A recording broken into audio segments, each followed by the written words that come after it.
right, we are on. The defendants are present, represented by counsel. I have a panel available. The couple just housekeeping matters with the court. Indicated to counsel that I would address the panel on two questions that came through. I've gone ahead and done that. The court also last night sent generally the court's rulings on the state's motion in limine with regard to probation and the defendant's motion in limine with regard to the vanity plate, as indicated in that short email last night. The court is granting the state's motion in limine with regard to probation. I'll put a written order into the record so that it is in the record. And the court is denying the defense motion in limine with regard to the vanity plate. And again, we'll put a written order into the record. Those are the matters I believe I have open before the court. Anything from the state before we get started? Nothing. Anything from Travis McMichael? Nothing from Travis McMichael. From Greg McMichael? No, Your Honor. From Roddy Bryan? Your Honor, we filed two motions earlier today. We don't want to waive those motions by not insisting on a hearing before trial. But as long as there's no waiver by waiting, we're comfortable with addressing those later today after the presentation of evidence to the jury. All right, that being the case, sounds like we are ready to proceed. The court will go ahead, we'll get the panel in, and I'll go ahead and get them sworn, provide them with a preliminary charge, same preliminary charge we discussed yesterday, and then go straight into opening. This is the state ready to proceed on that basis? Yes, Your Honor, the state is ready. All right. All right, let's go ahead and get the panel.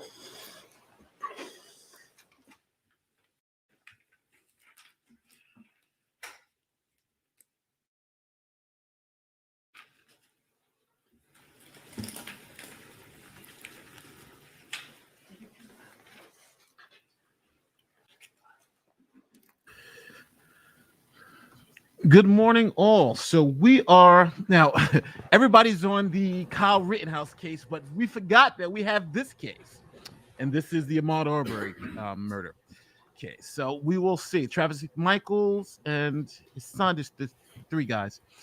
Just so to catch everybody up on what's going on now, what happened this morning. So the judge last night denied a defense motion to bring up the fact that Ahmaud Arbery was on probation. They thought it was too prejudicial. And it had no relevance, especially since the McMichaels didn't know that, the people who killed him. And then we had a second motion by the prosecution to allow the fact that the vanity plate on the truck that the McMichaels were driving had the Confederate flag on it. Now, obviously, that's very prejudicial because it makes it look like they're racist. But the judge allowed it since, he displayed it in the vanity plate and that Ahmaud Arbery might have been able to see it, alleging that he may have been more fearful because of this. So that is what's happening now. The big controversy in this case, obviously, is that we have 11 white jurors and one black juror. And that is what we're here to figure out. So no, he wasn't killed. We're in the state of Georgia, and he was killed by two men. Allegedly, their defense is that they were trying to commit a citizen's arrest. So we are going to hear the opening statements this morning, and I think it's going to be good. Let's see it. Change my headphones.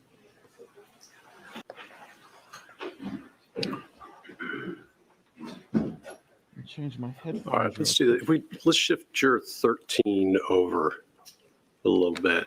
Perfect. Thank you. Now, the judge had to address the racism issue with the jury, obviously. And is my mic better than yesterday? Because I tried to turn my mic all the way down because I remember yesterday talking so much. So I want to make sure my mic. All right. Welcome, ladies and gentlemen. Or I should say welcome back, ladies and gentlemen. As I indicated to you the other day, John, what's up? we're going to get started with opening arguments and hopefully get into some Got a lot of evidence repeat in this case. customers here. Before we do so, I'm going to go ahead and swear you in as the panel in this case, and then I'm going to give you some preliminary instructions. Once I have finished with that, we're going to move right into opening statements. So if I Hey, could I'm please civil. If you have wanna you jump in, stand just and let me raise know. your right hand. I'll send you a link.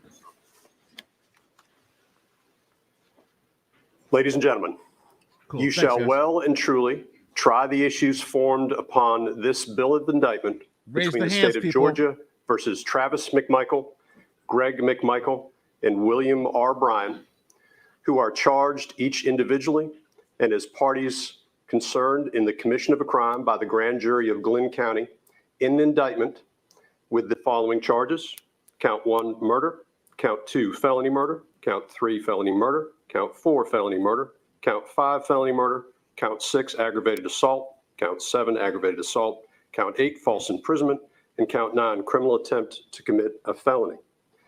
And a true verdict you shall give according to the evidence, so help you God. All right, thank you, ladies and gentlemen. Please have a seat. This is the fight. John, what's up? Yeah. Let me go Bluetooth so I can walk around the house, get some coffee.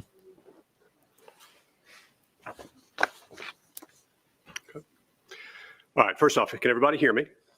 Yes, we can, All right. Judge.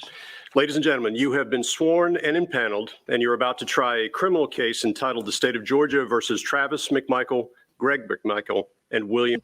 As well as the jury that has been seated. The jury is something that you'll hear people in this area talk about, really, this community and far beyond. There are some issues, some contention when it comes to that. We know 11 white jurors have been seated and just one black juror. When you think about the makeup of Glynn County is about 62% white. So obviously there's some contention, as I mentioned, behind that.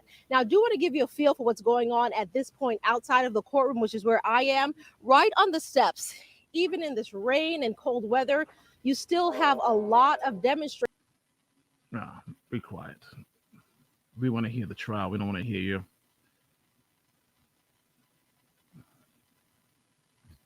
Here we go. We're back. It is therefore necessary that these instructions be given so that you have a general understanding of the procedure in a criminal trial, what will be expected of you, and how you are to conduct yourself during the trial.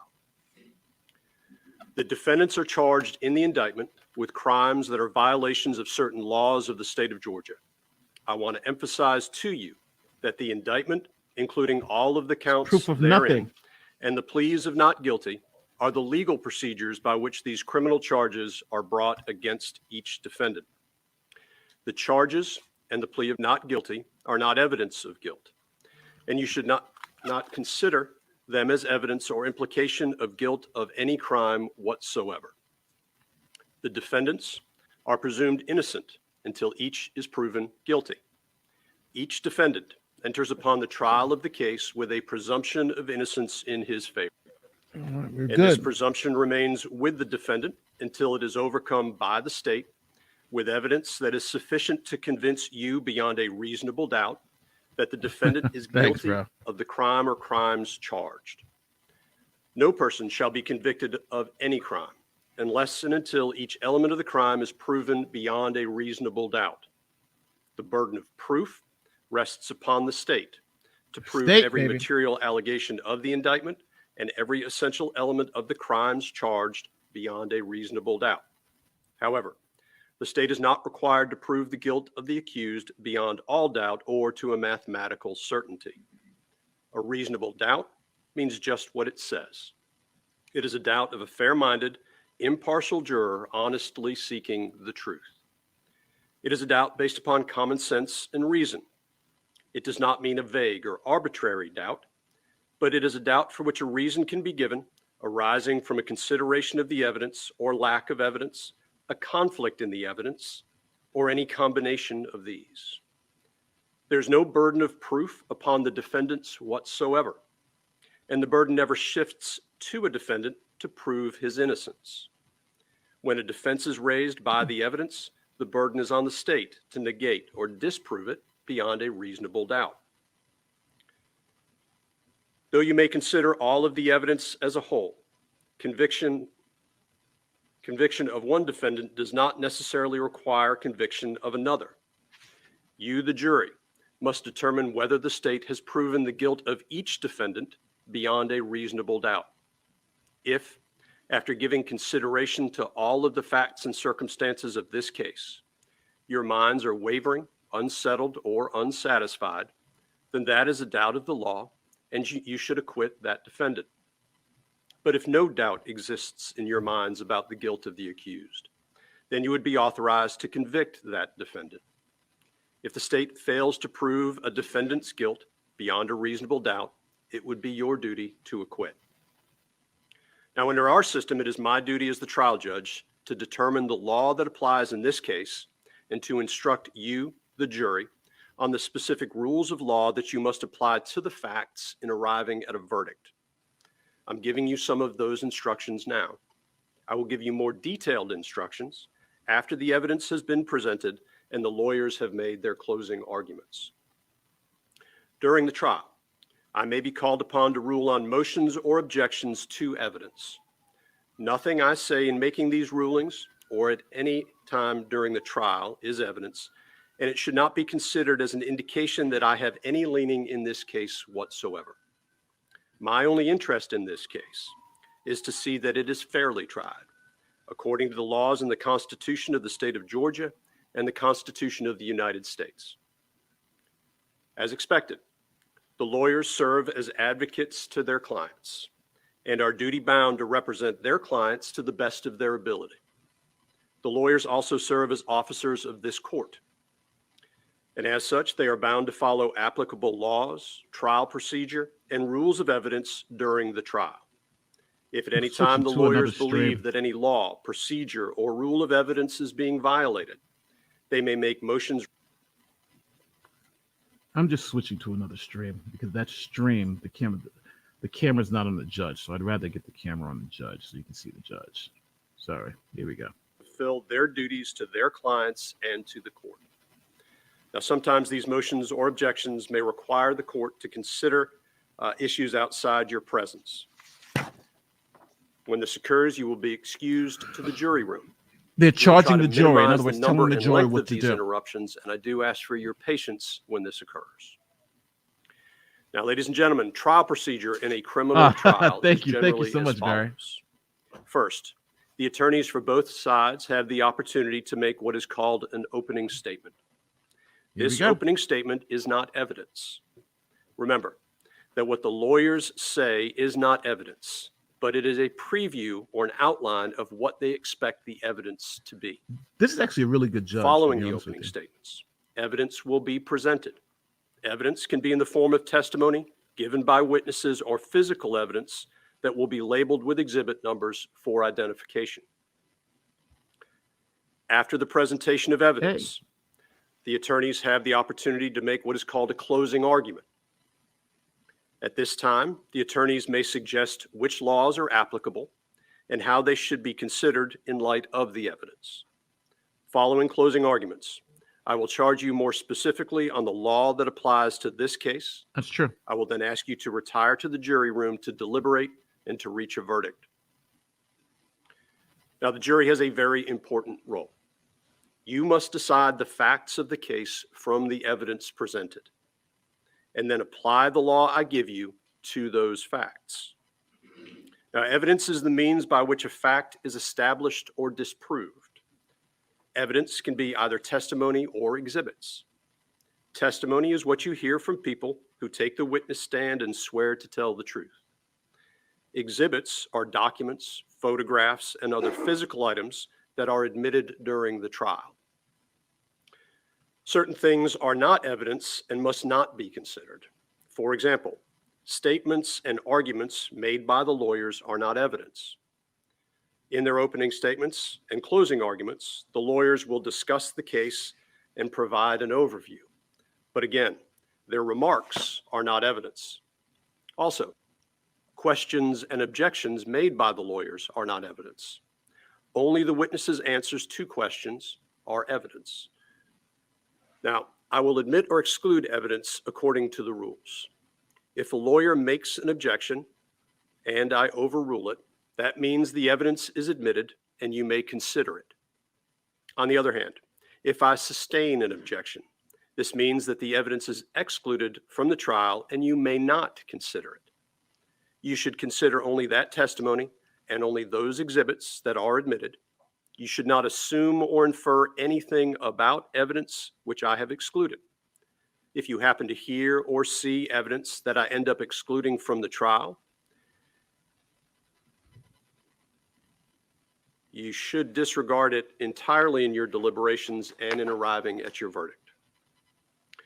Now, ladies and gentlemen, you, the jury, must determine the credibility and believability of witnesses. It is for you to determine which witness or witnesses you will believe and which witness or witnesses you will not believe, if there are some whom you do not believe. In determining the credibility or believability of witnesses, you may consider all of the facts and circumstances of the case, the manner in which the witnesses testify, their interest or lack of interest in the case, their means and opportunity for knowing the facts about which they testify, the nature of the facts about which they testify, the probability or improbability of their testimony, and the occurrences about which they testify. You may also consider their personal credibility insofar as it may appear to you from the trial of the case. As the fact finder, it is your duty to believe the witnesses whom you think are most believable. It is for you alone to determine what testimony you will believe and what testimony you will not believe. Now, it is important that you pay close attention during this trial. If at any time you cannot hear or see the evidence, or if you are suffering from any discomfort that distracts you, please inform me or the bailiff, and we will do what is needed to make sure that you can hear and see the evidence and give it your undivided attention. If you need a break at any time, please raise your hand or alert one of the bailiffs, and I will recognize you. Now, you should consider the evidence with an open mind, and you should not reach any final conclusions until the trial is over. Do not jump to conclusions before all of the evidence has been presented. Remember that you are the ones who have been qualified as fair and impartial jurors deciding this case. No other influence should affect your decision. For that reason, you may not discuss this case with anyone, including family and friends, or let anyone discuss the case with you or around you. This includes discussing or sharing information by email, texting, blogging, or any form of social media until actual deliberations begin. That is, until after you have heard all of the evidence, the lawyer's closing arguments, and you have been fully charged on the law that applies to this case. You must not discuss this case even amongst yourselves in the jury room, during breaks, or anywhere else. Do not at any time during the trial request, accept, agree to accept, or discuss with any person any type of payment or benefit in return for supplying any information about the trial. You must promptly tell me about any incident you know of involving an attempt by any person to improperly contact or influence you or any other member of the jury. Now, I've asked the deputy, or the bailiff in this particular case, to provide you, I guess deputy, I got both words. So I've asked the deputy to provide you with pencils and notepads for your use during trial. You may take notes, but you are not required to do so. If you decide to take notes, please remember that note-taking should not divert you from paying full attention to the evidence and evaluating witnesses' credibility. Your observations of the witnesses during their testimony can be vital to your determination of the believability of their testimony. The notes that you take are for your use only, and they're not to be shared with anyone. Lost my notes here.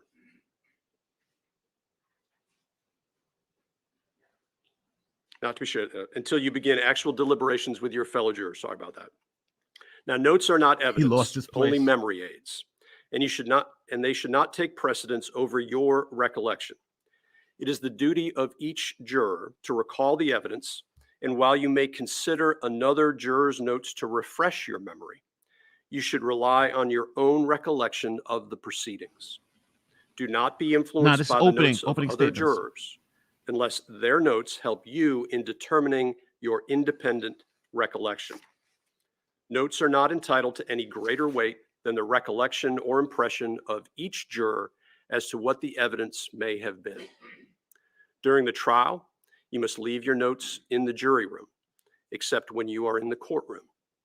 The notes will be destroyed at the end of deliberations. Please note that you will not get a transcript of any witness's testimony, so you must remember, in the way that works best for you, what was said on the witness stand. So if you don't, I instruct you, ladies and gentlemen, that you must decide this case for yourself solely on the testimony that you hear from the witness stand and the exhibits admitted into evidence. You must set aside anything you may have heard about this case prior to this trial. You may not visit any scenes depicted by the evidence. You may not utilize any books or documents not in evidence during your deliberations. That may be a. You may not read or listen to any accounts of the trial that might appear in the news media. I think it might just. You may not discuss this case with anyone other than your fellow jurors during deliberations. Again, to maintain the integrity of the jury system. Yes. I remind you that you must decide this case based only on the evidence admitted during the trial and the law that I will provide to you. You may not conduct any research on your own about the case or about any people or places mentioned during the trial. You may not visit any places mentioned in the evidence. You may not refer to any books or documents that were not admitted during the trial. Also, you may not use dictionaries or other reference materials. You may not use Google or otherwise search the internet, websites, or blogs. And you may not use any other electronic media to get information about this case. Nor should you use any of these sources to get information about legal terms or about the law. Finally, you may not read or listen to any accounts of this trial that might appear in the news media, whether online, in print, or on the radio. This includes your news feeds or any other way you may access coverage. It is important to understand that you cannot discuss the case with anyone unless and until you have returned a verdict and the case is at an end. Finally, to assist the jury during the course of the trial, I'm going to charge you on certain legal principles that may come up during the case. As mentioned, I will charge you further and more comprehensively on the law and legal principles that apply at the conclusion of the case. The following is only intended to provide a limited overview of a limited number of legal principles. You should not single out any one instruction, but must consider as a whole all of the instructions I have given you and will give you during deliberations. All right. Burglary in the first degree. A person commits burglary in the first degree when, without authority and with the intent to commit a theft, that person enters or remains in the dwelling of someone else. A dwelling includes a house or any building or structure that is intended to be used as a residence. A dwelling also includes any part of that house, building, or structure. Mm-hmm. It does not matter if the dwelling was occupied, unoccupied, or vacant when the alleged burglary happened, but you may consider these factors in deciding if the dwelling was meant to be used as a residence. Burglary, intent to steal. The evidence does not have to show that an actual theft happened to prove a burglary. However, you must determine that there was an intent to steal. An intent to steal may be shown in many ways, arising from the facts. All right. There are two good questions. Questions on the first couple of days of Rittenhouse trial. I think Rittenhouse is in a good place because I think the defense killed it yesterday, all around. They proved self-defense yesterday. So I'm not sure if that's even going to go to the jury. I think there might be on a motion to dismiss, but we'll see. The Rittenhouse trial or something. This question I think I need to answer for N7. Why are we reading about burglary? Well, the issue in this case, and I think everybody has to understand this before we listen on, is that whether Ahmaud Arbery committed a burglary when he went into that house. If he committed a burglary and the jury believes he committed a burglary, then that gives the McMichaels cover to say we were committing a citizen's arrest because he had just committed a felony of burglary. So that's why he's reading burglary, because the jury is going to have to come to the determination, was this citizen's arrest legitimate based on the facts that we have? Was there a burglary committed? So it's a weird little thing where you're going to see the defense trying to say Ahmaud Arbery committed a burglary, and you're going to see the prosecution saying he did not commit a burglary. So that's where we're going with this. And part of the elements of burglary is that you have to have a trespass with intent to steal. Kyle's defense was horrible. Not yesterday. Yes, you didn't watch yesterday. Yesterday were good. So let me get back to this. And circumstances proved during the trial. You may infer an intent to steal where the evidence shows an unlawful entry without authority into the Now they're place of talking another, about the intent to steal. where How do you know items he's of trying some to steal? value are present or kept inside, and when there is no other apparent motive for entry. Whether or not you make such an inference is a matter solely for you, the jury, to determine. Criminal trespass. A person commits the offense of criminal trespass when that person knowingly and without authority, A, enters upon the land or premises of another person for an unlawful purpose, B, enters upon the land or premises of another person after receiving, prior to entry, notice from the owner, rightful occupant, or, upon proper identification, an authorized representative of the owner or rightful occupant that entry is forbidden, or C, remains upon the land or premises of another person after receiving notice from the owner, rightful occupant, or, upon proper identification, an authorized representative of the owner or rightful occupant to depart. Citizen's arrest. A private person may arrest an offender if the offense is committed in his presence or within his immediate knowledge. If the offense is a felony and the offender is escaping or attempting to escape, a person may arrest him upon reasonable and probable grounds of suspicion. In general, the phrases "in his presence" and "within his immediate knowledge" are synonymous, and a crime is committed in one's presence if by the exercise of any of his senses he has knowledge of its commission. Bruton charge. Finally, as mentioned, this court is responsible for determining the admissibility of evidence. Sometimes audio and/or video recordings cannot be played for the jury based upon the rules that govern admissibility. Theft or intent to commit a crime. Like if you break into some place for or and against intend to kill someone, either party, you've committed when a the law burglary. does not So permit there's theft recordings burglary to be and then felony played burglary. It's a either weird in little full thing, but or in part. burglary can either when you go in to steal Now, ladies or and go in gentlemen, and that commit a crime. concludes my preliminary instructions, and we are now ready for the lawyers to give their opening statements. Is the state ready to proceed? Yes, Judge, the state is ready. Generally needs to be a felony for a citizen's arrest, and you had to have been there to see it, and that's the problem because they weren't there, and that's why the judge said that brought about in your presence, so you can hear it, you can see it. There was a case in which there was like a crime happened, and the guy was turned the other way, and he turned around. You know, I think the woman was like, "Oh my God, this guy just hit me," and they found that was in his presence because he can hear it. So that's where you get the presence. You don't have to have physically see it; you just got to be there. Clarissa Olivier and Paul Camarillo represent the people of the state of Georgia and the citizens of Glen County. Yes, he can still. Yes, each one he can. Why are we here? We are here because of assumptions and driveway decisions.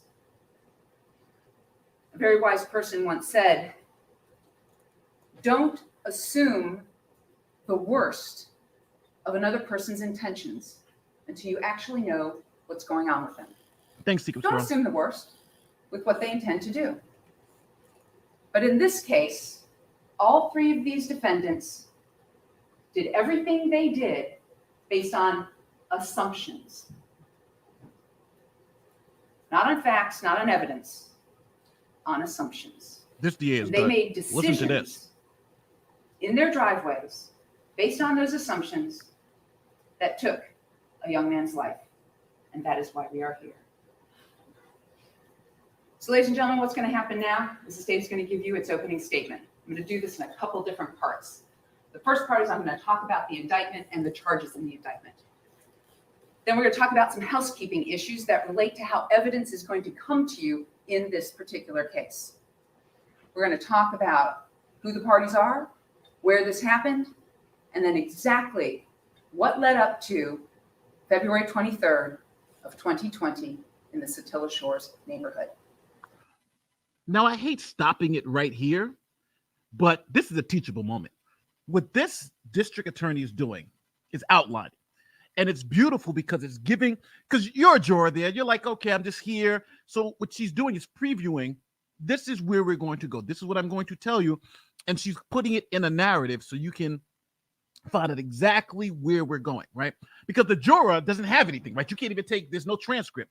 So what she's doing, she's spoon feeding it. And this is very good. And this is what happened with what everyone was upset at the Rittenhouse case, when the defense attorney didn't do something similar like this. He just got up there and just started talking. It was like, well, you know, you're all over the place. She's making it very structured. So, okay, here's what we're going to say. Here's how we're going to say it. And this is what I'm going to show you. So this is a very good technique, especially if you're trying to be an attorney and you want to try to convince someone else of your points. It's very good to have a structure so that they know what you're talking about and you can lead them down to where you want to go. Sorry about the break, but I thought that was just important for you guys to check out. So first off, the burden is on the state to prove to you these charges beyond a reasonable doubt. Now that is the doubt of a fair-minded and impartial juror, honestly seeking the truth, not seeking doubt, and it's not beyond all doubt, pretending mathematical certainty, but the burden is on the state. And the defendants have been indicted with the first count, which is murder. We call that malice murder. What's malice murder? That's intent to kill. Now, the state does not have to prove premeditation, planning. We're not required to prove motive about why anybody did anything. But malice is something that can be formed in an instant. And a fatal mortal wound can be blown or can be shown. So in this case, the defendants have been indicted as parties to a crime, malice murder. Intent to kill that was instantly formed. In addition, they've been charged with 4 counts of felony murder based on the 4 underlying felonies in the indictment. Now, what's felony murder? Felony murder yes. is where you're committing a felony. And someone dies because of the felony you're committing. Exactly what I was saying. Classic example, of course, is guy goes into a drugstore to hold up the clerk, right? He's not there to murder the clerk. He's there to hold the clerk up. But during that armed robbery, it goes bad and he kills the clerk. Jack, this is not open statement. This is analogies and explanation of the law. You can state the law, I have no problem with that. But to go beyond that is not proper for opening statement. The jury's been charged on what an opening statement is. Again, ladies and gentlemen, I've just explained to you that this is the overview of the case that will be presented by the state. The defense will have the same opportunity. Again, the law will be charged, or that's a very legal term. The court's going to give you all of the law in this case, as I've already explained at the end. The state is now explaining its position with regard. Now, I want to stop it here real quick. That was a good objection. Why?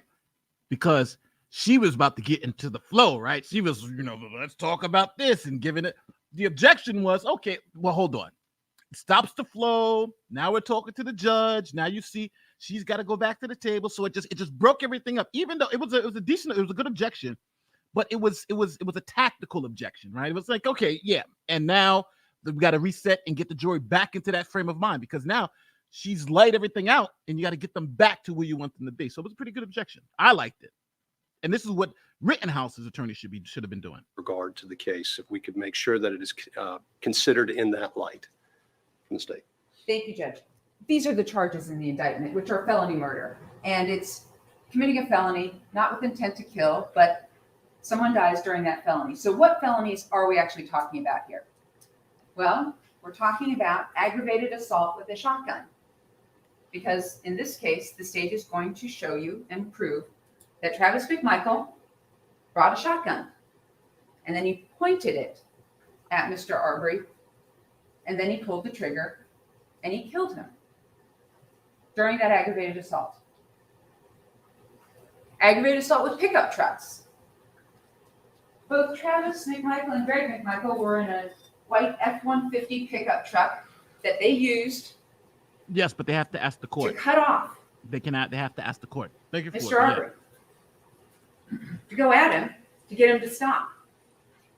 Mr. Bryan used his Chevy Silverado to go at Mr. Bryan and to force him down into a ditch as he ran on the public roadways of Satilla Shores. That's aggravated assault with a 5,000-pound lethal weapon, otherwise known as a pickup truck. False imprisonment. That is where you detain somebody in violation of their personal liberty. You hold them. Or in the words of Greg McMichael, you trap them like a rat. And then we have criminal attempt at false imprisonment. And criminal attempt at false imprisonment in this case took place on Burford, within the Satilla Shores neighborhood, when both the McMichaels and defendant Bryan attempted to confine Mr. Arbery on Burford. And that's criminal attempt.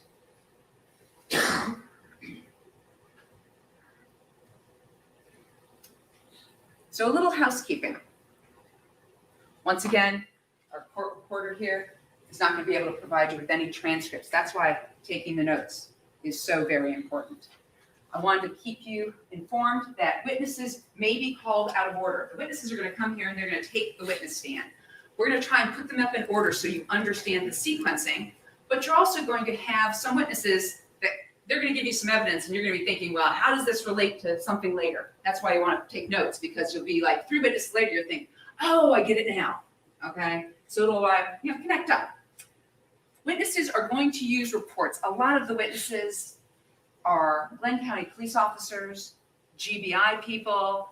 Ladies and gentlemen, this is not a memory contest. That's not what this is about, okay? So this isn't television. This isn't, aha, you can't remember. No, these are professional people. They've done a bunch of cases since then. Like, for instance, the medical examiner. Yes, he performed the autopsy on February 24th, 2020. He's going to come up here and he's going to use his report. That's fine. He wants you to have the best information you possibly can because you're the finders of fact. So using reports is fine. Using transcripts is fine. In this particular case, some witnesses, I'm sure you can imagine, are going to be nervous. Remember jury selection? They're going to be nervous when they come in here and take the stand. And a lot of them do not want to be here. So a number of them gave statements. And if they take the stand and they can't recall, or they say something different than what they previously said, one of the attorneys, it could be any of the attorneys, may come up to them and go, well, would it help refresh your recollection? You looked at your transcript. Is that going to help you? What you said back in 2020. That's perfectly fine too. In addition, as the judge said, we've got some videos that we can't play for you. We just can't. Rules of evidence. So for instance, at the scene, the first responding officer, Officer Minshew, had a body cam on. And he talked to defendant Bryan. But what Minshew will do is Minshew will come in here and he'll take the stand and he's going to have the transcript of that body cam interview. And what he's going to do is he's going to tell you what Mr. Bryan said. He thinks that, from my understanding, he thinks AJW thinks that because of the rules of evidence, we can't play the whole thing for you. But you will I agree with those statements that are important. I just want you to be aware of that. When those officers come in, that's the reason they're going to use the transcript from the body cam, because sometimes those quotes are important. And the state wants those quotes and the defense wants those quotes, and that's why they're being given to you. I made it already. I'm eating it now. The state is also going to make every effort to put up relevant witnesses. We're not bringing in a whole bunch of people who don't know anything about anything. We're going to try and bring you only those relevant witnesses who have some relevant evidence to present. All right, ladies and gentlemen, enough with housekeeping. So who are we talking about in this case? Well, this is 25-year-old Ahmaud Arbery. Now, this photo was taken, when he was much younger, but this is who he is. He lived over at 140 Boykin Ridge Drive, lived with his mother. He was also a brother. He was an uncle, and he was an avid runner. The evidence that he was an avid runner is you're going to be able to see his shoes, his Nike shoes, where he basically almost had absolutely no tread left on them whatsoever. So ladies and gentlemen, who else do we have? We have Travis McMichael, seated right over here, 34 years old at the time of this, worked at Metzen Marine, lived at 230 Satilla Drive with his parents, Greg McMichael and Lee McMichael. He is not, and was not, a law enforcement officer at the time of this incident. Greg McMichael, 64 years old at the time of the incident, a retiree living over at 230 Satilla Drive at the time of this incident, not a law enforcement officer. And then we have defendant Brian, who goes by the name Roddy. So when people talk about him, you'll hear Roddy. 64 years old as well, a mechanic living at 307 Burford in the Satilla Shores neighborhood. At the time of this incident, not a law enforcement officer. So where are we talking about, ladies and gentlemen? Well, we're talking about exit 29 off of I-95 coming south, right? US 17 goes east toward Brunswick. It's the Satilla Shores subdivision, and we have these two addresses. So what are we really talking about? Here's an overview. So when we look at this overview, what we have here is we have our, seriously. Now I have no idea what I've done to it. I made a mistake touching it. There we go. So we have the expressway up here. This is 17 coming down here. Royal Oaks. Here we've got Fancy Bluff, and this is Satilla Shores right there. So when we look at it, Maple. that's the area that we're talking about. The use of visuals, as you see now, use of visuals. Here we have where Mr. Arbery's residence is. Explaining In relationship terms you know. to the scene where he Exit was 29. killed. So as you can see, he's off of here at 95 and 17 in the Fancy Bluff neighborhood off of Boykin Ridge Drive.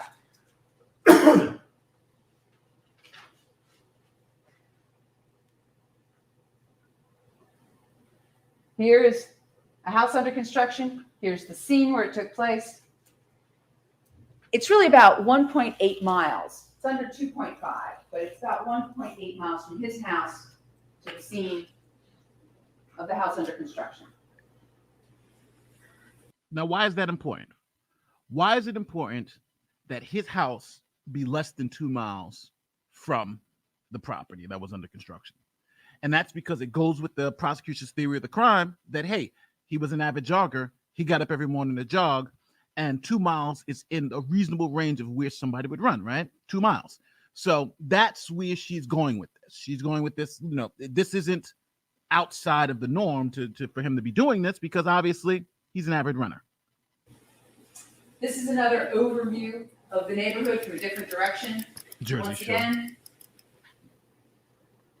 you go this way, you're heading towards I-95. If you go this way, you're heading basically into Brunswick. Here's the Satilla Shores neighborhood. This is one of two ways to get into the neighborhood. The other way is way over here. There is no other exit out of the neighborhood at all, just right here.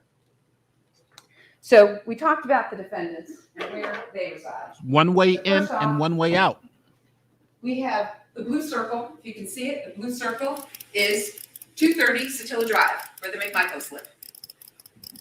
The red circle is where the homicide took place.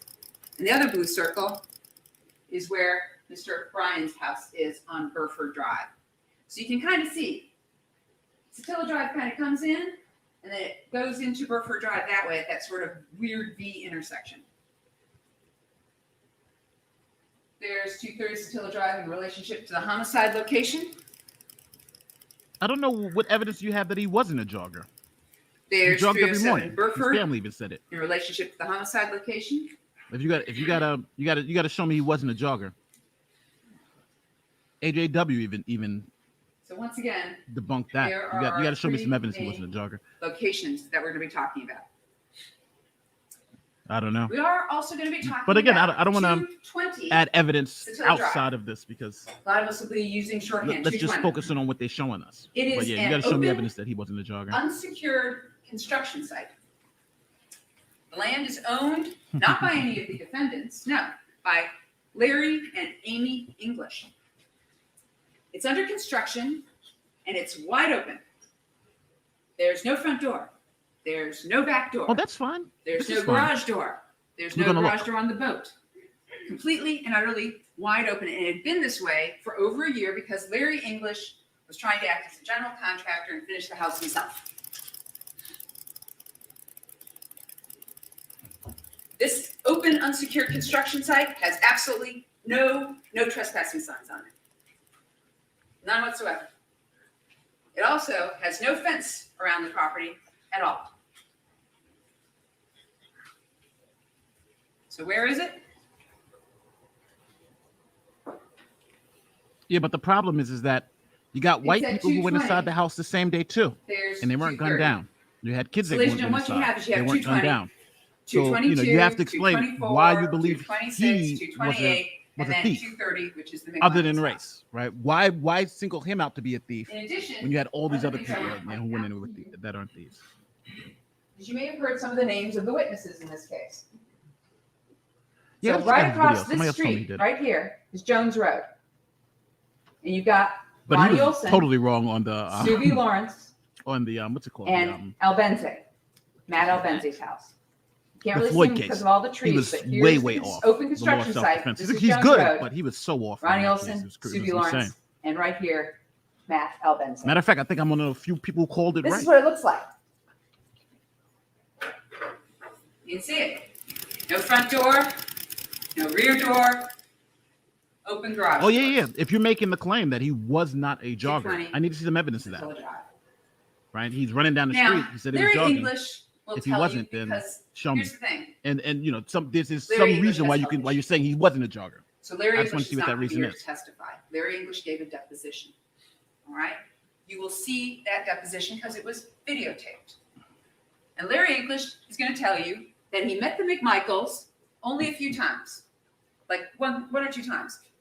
However, Greg McMichael in his statement says that It'll he be doesn't too long to even go know over. Larry. But he was wrong on some of the legal aspects of it. But it's fine now. Lawrence was, McMichaels like, way had off, never too, so. been given permission to be at 220, nor had they ever received a warning not to be there. Larry English is going to tell you that starting to go out on his dock in the back. So we're talking about in 2019, right? So Larry English is thinking, okay, I'm building this house under construction. I got this issue, okay, with these kids. So he starts to get cameras. Here's the thing. The other thing Larry English is going to tell you is nothing had ever been stolen from the construction site in 2019 or 2020. Larry English is going to tell you that nothing had ever been stolen from the construction site in 2019 or 2020.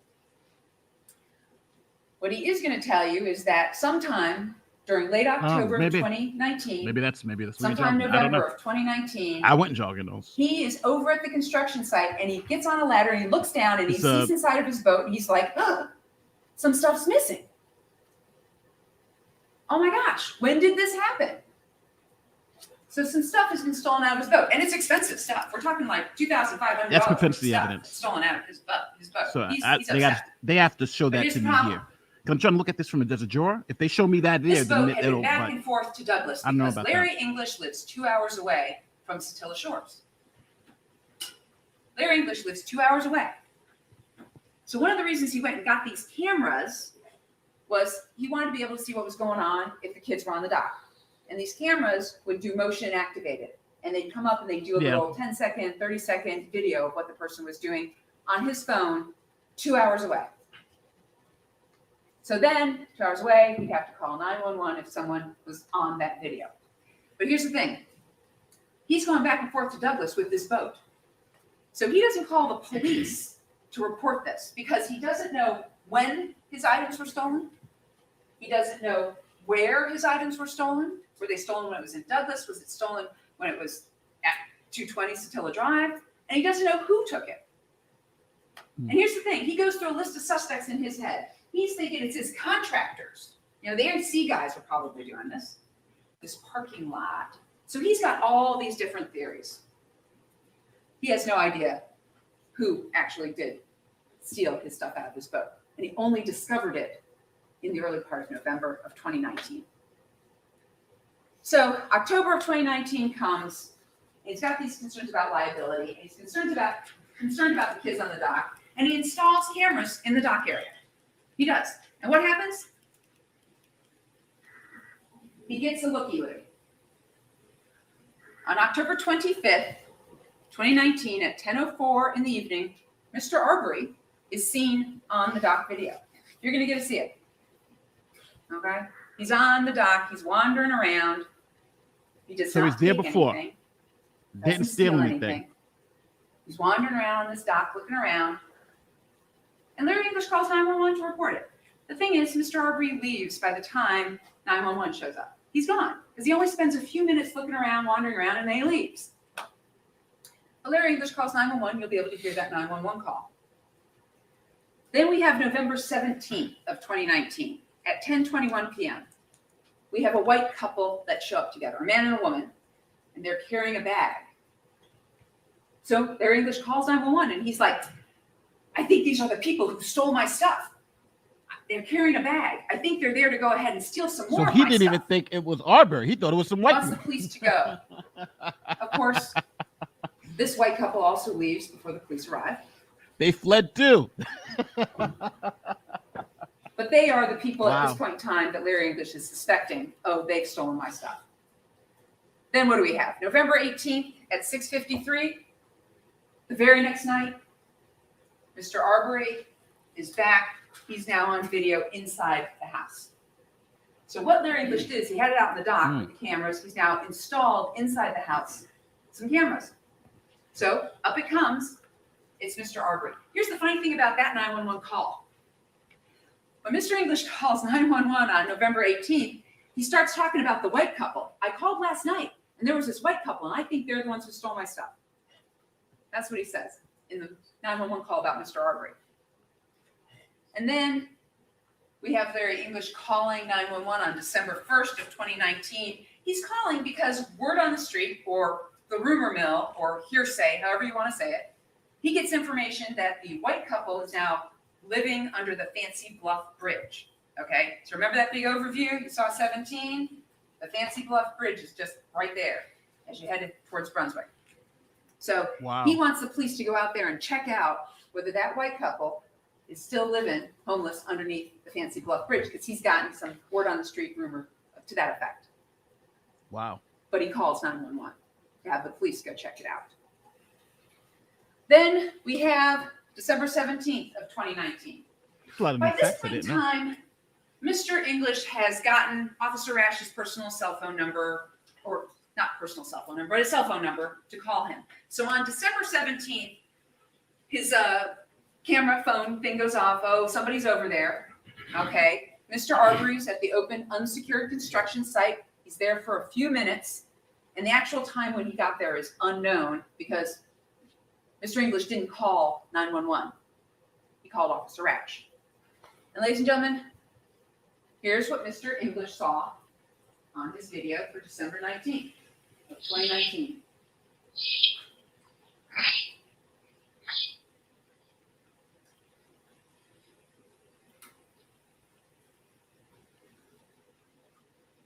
Come on, they can't zoom into the screen. That's it. That's Mr. Arbery wandering around inside. So if you could, so Doesn't take anything. Doesn't steal anything. Doesn't. So anybody who's saying that, because just from what I'm seeing here, I'm just going to say it. People are saying that he had this intent to steal. He was a thief. If he was, this guy's going into that house a lot and not stealing anything, right? They called before, he's been there the second time, and now we're talking about the third time where he's caught on camera, and none of those times did he steal anything. Matter of fact, the homeowner thought it was somebody else. It was a white couple, right? The black guy's never stolen anything. It's the white couple. People who are saying Ahmaud Arbery intended to steal, the facts doesn't seem to be on your side, but we're just hearing one side. So let's continue on. Damage anything. Here's another camera angle, same night. Yeah, but criminal trespass is a felony. It's not a felony, right? It's a misdemeanor, and you don't kill people for criminal trespass. Doesn't take anything. Doesn't steal anything. Burglary, you might have And something. so Criminal Larry trespass, you English got nothing. calls Officer Ash. But here's the problem. Officer Ash isn't working that night. So Officer Nick, Ash you is up? like, I'm off duty. I'm not If you want wanna to come on in, come on in, Nick. Car to come and respond. Nick So he Suter. basically says to him, listen, call 911. Call the police. And at that point, before Larry English can do that, this is what happens.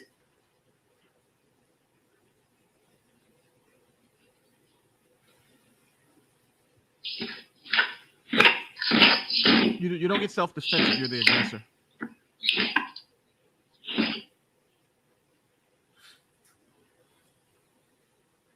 I'm going to replay that. That was a little weird. Yeah, was this is not their as argument. smooth as it should have been.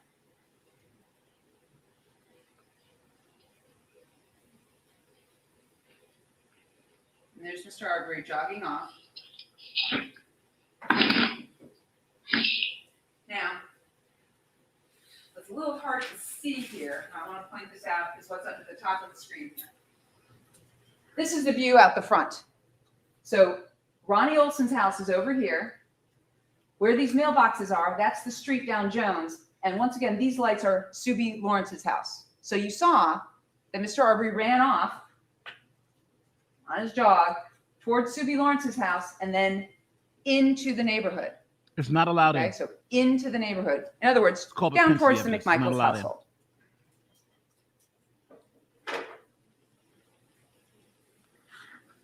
All right, people. Arbery's been there a lot. happens He's never next stolen anything. Is this? I don't know what you guys. I On don't January know what 1st people of getting. He's a thief. 2020, This is the thief that's right? goes to the house all the time and Sometime never all steals day. anything. I don't get it. 10:30 a.m. Where are people getting this? He's a thief. 54 days prior to the homicide, Travis McMichael's handgun is stolen out of his unlocked pickup truck in front of 230 Satilla Drive. Greg McMichael went and moved it. He left it unlocked. And somebody came along. It's unsolved. And there's absolutely no evidence that Mr. Arbery is the one who went and stole Travis McMichael's handgun in broad daylight on January 1st of 2020. But this happened, and Travis McMichael called up. No, but that's the owner said. That brings us to February 11th. It wasn't stolen. We 2020. can't assume he stole something when you At have 4 7:30 times he's there PM. and nothing was stolen. I don't know where This you is where you get 12 stole something from. days before the murder. We don't assume people commit crimes So what happens assume them to on be February innocent 11th? unless 2020? there's evidence to show that they've committed the crime. We don't Travis do it in reverse. McMichael We don't goes say, out "Oh, he has to be in his stealing," car, right? he's coming back in You assume to the neighborhood. innocence. Prove guilt. And he sees Mr. Arbery at the location. Why does he recognize him? Because guess what Larry English has been doing in the meantime? Larry English has been talking to his neighbor, Diego Perez. Remember how we talked about 220, 222, 224. At 224 is a man named Diego Perez and his wife, Brooke Perez, and their kids. They all live there. And Larry English has been sharing these videos wrong. This is wrong. that you're going to see, Sorry, you're wrong. that I just showed you, They just explained with it. Diego Yeah, Perez. go back and, And Diego listen. Perez They has been explained going why this is around wrong. sharing them with other neighbors because they're trying to identify who this guy is so somebody can tell him, please stop coming. Please stop showing up at night because we have to call the police, and then the police show up and then nobody's there. So these videos have been shared and people have seen them. So Travis McMichael, who knows about this, not personally knows about it, this is all hearsay, word on the street, he's seen these videos, hasn't talked to Larry English personally, but he goes ahead and goes past the house. This is his neighbor's house, right? Okay. He's concerned. He sees somebody out in front of him. Very right. He actually Getting in stops and front of puts some bad headlights facts. on him. Excellent point. You can actually see the headlights in the video. And at that point, he goes ahead and goes home. Yeah, Travis McMichael goes home, gets his dad, Greg Because McMichael, somebody they points both a gun get at their me and try to guns, stop me. get There's a back problem. in the truck, and go back down the open, unsecured construction site. And that's when Travis McMichael calls 911. But here's the thing, ladies and gentlemen. In this case, nobody has ESP. Nobody can read minds. Nobody can tell what's happening. Because in the meantime, Yeah, when trespassing, the sure. camera went off, guess what Larry Yeah. English did? Trespassing. He didn't call the police. Larry English called Diego Perez. Okay? So what we've got Travis going down to his house. They're getting their stuff, getting their guns, coming back, calling 911. In the meantime, Diego Perez is coming out, okay, because he's been called by Larry English. Yeah, but you can't point and guns then the at police people. show up. There's no So you got all no these right to people point out guns at in this people. neighborhood. And don't get me wrong, You can't, property crimes. There's no duty to People are retreat, but concerned. Nobody likes to live in a there's a crime neighborhood where there are called property assault. crimes, right? Fear when you People are point very guns at concerned people. about property crimes. But That's this assault. is That's assault basically fear. what happens is Officer Rash shows up with 2 other officers. You got all the neighbors out there and everybody's looking around. Well, here's the thing. What does Mr. Arbery do? Yeah, trespassing. He shows up, he wanders around for a few minutes, and he leaves. So by the time Travis has gone down, gotten his dad, by the time Diego Perez has been called, Mr. Arbery has left. He's not Okay, there. he's gone. He's trespassed. But this is what's really important, left. ladies and gentlemen. Officer Rash has a conversation with Greg and Travis McMichael that evening about this person who's unknown to them, who is wandering around inside the open, unsecured construction site. And this is on body cam video. And this is what is said. That's true, yeah, but you can't run up to somebody, point a gun at them, and if they jump at you or they are fear of their life, you can't then call that you had an imminent threat. Okay. You've caused Got a the dog interaction. driving black right there. They, matter of fact, if we get Well, he called him the N-word too. We got a That hard here, on the it N-word. appears that the computer's trying to catch up with itself. I'm going to try this again. adults around by the driveway, there's blacks No. right there. Is that right? I don't know where you're getting this from. This is all wrong. You do not have the right to confront people with guns and then claim self-defense. That's not how this works, right? I can't confront people on the street and claim self-defense. That's ridiculous. That's a ridiculous point. You think I can take my gun and confront people? Blacks right there. No, come on. Matter of fact,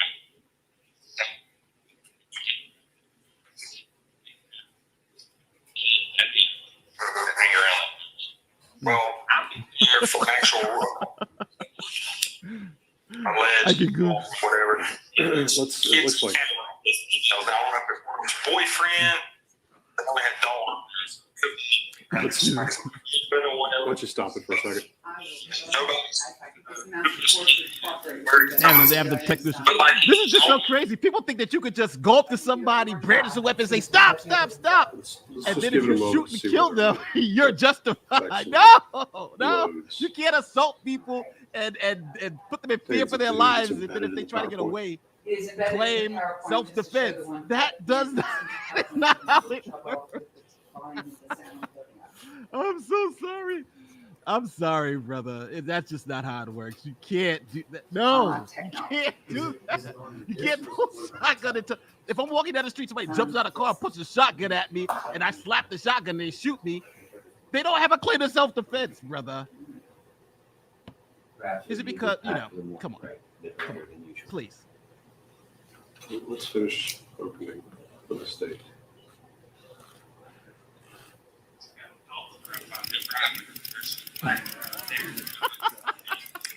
Yeah. Sure fact. Oh my god, this is hilarious. I don't know why you've been so backwards for this. All right, I'm actually just going to move on because I'm going to tell you what was Yeah, said. just move on. Just move on. No.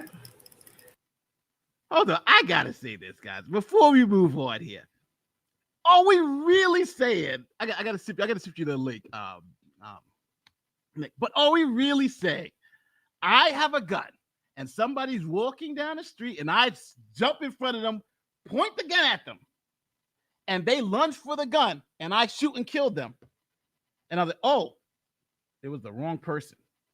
I have a claim to self-defense? No, absolutely not.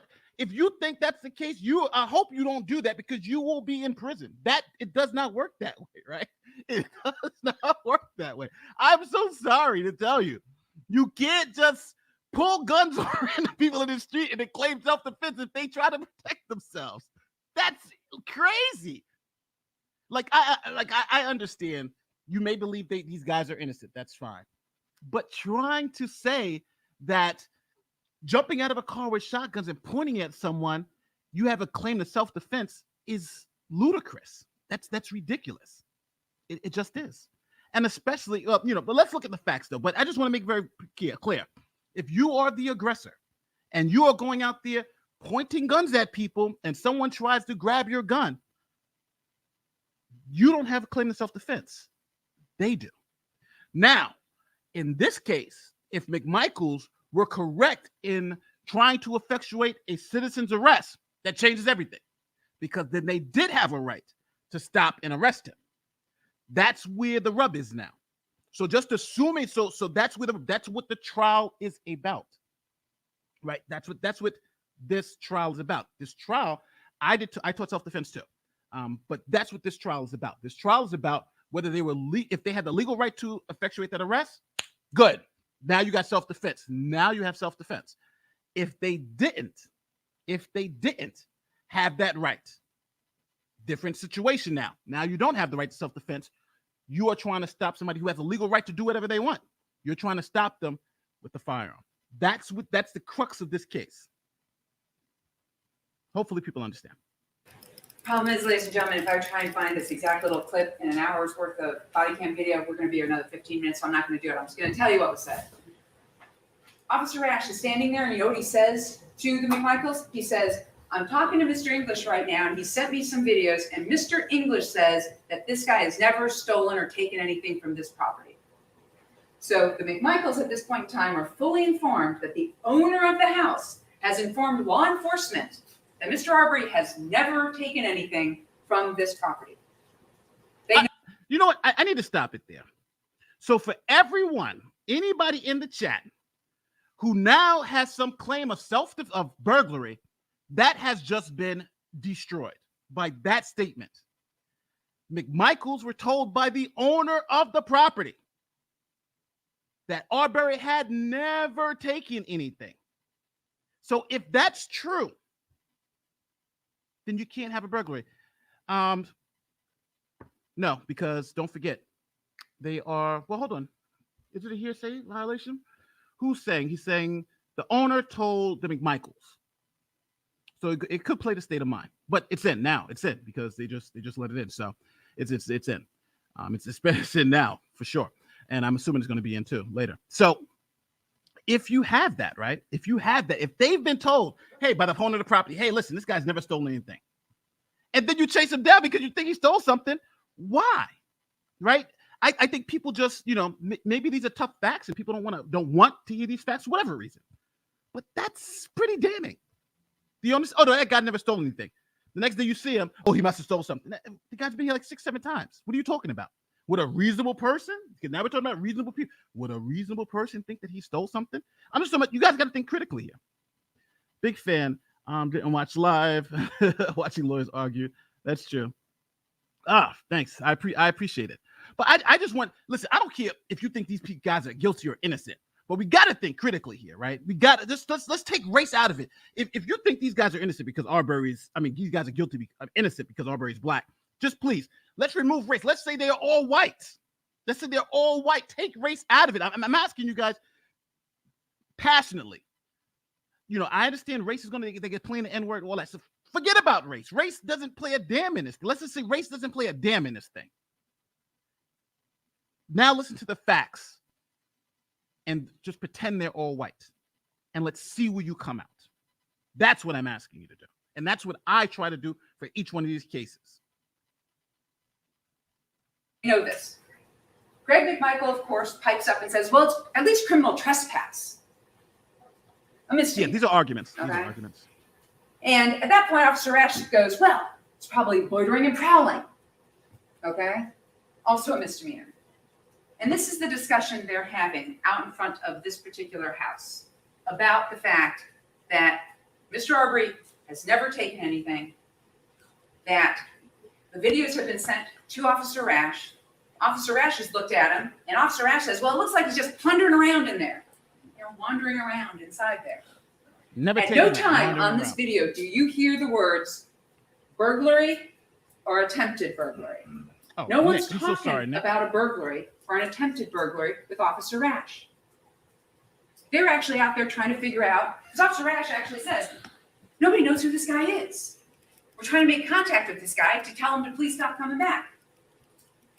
But at no time did the McMichaels, Officer Rash, or anyone talk about burglary. It's all about criminal trespass. It's all about loitering and prowling. And that's what they know Nick, check 12 this days before the homicide.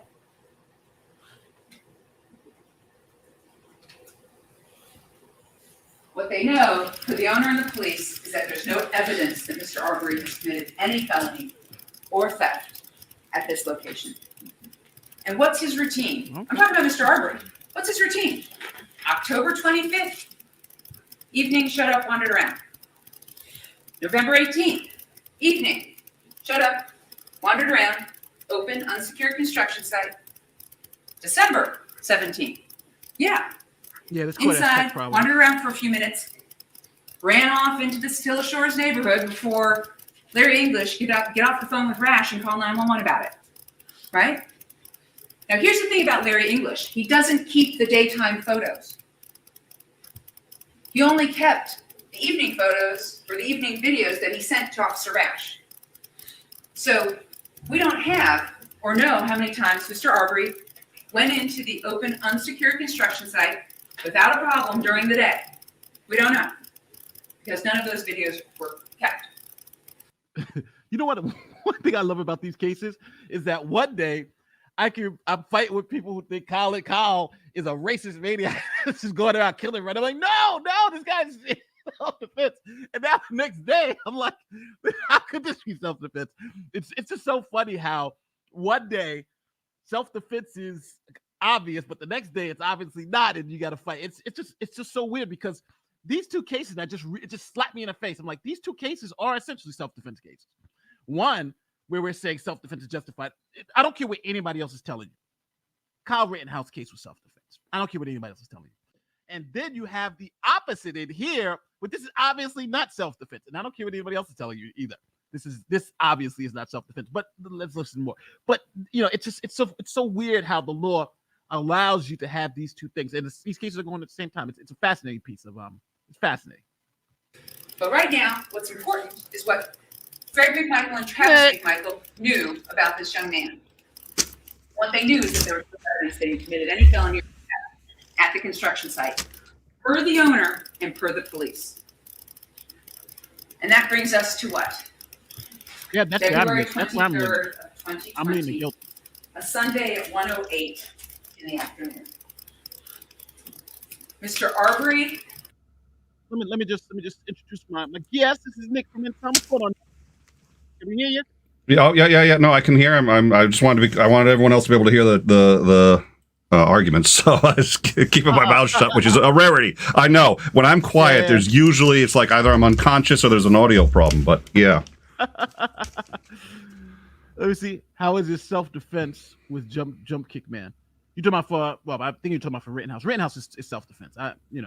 It just is. Rittenhouse is self-defense. If you can, you have to watch that. What happened yesterday in Rittenhouse is self-defense. If you don't know that, then I'm sorry. One thing I appreciate about you, Nate, whether or not I disagree, you come by your opinions honestly. Yeah, because well, it's just about the facts. What do we have in front of us, and how does the law apply to it? So I appreciate that. Thank you. Nick, they say you're pretty loud, but I'll help you out. I think I got you. Or I can. I can lower it here a bit too. Oh, all right. There, hopefully that will help. A little bit lower.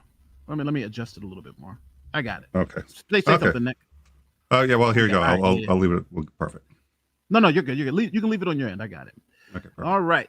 Can you say something again? Make sure. Yeah. I'm just talking. Yeah, I like adjusting it on this end because there's an AC back there, and if I lower it here, then the chances are lower you're going to hear the AC. So perfect. But I'm good. I won't touch a thing. For another couple seconds at least. Let me get back to the statements here. Is on video from Ronnie Olson's house across the street. Yep, Ronnie Olson's not home. But this is just unmanned video he's got. Mr. Arbery walks up in broad daylight on a Sunday afternoon to the open, unsecured construction site. And he stands there in the front yard, and he's looking around, and he's looking around, and he's looking around, he's looking at the house, he goes over this way, he goes over that way. He's out in front of it for a number of seconds, and he's seen by Matthew Albenze, who lives down Jones Road. Okay, remember I showed you the mailboxes? his mailbox is there. So he's out there with his wood chipper, right? And he's doing some stuff, and he notices, this young man out in front. And he knew, because everybody's sharing these videos, this is kind of a problem. We got these looky-loos, right? So at the Olsen video, the one thing I really want you to know when you watch the Olsen video is the time is off by 1 hour and 5 minutes. The time is off by 1 hour and 5 minutes. When you see the Olsen video, it's not the right time. We're talking about 1:08 in the afternoon, broad daylight, sunny day. Now we have Larry English's video. So, Mr. Arbery, guess what he's doing again inside this is to show the the definitive 220 information. location? That's what he's doing. Walking around, looking around, doing this. N7 is funny. Doesn't take anything. No, doesn't he's not damage Angel anything. N7. He's inside there, just wandering around. Mr. Albenze, Matt Albenze, who's walked down the street. He's got overalls on. He walks down the street. He stands in the street. He stands under a tree, and he calls 911, but not 911, the non-emergency number. He calls the non-emergency line at 108. Mr. Arbery then leaves 220 Satilla Drive, and he runs off really, really quickly down the street into the neighborhood. Not out of the neighborhood, into the neighborhood. Mr. Albenzi calls the non-emergency 911. Communications operator Simmons.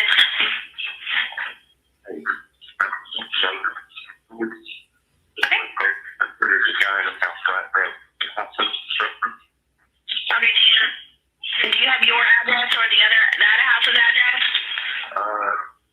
Right at 219 Point Still a Drive. And you said someone's breaking into it right now? Well, it's all about it's under construction. He's right around there. There he goes right there. Okay, what is he doing? I'm down the street. Oh,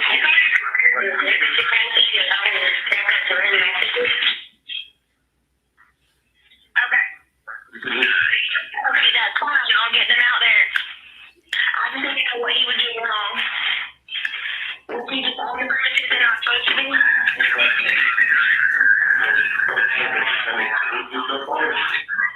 And you can call the camera a bunch, right? You know, just building house stuff. Okay, that's fine. And you said we're on a black here.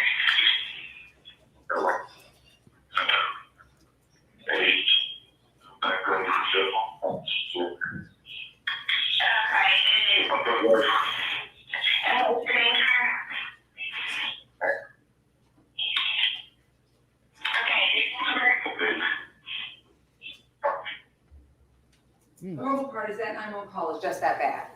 He is talking really, really low, and you can't hear him. There's a lot of static that's over him. See how you could hear her? What she says is, well, what's he doing wrong? And his answer was, well, he's running down the street. Yeah. And he says, we've had these problems in this neighborhood, just send somebody out. No, I don't know the deal. And of course, an officer's actually dispatched. The No, police are you on need their probable way. cause. It's not reasonably suspect burglary. That This is doesn't the work. thing. Greg McMichael You is need in probable front cause to of effectuate an arrest, Priscilla not Drive. He's all reasonable, not alone. reasonably suspect. And he sees Mr. Arbery running really, really fast down the street. If they He have actually reasonable uses the suspicion, words hauling they still ass. that would convict Okay, them. and he is.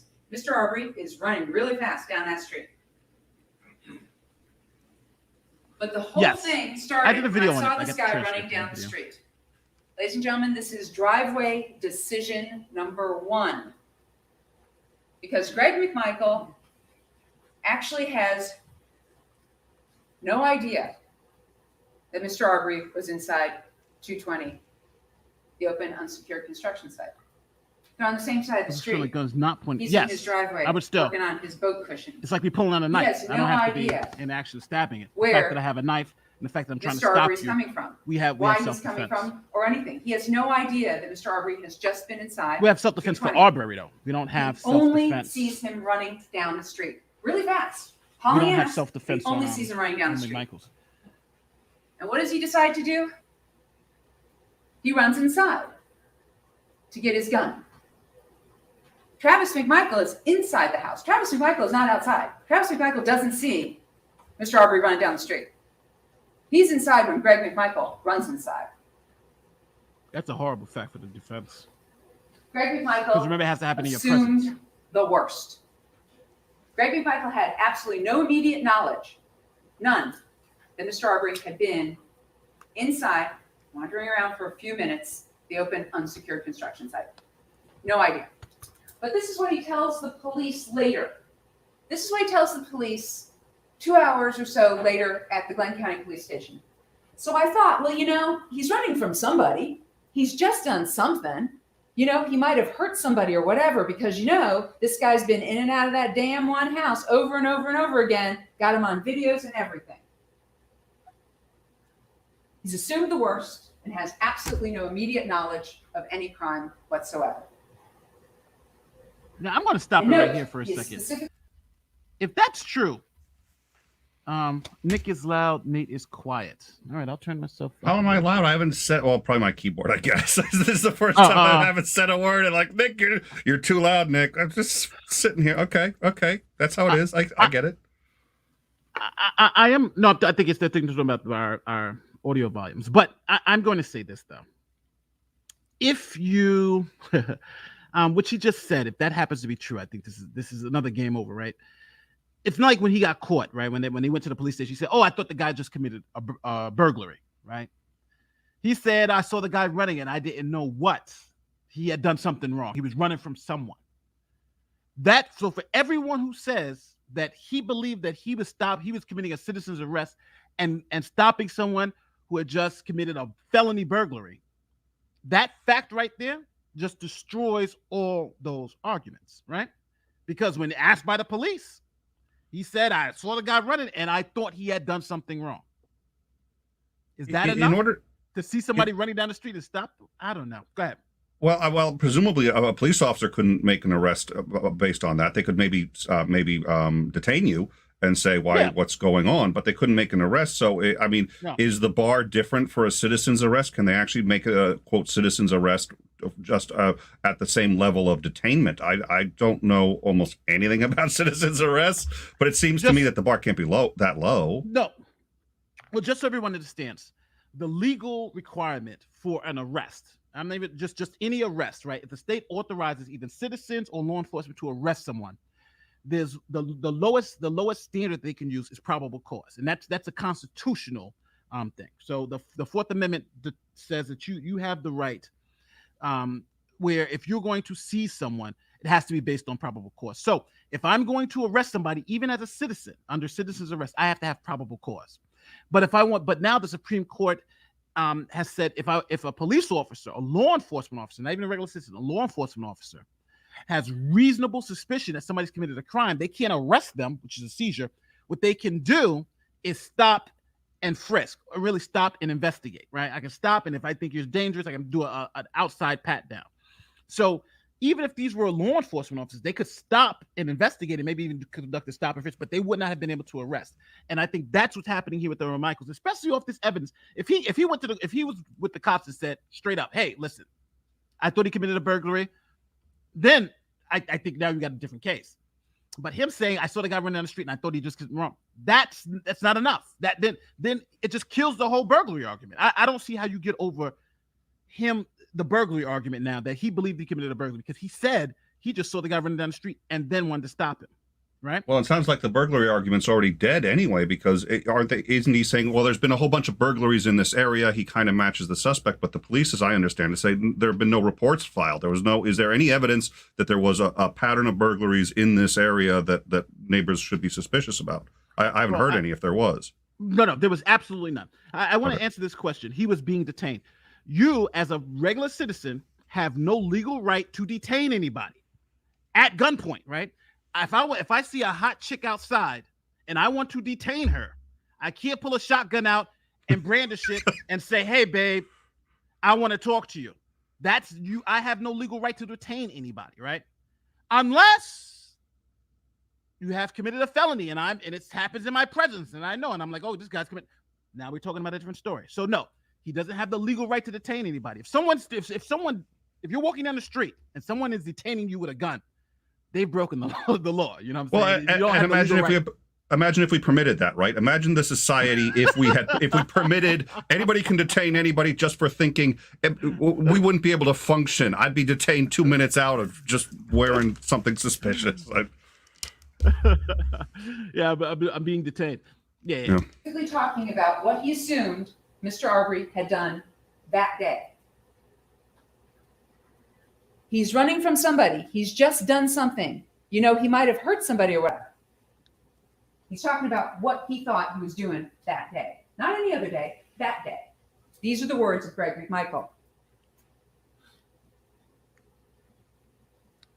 So Greg McMichael makes his driveway decision in this case. This is where it all starts. Right at this moment, in that driveway. 5 minutes later, Ahmaud Arbery's dead.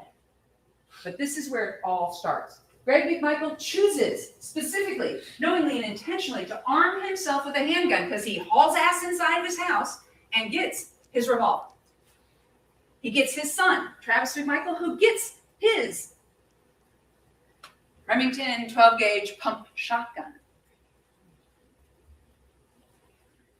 Travis McMichael has his cell phone, but Greg McMichael doesn't take his cell phone with him.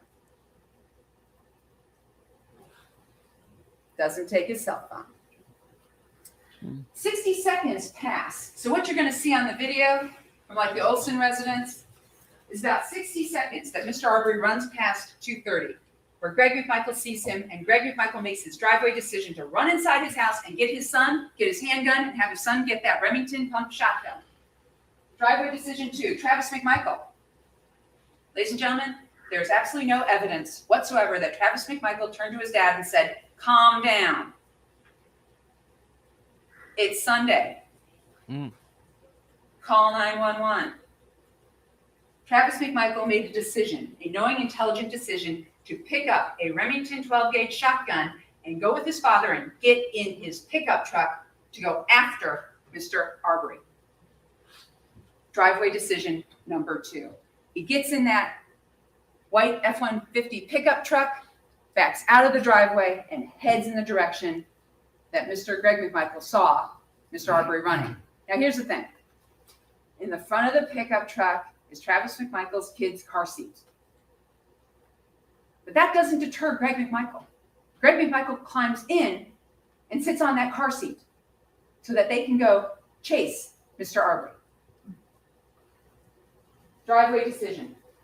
After getting his shotgun and getting in his pickup truck, Travis McMichael later tells the police, this is later, after Mr. Arbery's been killed, because I'm stopping it a lot, that at one point in time he saw Mr. Albenze point one time down the street, so he assumed something was up. The words of Travis McMichael, I assumed. All right? And so they didn't even know there was a burglary Mr. happening. Albenze is like standing under the tree. He's made the 911 call. He's still on call. He wanders out into the street. Yeah, they're just building a posse is what it sounds like. They don't even know in front what of Diego for. Perez's house, and he does this, and then turns around and walks away. Travis McMichael says, yeah, I saw that. So I They're assume chasing him and don't even know what he's done. was up. Yeah. There's absolutely no evidence that there was any verbal communication or any phone communication. Yeah, so I don't see how, again, with this, if this is true, again, these are arguments, these are not evidence. But if this is all true, I don't see how you get any type of self-defense here, right? They didn't even know what they were chasing him for, right? They don't even know what they're chasing him for. So everybody keeps saying they thought he committed a burglary and was trying to commit that. Those are, now I'm just going to be honest, but just straight up say it. That's BS, it seems like. But again, this is an argument, it's not evidence. Unless the defense attorney is going to get up there and show that they thought that he was committing a burglary because of all the statements that she's saying they made. We didn't know what he had done. He was just running. The guy pointed down the street, so we got out and and we were going after him, right? And the fact that it's just, okay, yeah. What do you think? I'm curious to know. She keeps saying driveway decision. Is that code for her, that she's making for just like an instantaneous on the moment? And is there a legal reason you think that she's driving that home? Yeah, it's because she wants to make it so that these are quick, rash, unreasonable decisions made in a driveway. and that's kind of that's the way it kind of all reasoned out, because she's trying to make it seem like these were, gunners, right? They got the guns and ran out. Now, don't get me wrong, I feel for these guys. I do, right? Because you're in the neighborhood, people are breaking into, things are getting stolen. His gun was stolen, something else was stolen, and you kind of want to stop it, especially somebody who you believe don't live around there. And so I am sympathetic on that end, but you can't just go grab a gun. Somebody's running down the street, somebody's pointing, hey, that guy, grab your gun, run down the street, stop, jump in front of him, and the guy's trying to run away from you and trying to say, I'm committing a citizen's arrest. When they ask you, well, what the hell did he do? He was running down the street. He was running. Yeah, he was running. No, that's Why- and people are saying, he could be excited because he was. No, Is it possible he was running because he was being chased? Just out of curiosity, but I'm going to ask you later. I want to keep playing this, but I'm going to ask you later. So just to prep you for it, about how this is similar to Trayvon Martin, because I think there's obviously similarities, but so I'm just letting you know. Well, I'm going to hit you with that. Yeah, Trayvon Martin's just a little bit different because Zimmerman was actually being attacked. That's a totally different scenario. I think it's a little bit different because he lost Trayvon and Trayvon kind of circled back. So the facts of that case, even though I believe the Zimmerman case is a horrible case, I understand why the jury came out the way it did. Even though I think it's a horrible case and I feel for the family, I understand why. But we'll talk about it later. Okay, perfect. Or any communication with the McMichaels that Mr. Albenzi had seen Mr. Arbery inside 220, the open unsecured construction site. No communication, just the pointing of a finger.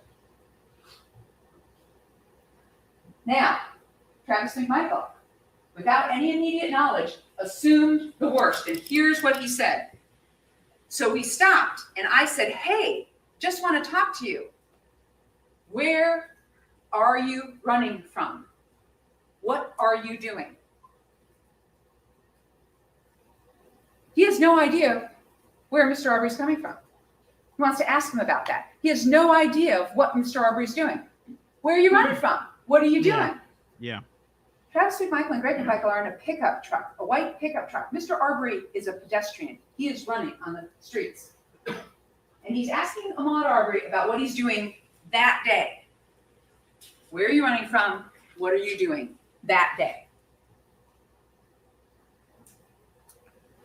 Well, since keep something in the chat, Zimmerman was being beaten by Trayvon Martin, right? Zimmerman had lost Trayvon. Trayvon circled back and confronted Zimmerman. That's what makes this different. It wasn't like Zimmerman ran up on him and brandished the weapon and said, stop, freeze, right? Trayvon came back, confronted Zimmerman. They had an altercation, and then Zimmerman fired at, unfortunately, the last possible moment, right? The kid was beating him on top of him. He's on the floor, and he pulled up and shot. Zimmerman's totally different. That's not what we see here. We see them confront. If Zimmerman would have confronted Trayvon, that case would have come out differently. But here, these guys are chasing down and confronting. So you don't have any. If you're provoking the situation, you don't have any right to self-defense. If you are the one provoking the provocateur, unless you can recover that, and a lot of state laws talk about that. But let's finish this. So, ladies and gentlemen, we're now going to talk about defendant William Roddy Bryan at 307 Burford. Let's speed up a little bit. Because when that stop talk happens, pulls up next to Mr. Arbery, and he starts questioning Mr. Arbery, Travis McMichael does, it's actually captured on video in front of Mr. Bryan's house. Mr. Bryan has the night owl system. Now, here's the thing. Mr. Bryan, on this Sunday, is out on the front of his porch, and he's out there messing with stuff. He's fixing something. He's got a ladder out there. He's got all this stuff out there. But Mr. Bryan's night owl system works this way. It only comes on when there's movement on the porch, because, of course, you don't want movement on the street, because it would go off all the time with cars and joggers. Police and are authorized by state. So it's only when it's near his house.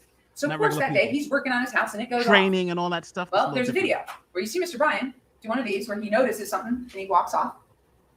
The next video, of course, with motion activation starts because Mr. Bryan is moving, but it just captures it right there. And what you see. Yeah, you cannot provoke the situation. If you Travis provoke, McMichael's you white lose self-defense. F-150 pickup truck in front of Mr. Bryan's house. Textbook law. Don't even ask me. Go ask somebody else. Ask and Nick. then Ask Mr. anybody. Bryan makes his driveway. If you're the decision. provocateur, you lose your claim to self-defense. Defendant Bryan sees Mr. Arbery Yes. running away That's from a the white fact. pickup truck. And he makes an assumption, because he has And they are absolutely no not idea what's cops. going on. Cops can do it, yeah, because they're And he joins the authorized, McMichaels they're in chasing trained, down Mr. those Arbery. type of things. He just joins in. Oh, white pickup truck chasing a young man. And he just joins in.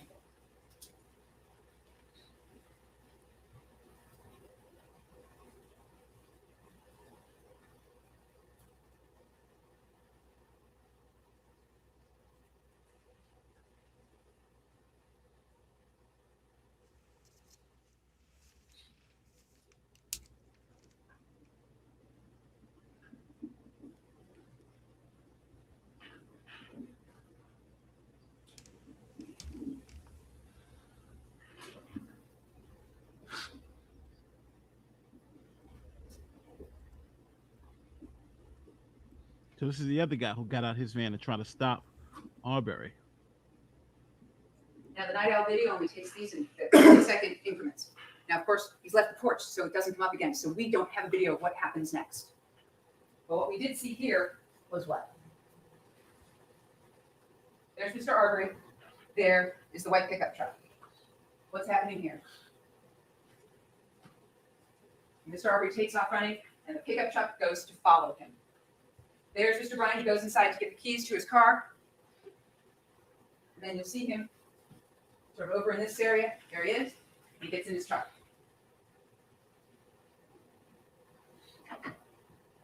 You're witnessing his driveway decision to join the McMichaels in chasing down Mr. Arbery.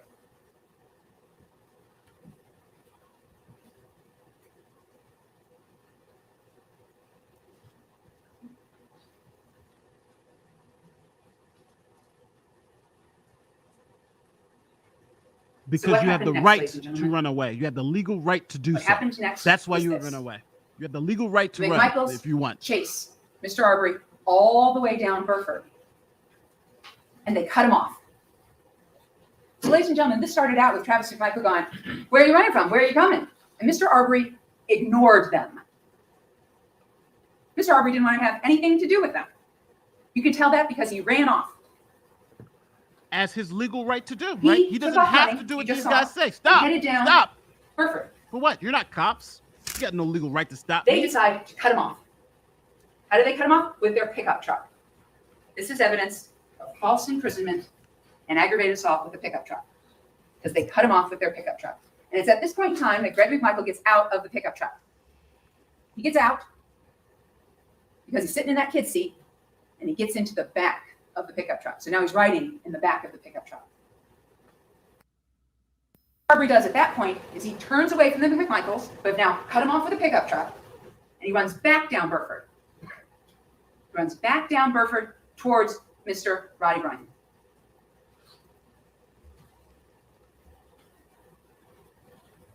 And what's Mr. Roddy Bryan do? Defendant Bryan, you saw him pull up on his driveway and pull back like that? When Mr. Arbery came running this way, he pulled out to try and hit him and ran him into the ditch. False imprisonment on Burford, aggravated assault with a motor vehicle by both parties on Burford to cut off Mr. Arbery. Ladies and gentlemen, at this point in time, Mr. Arbery is under attack by all Nice three of these framing. men. He's under attack. Because that doesn't stop Mr. Bryan that he went into the ditch. Mr. Bryan tries to hit Mr. Arbery 1, 2, 3, 4 different times with his pickup truck. Damn. 4 different times with his pickup truck. Mr. Arbery is under attack. The McMichaels at this point in time, they decide they're going to take off. They're going to go ahead up around Zellwood Drive and come back down because they're going to try and cut him off. Because Mr. Bryan's now chasing after him.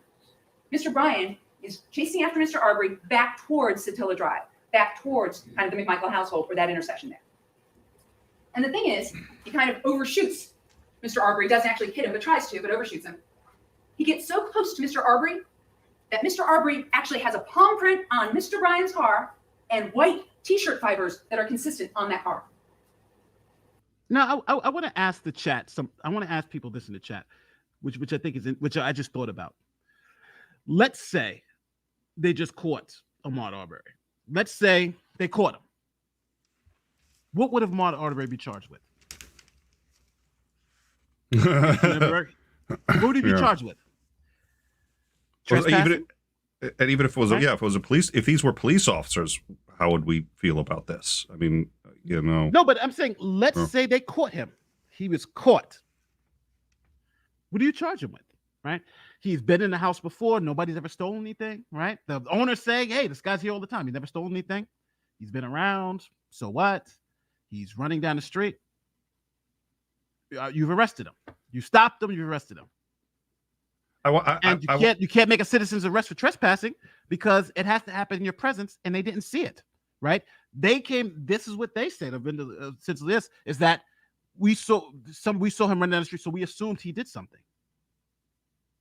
And there's no trespassing signs or anything. So at best, if he would have gotten caught by the McMichaels, trespassing is that, and remember, trespassing is not enough for a citizen's arrest.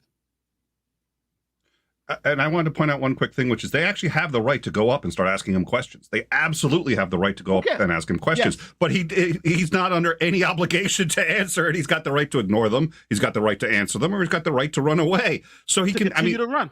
Yeah, he's so what they up until the point where they're wrongful imprisonment or any kind of actually attempt to detain him. Up until that moment, everything they're doing, they've actually got the right to do. As soon as they start to act threatening, as soon as they start to, so they're creeping up on crossing this legal line, but they're actually fully within their right to ask him these questions. But he absolutely has the right to ignore them or to run. Or I'd run.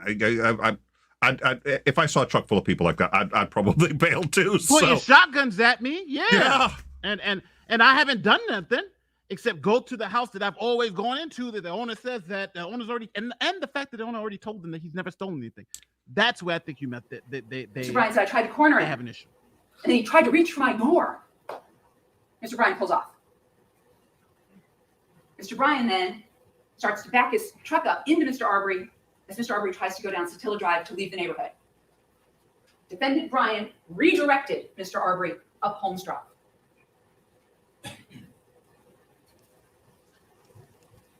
In the meantime, while Mr. Arbery's running up Holmes Drive with Mr. Bryan behind him, the McMichaels have come around and are coming down.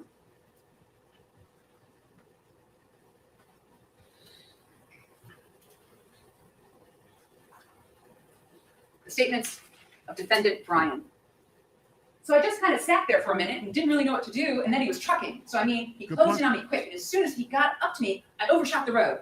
I was kind of angled. I overshot the road and forced him, Mr. Arbery, to go down into the ditch right there. Aggravated assault with a motor vehicle. Glenn County Police Department. And I angled my truck at him again. I think he kind of turned around. I missed him or whatever. Now, he was saying he made it to the scene. One time when I cornered him up over here, referring to Burford, he was trying to get in my truck. He tried to get in my door. Mr. Bryan got so close to Mr. Arbery while I was trying to hit him that Mr. Arbery touched the panel and had t-shirt fibers up against it. But from Mr. Bryan's point of view, the guy I'm trying to hit with my car is trying to get in my door.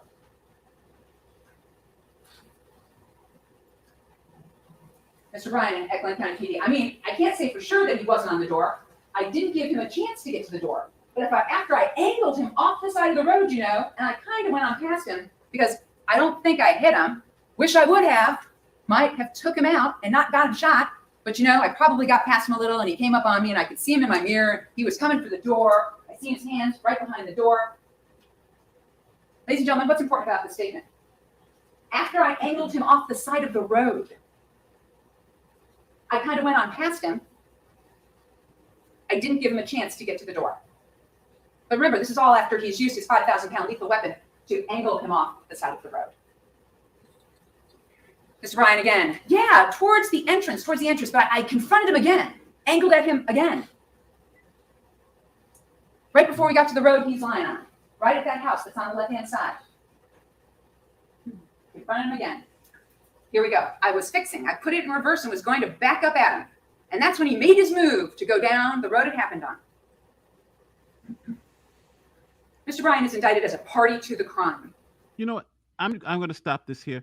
Maybe you weren't here earlier, John, but the owner of the property told the McMichaels that Arbery had been in the property before and had never stolen anything before. So, just so we're clear, the owner of the property believed that it was some white people who had stolen some property out the house previously. And he specifically told the McMichaels, the people who killed them, that Arbery had never stolen anything from the property before. So I don't know how this is going to affect the reasoning here or your logic here, but those are the facts that they've just laid out. Then now, again, obviously this is not evidence; it's the arguments for the opening statement. But hopefully that clears this up. So no, so all these things that you're saying in here, those are, that's not exactly what the facts are. The facts are the owner of the house told McMichaels that Arbery had never stolen anything out of the house. Hopefully that helps. As a party to the crime, because Mr. Bryan kept Mr. Arbery from running down Satilla Drive and out of Satilla Shores. He redirected him with his vehicle. He falsely imprisoned him and forced him to run up Holmes Drive, right into who was coming?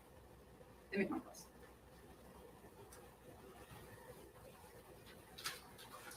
Mr. Bryan. Yeah, all right, that's so what I I said. backed up and started going down that way. He's talking about on Holmes Drive now. I think I angled at him again, kind of forcing him off the road or something right in here.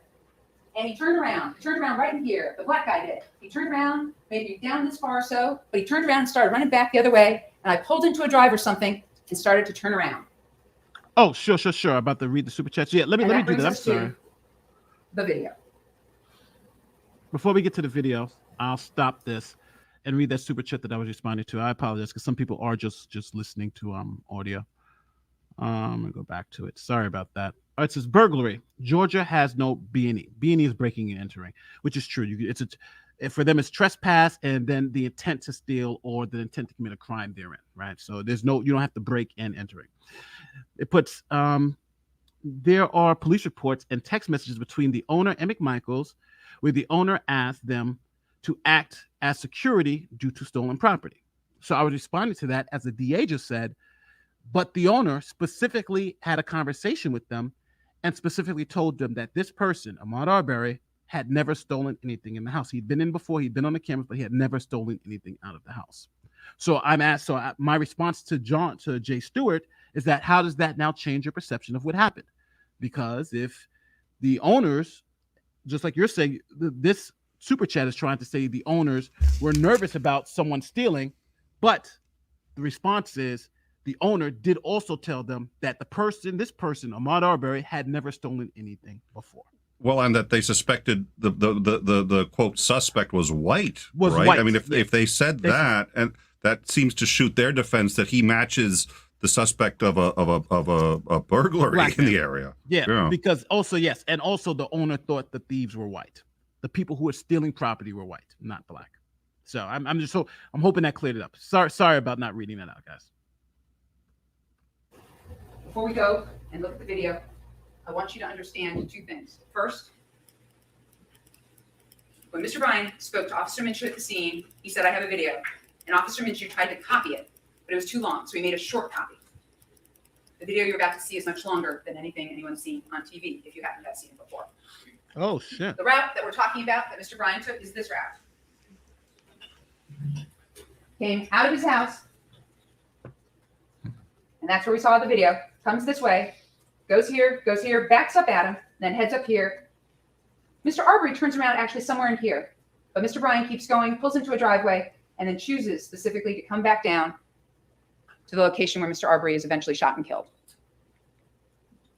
All right, so I backed up and started going down that way. I think I went the wrong way. I did go the wrong way.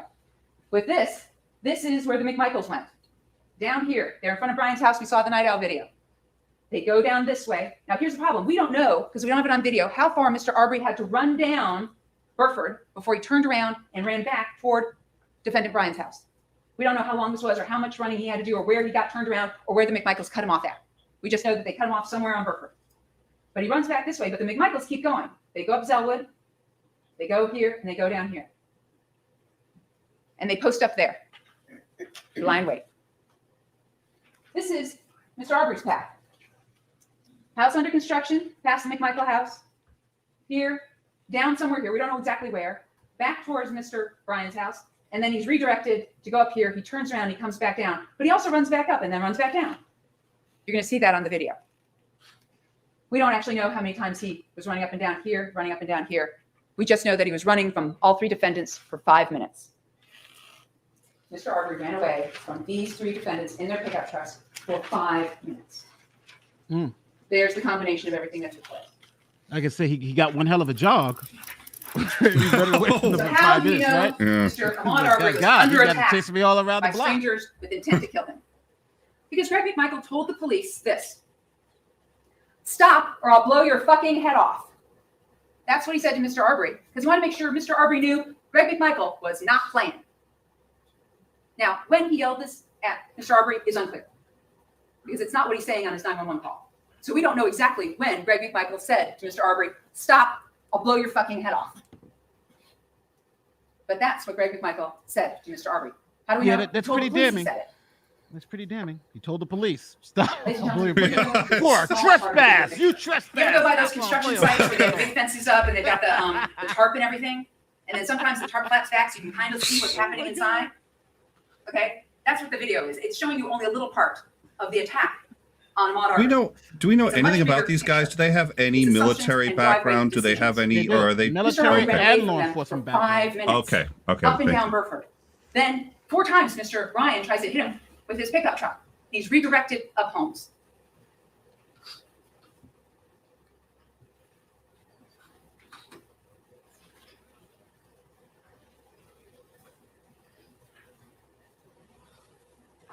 Yeah, people keep saying the police can do it. The police, these are not police officers. People have to understand. Why do people keep saying, yes, the police can do it? Yes, the police are sworn, the police are trained, the police are qualified immunity, right?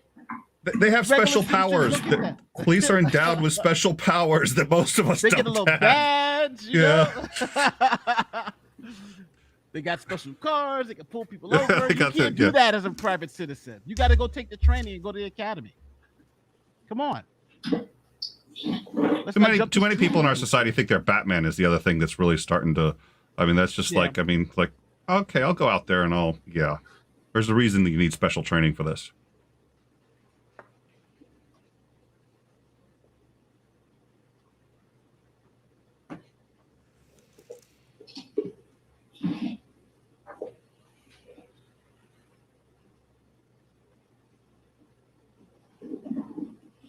Why do you think they haven't taken a plea? I had assumed a plea hadn't been offered. I assumed, based on what I've heard so far, it's just the beginning. This is just the beginning. So much more could come out. But based on this, I'd have assumed that they would have taken a plea. So I was stunned when I heard that they were offered one. So they were offered a plea. They said no. I believe so, but I'm not sure. I got to look it up again. I believe they were offered a plea.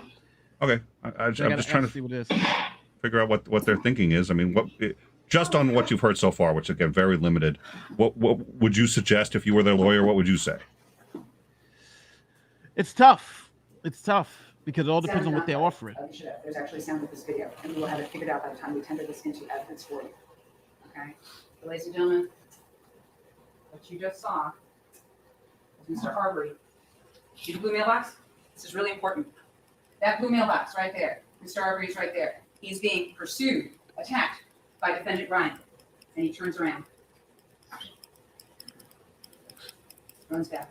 Batman doesn't use guns. Yeah, he doesn't want to be charged with murder. Ryan goes down, turns around, but he dropped the phone, which is why we can't see him. Batman doesn't kill That's what's people. happening. That Batman phone is beats down in the people well. up. While Mr. Bryan continues to drive up, Oh, on and continues civil to drive back law. down. Yes, Oh. hello. I'm here. I'm having camera issues, so I'm talking to you from the void. And he does. And he That's all follows right. Mr. Arbery, Good to see you. driving him. Hello. to the It's McMichael been a long time, Nick. at the It has been a long. intersection. It's been too long. It's been too long, and that's at least as much my fault as anyone else's. But good to see you. It's all your fault. No, excuse me. No, I said at least as much. Okay, you know what? We'll have this discussion later. No, never mind. There's We're that gonna have this mailbox. discussion later. See how Mr. Arbery is Never only just mind. right here? Good to see you. Yeah. He had run away from the McMichaels, and now he's being driven back towards the McMichaels, based on where this blue mailbox is. And what's difficult to see, but what you just saw, was Travis McMichael raising up his shotgun. That Remington 12 gauge. For absolutely no reason, because where's Mr. Arbery? Look how far Mr. Arbery is. We can't see none of this. Mr. Arbery's under attack.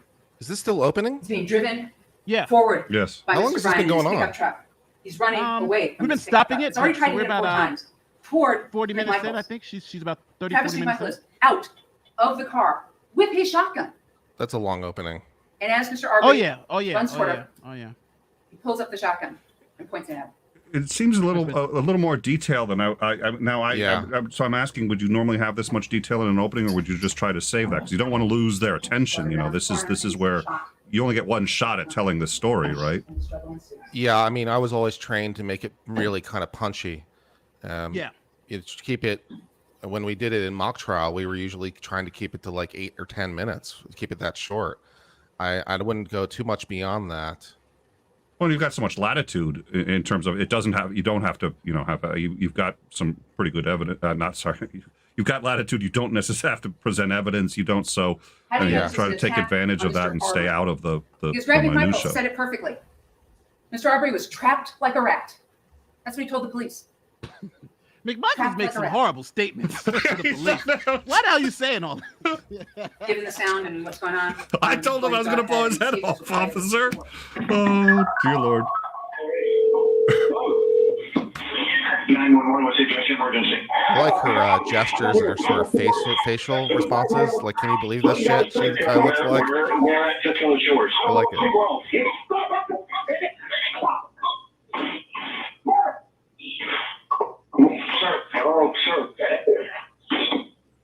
So, ladies and gentlemen, what you heard was, stop, goddammit, stop. That's Mr. Arbery coming around the truck. You heard a little sound. That's the shotgun blast.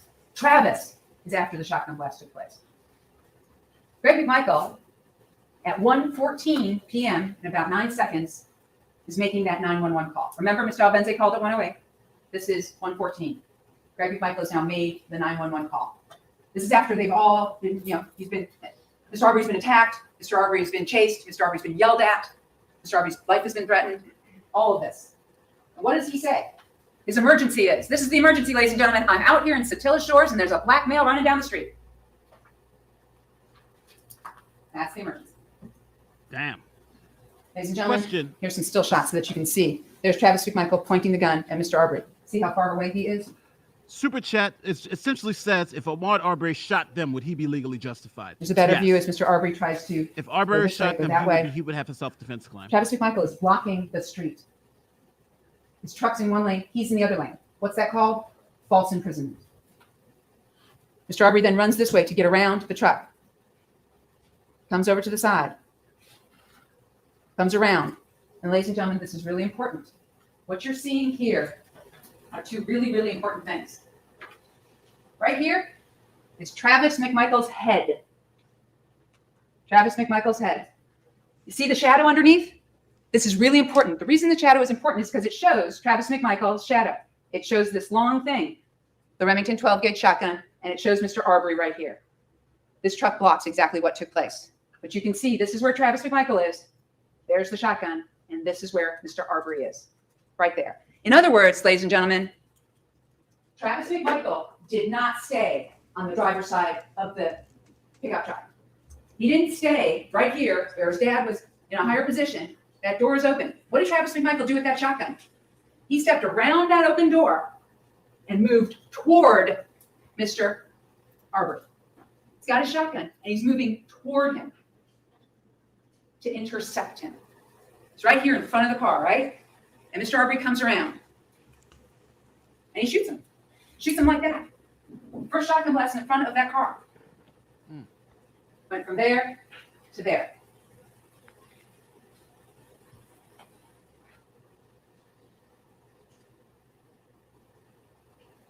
Now, Glenn County Police wanted to make sure that they could try maybe and enhance this somehow.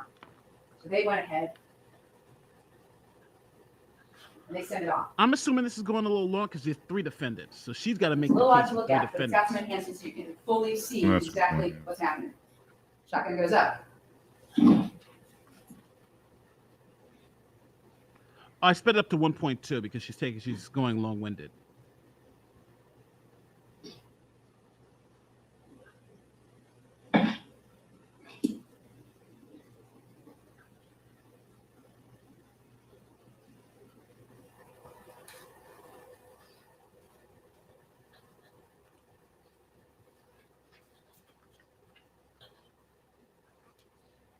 Mr. Albenzi's 911 call was at 1:08, as Greg McMichael stated. But the whole thing started when I saw this guy running down the street. No immediate knowledge of any crime having been committed by Mr. Arbery. That's and here's damning. the truly, truly tragic part of this whole. So I'm civil because Yeah. you're the other attorney on the screen. So McMichaels, after when Arbery starts running down the street, McMichaels comes out and he tells police that only reason why they were chasing Arbery because he was running and the other guy pointed and they had assumed that he did something wrong. Yeah. That to me destroys any claim to citizen's arrest because Yeah, you need a lot more than an assumption. But you would need to know that they had committed some type of felony, right? He just killed somebody. That'd be helpful. Possibly got your citizen's arrest. But just saying, I just saw him running, so I'm going to chase him. That kills your citizen's arrest because it didn't happen in your presence, and you don't know what the hell happened, right? Does that make sense?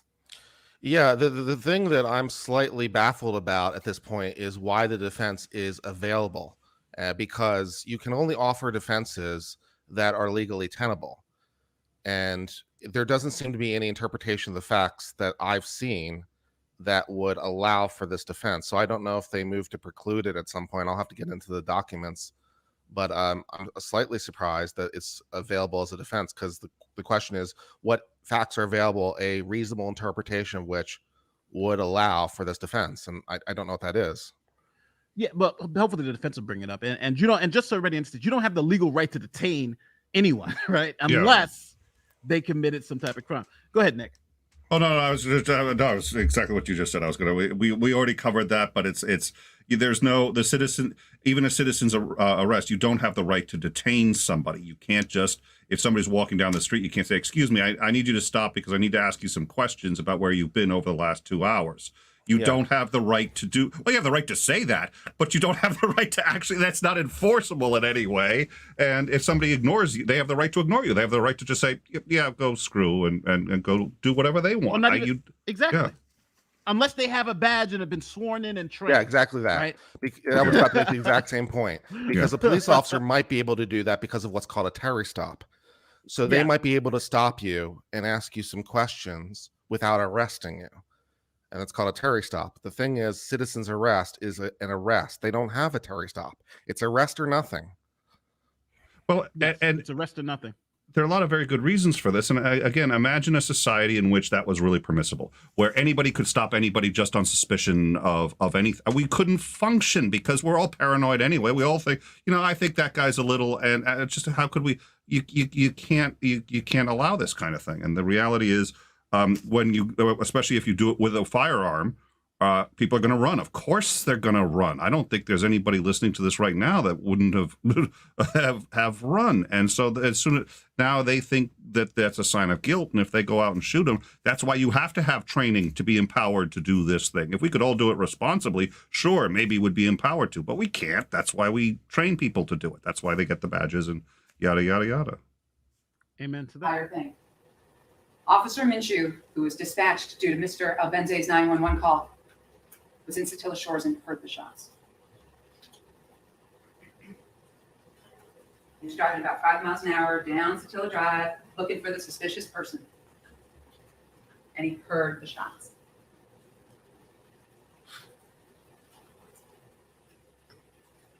The statements of the defendants. One thing I want to be really, really clear with you about, and it's important, is that everything they talk about is what they thought Mr. Arbery was doing that day. Travis McMichael. This is what Travis McMichael says. He runs to the right side of my truck. I stand on the left side of my truck. I'm waiting. Get by. Right? As in passenger side? Passenger side. Yes, sir. Running towards the passenger side. Travis McMichael is telling the cops, I was just waiting for the guy to go by. He either came back to the left side or came to the right, and I'm backing up. I'm telling him to quit. Stop coming at me. Stop coming at me. I see where it's going quick. I got the shotgun in my hand. He comes up. Is it pointed at him at that point? Or, yeah, it's pointed at him. He admits he never stopped pointing the shotgun at Mr. Arbery. But here's the problem. Look at this statement. He either came back to the left side or came to the right, and I'm backing up. I'm telling him to quit, to stop coming at me. Stop coming at me. Travis McMichael's the one who went to the front of the truck. Mr. Arbery comes around the corner, shotgun immediately happens. And what does Travis McMichael say? And this is at the very beginning of his statement. So this is, he's been read his Miranda rights. He's sitting down with the officers. He's talking to them. And this is the very first thing he starts describing it. He comes up to that driveway, squares up with me. I shoot. Squares up with me. Squares up with me. And don't get me wrong, ladies and gentlemen. During the rest of his statement, Travis McMichael goes on to say that Mr. Arbery attacked him. 2 bites at the He apple. goes on to say that I was acting in self-defense. He goes on to describe his thought process while they were struggling over the shotgun, that Mr. Arbery was going to get the shotgun away from him, and that if Mr. Arbery did, he'd get shot. Okay? But remember, this is 2 hours later at the police station. It's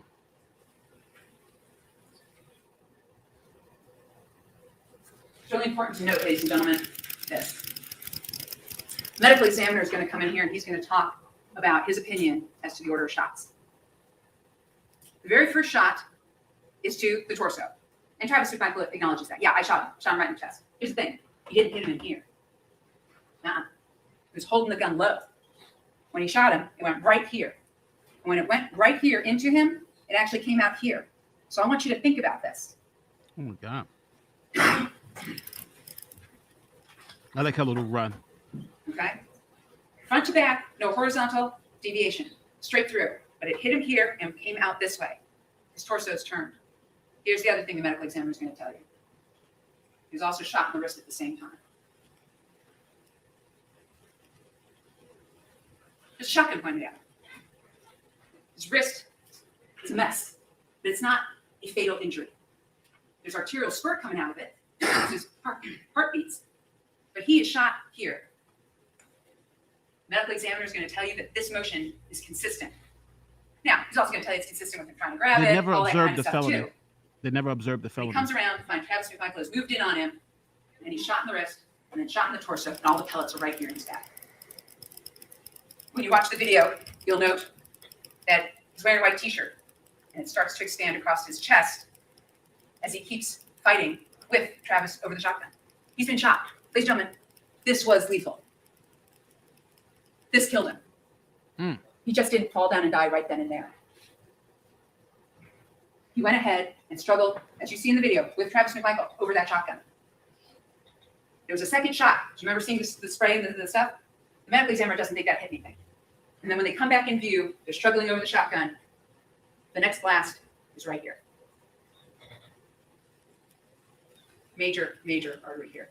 His arm falls like this. It's useless. And he stumbles away because blood has accumulated from this shot into his stomach cavity. You see a bunch of ribs got broken, and all this blood is flowing into his stomach cavity at this point in time. But it hasn't stopped his heart, and there's arterial spurt coming out.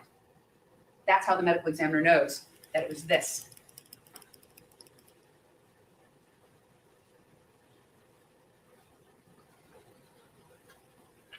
At the end of the interview, by Detective No Hilly with Travis McMichael, he asks him this. Do you remember if he grabbed the shotgun at all? Because Travis is all over the place. I want to say he did, but I honestly can't remember. Ladies and gentlemen, there's absolutely no evidence that Travis McMichael went, I shot him because he grabbed my shotgun. That's not what Travis McMichael says at all. This isn't about grabbing the shotgun. I want to say he did, but I honestly can't remember. Well, and it kind of sounds like they're handing them every bone they can, right? I mean, he might have been reaching for a shotgun, right? Also, I mean, yeah. you don't know. It's like, I don't Mr. Arbery had nothing on him. No backpack, Ooh. no bag, no cell phone, no ID, no wallet, no keys, no gun, no weapon. No. Mr. Arbery couldn't have even called for help if he wanted to, because he had no cell phone on him. There's absolutely no evidence in this case that anyone was making an arrest. Not one single defendant said, Mr. Arbery had a weapon. Not one single defendant said, Mr. Arbery made any verbal threats or gestures. Mr. Arbery said Yeah, he's nothing been a bad during attorney. the 5 Not bad minutes attorney, but he he's ran from the defendant. bad at objections. No one, not one single defendant said, I saw him commit the crime of blah, blah, blah today. Mr. That's Bryan game was on over. his front porch. Travis McMichael was sitting inside his living room. Greg McMichael was in his driveway. What's your emergency? There's a black male running down the street. Yeah, see that's damning. If pretty they can't damning. articulate, they ask them, what crime did this guy commit? And they can't articulate that No a black clue. man running No down clue. the street. Game over, right? How You would think it has to be. You would think it has to be. Well, they're doing the opening for the defense today too, I assume, right? Oh yeah, So, I'm I sure mean- it'll come right after this, presumably. Yeah. Oh, I'm sticking. But I'm sticking around for that if I can. If at all possible, my possible, God. I'm going to be around for that. I want to see That's that. damning now. What crime did he commit?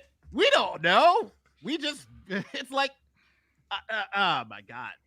I don't see how you, right now at this point, I got to hear the defense, but right now at this point, the defense has got to bring me something, because if their statement to police is like, what crime did he commit? And they said, I don't know. Game over. Well, it does. If I heard this that, is not a trial. This is them just going for sentencing. if I heard that correctly, too, the officers, when they were being interviewed, were trying to just sort of say, listen, let's find a way to mitigate this and be reasonable. You know, well, did he maybe reach for your gun? Did he? No, he did that. Yeah, no, nothing like that. No, they don't have. They were honest, but yeah. So why the hell were you chasing him? Because he was running down the street. Yeah. No. Yeah, I had a reasonable suspicion he was committing a crime, but I was completely unable to articulate that to the 911 officer when they directly asked me. No clue. No one said, I was making a citizen's arrest today. Not one single person used those words. Nobody said anything about No one citizen's said, arrest. I was trying to arrest him for the crime of fill in the blank. No one said that. Game Not one single over. defendant ever said, Yeah. I was trying to arrest him. Or mentioned what crime it is they actually thought he committed. No one said, I told him that he was under arrest. I mean, come on. How do you arrest somebody? You're under arrest. Put your hands That would blah, blah, help. blah, right? Isn't that how you arrest somebody? You tell them you're under That would arrest. help a lot. No one ever said, well, I told the guy I was under arrest for the crime of whatever crime it is. No one ever said that. But here's what Greg McMichael did say. And this is really important because once again, Greg McMichael's talking What did he about actually February say? All right, let's see 23rd, what he actually 2020. Oh, please tell me. What did he Is he say? picking up anything? Going through anything? You know, not that I recall. I don't think the guy has actually stolen anything out of there. Or if he did, And she puts it up on screen. She puts the words up on screen like no a good immediate prosecutor. knowledge of any crime in the past or on that day. I don't think the guy has actually stolen anything out of there. Or if he did, it was early on in the process. Meaning I don't have any information about it. I don't know anything about it. Wow. Nice. How is No this one not said game we have over? evidence that he stole items off of Larry English's boat back in November of 2019, so we're trying to arrest him for burglary or theft or anything like that. No one ever talks about Larry English's boat during any of these interviews. Wow. This defense opening better be the best opening ever. What do you do today that you have immediate knowledge of? That's just it. I don't know, says Greg McMichael. And look at what he does. He says, well, you know, that's what I told what's your name out there. I said, listen, you might want to go knock on some doors because, you know, I'm sure he did something. And if you police officers would just go and investigate that, I'm sure you could figure out what crime it was that he committed today. I'm sure you could. Just go out. I mean, you should investigate. Now that we've killed him, figure out what crime it was that he committed. Now that we go. Now we've killed him. Go investigate the crime. Why? Now that we've actually done the sentencing, go find something he's guilty of. New poll. You in mean the you chat. don't know? Knowledge of anything or any crime. New poll in the Mr. chat. Arbery Was committed this that a citizen's arrest based on What you what we're don't hear listening to now? is I thought he committed a burglary, but you don't hear is criminally attempting to burglarize this person's house, and I personally saw it like any of these defendants. That's not what you hear from them. The only time Greg McMichael actually uses the word arrest, and he does use the word, uses it one time. But anyway, in my mind, there's a good possibility this guy's armed. That was my thought process. And my intention was to stop this guy so he could be arrested or be identified at the very least. So he could be. Now, let's pick this apart for a minute. This will be But good. in my mind, there's a good possibility this guy's armed. That was my thought process. The evidence is Greg McMichael needs to be able to explain to the police why he has a gun and why his son has a shotgun. So this is it. I thought he was armed. So I really want you to think about this. The evidence is that Greg McMichael assumed the worst. This unknown stranger, this black man who's running down the street, has a gun on him. I want you to think about this. I want you to think about Greg McMichael's. I object to getting the argument now. We're running an hour and 15 minutes beyond the hour. It is a little argumentative. I'll give him that. Yeah. Oh no, the whole thing is argumentative. Yeah. I'm not a lawyer, and I was complaining about it. I was just like, wait a minute. They're like, he's like, God damn, we're an hour and 15 minutes into this thing. Yeah, this is a. Give us a break. Yeah. In my mind, there's a good possibility this guy's armed. But for me, okay, so these guys clearly, okay, if they've been offered a plea deal and they're going forward on this, either they've got something stellar that we don't know about, which is unusual, but could certainly have They now happened, claim to be or God's own. they just genuinely think that nobody could possibly think they were in the wrong, which is what it sounds like how they were acting when the police were talking to them. Like, oh, Go ahead. yeah, I'll say a no, little it's like, more. no, he didn't And go for the my shot. intention was to So stop this guy so Hold on, that hold on. one, he could be arrested. Hold Notice on. how he didn't say for what. I'm just gonna roll it back because he said his To intention stop this was. guy so that one, he could be arrested. Notice Huh. an Arbery decision. Go ahead and pick apart the statement a little more. And my intention was to stop this guy so that one, he could be arrested. Notice how he didn't say for what. He didn't say so he could be arrested for the crime of this, the crime of that, or anything. I don't think the guy has actually stolen anything out of there, or if he did, it was early on in the process. Did this guy break into a house today? That's just it. I don't know. But the alternative, That's it. well, my intention was to stop Yeah. this guy. Did he so break could be into a house arrested. today? I don't know. What was, well, he should be identified. It's been it a couple times, but yeah. there's a number of Mr. deal Arbery's breakers dead. here. Yeah, please stop. Stop eating the horse. It's already dead. All right, ladies and gentlemen, we're into the home stretch. Are we? So what happens with Glenn County Police Department? that evening is Finally, they go after ahead and 2 hours interview here. Everybody. Going into the home stretch. Crime scene tech comes to the scene, takes photos, collects the evidence, collects the shotgun. Body This is cam much video more captures typical of a initial close statements. than an open. Travis But this McMichael opening is transported fantastic. down to the police station. He's covered in blood. Greg It's a McMichael little. leaves the scene. Okay, with it's the more white than pickup little. It's a truck. lot He long drives for it my back to his taste, house but I in do love the Florida. organization of it. Oh yeah. Mr. Bryan actually has already left the scene by the time the crime scene tech gets This there. is You long won't see his truck good in any of the versus crime scene long photos. bad. He was for allowed to leave Rittenhouse. and go home. Yeah, He I does. think He it's begins better work to on leave sports them wanting to know what the And then they story realize, is well, maybe than we just should've done tell that them and the come back to story. scene. The purpose of the Then they opening ask is the tease. Police bring You know, his so truck they're to engaged and be like, "Ooh, I really want to know what happens next. I can't wait to feel how this story develops." And he did. She's All spoiling three it. defendants cooperated. Quick question: do you think she's doing this to try to Mr. Bryan brought push his truck back and showed Detective Lowry, here's where he touched a his deal, fingerprint. get them to agree And to a they deal now that they fingerprint see and just how strong bad it is? Do you think that's on her table, or she's just It's she's just either throwing that it? or she's really strongly of the school that the opening is everything, which is a school. Mhm. So I better do everything in the opening because that's Well, when the don't- jury don't- makes up its mind. Well, don't forget too, during the opening, the prosecution does have to lay out all the elements for the crime, right? You can't just say, they're guilty and just sit down. You kind of have to lay out all the elements and put everything in there. Now, now there's a ways to do it where it's not so long and drawn out, but generally you have to, here's the first one, here's the elements for this, this is why we're going through this. So this is obviously long and drawn out, but I think you have 3 defendants too. So I think you also got to play with that because now she's got to do that for each defendant, right? How each one of these defendants also tied in here. But it's long as hell though. I'm not going to pretend.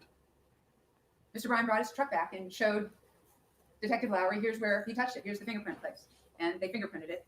And it's Mr. Arbery's palm print on the car. They went ahead and collected the shotgun, took photos of Travis McMichael, interviewed everybody, and then all 3 defendants went home.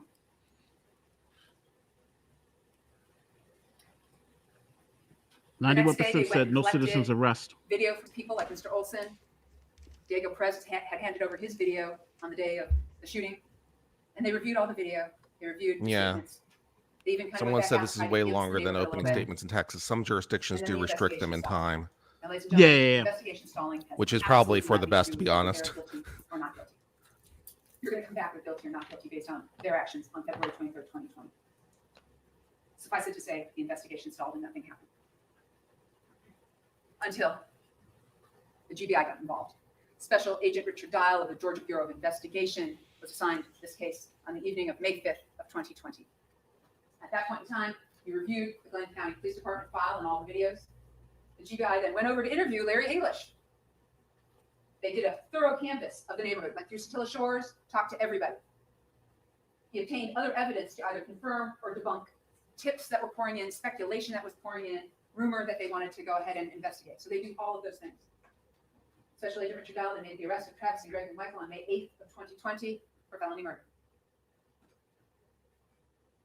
Mr. Bryan, who was completely cooperative, Mr. Bryan was really cooperative. He came in and talked to Special Agent Seacrest. No. Special Agent Seacrest interviewed him on May 11th, then interviewed him again on May 13th. And Mr. Bryan even got in the car with Agent Seacrest and went through a drive through Satilla Shores to show him where he This was. is where we ran him off the during the whole road. entire time. This is where we. Oh dear The Lord. problem is by the time we get to May 13th, Mr. Bryan's telling Agent Seacrest, Oh, I didn't try and hit my car. Arrested defendant Brian on May 21st, 2020. Ladies and gentlemen, the defendants assumed the work. She's casting a lot of checks. She's laying it all out. And made their driveway decisions.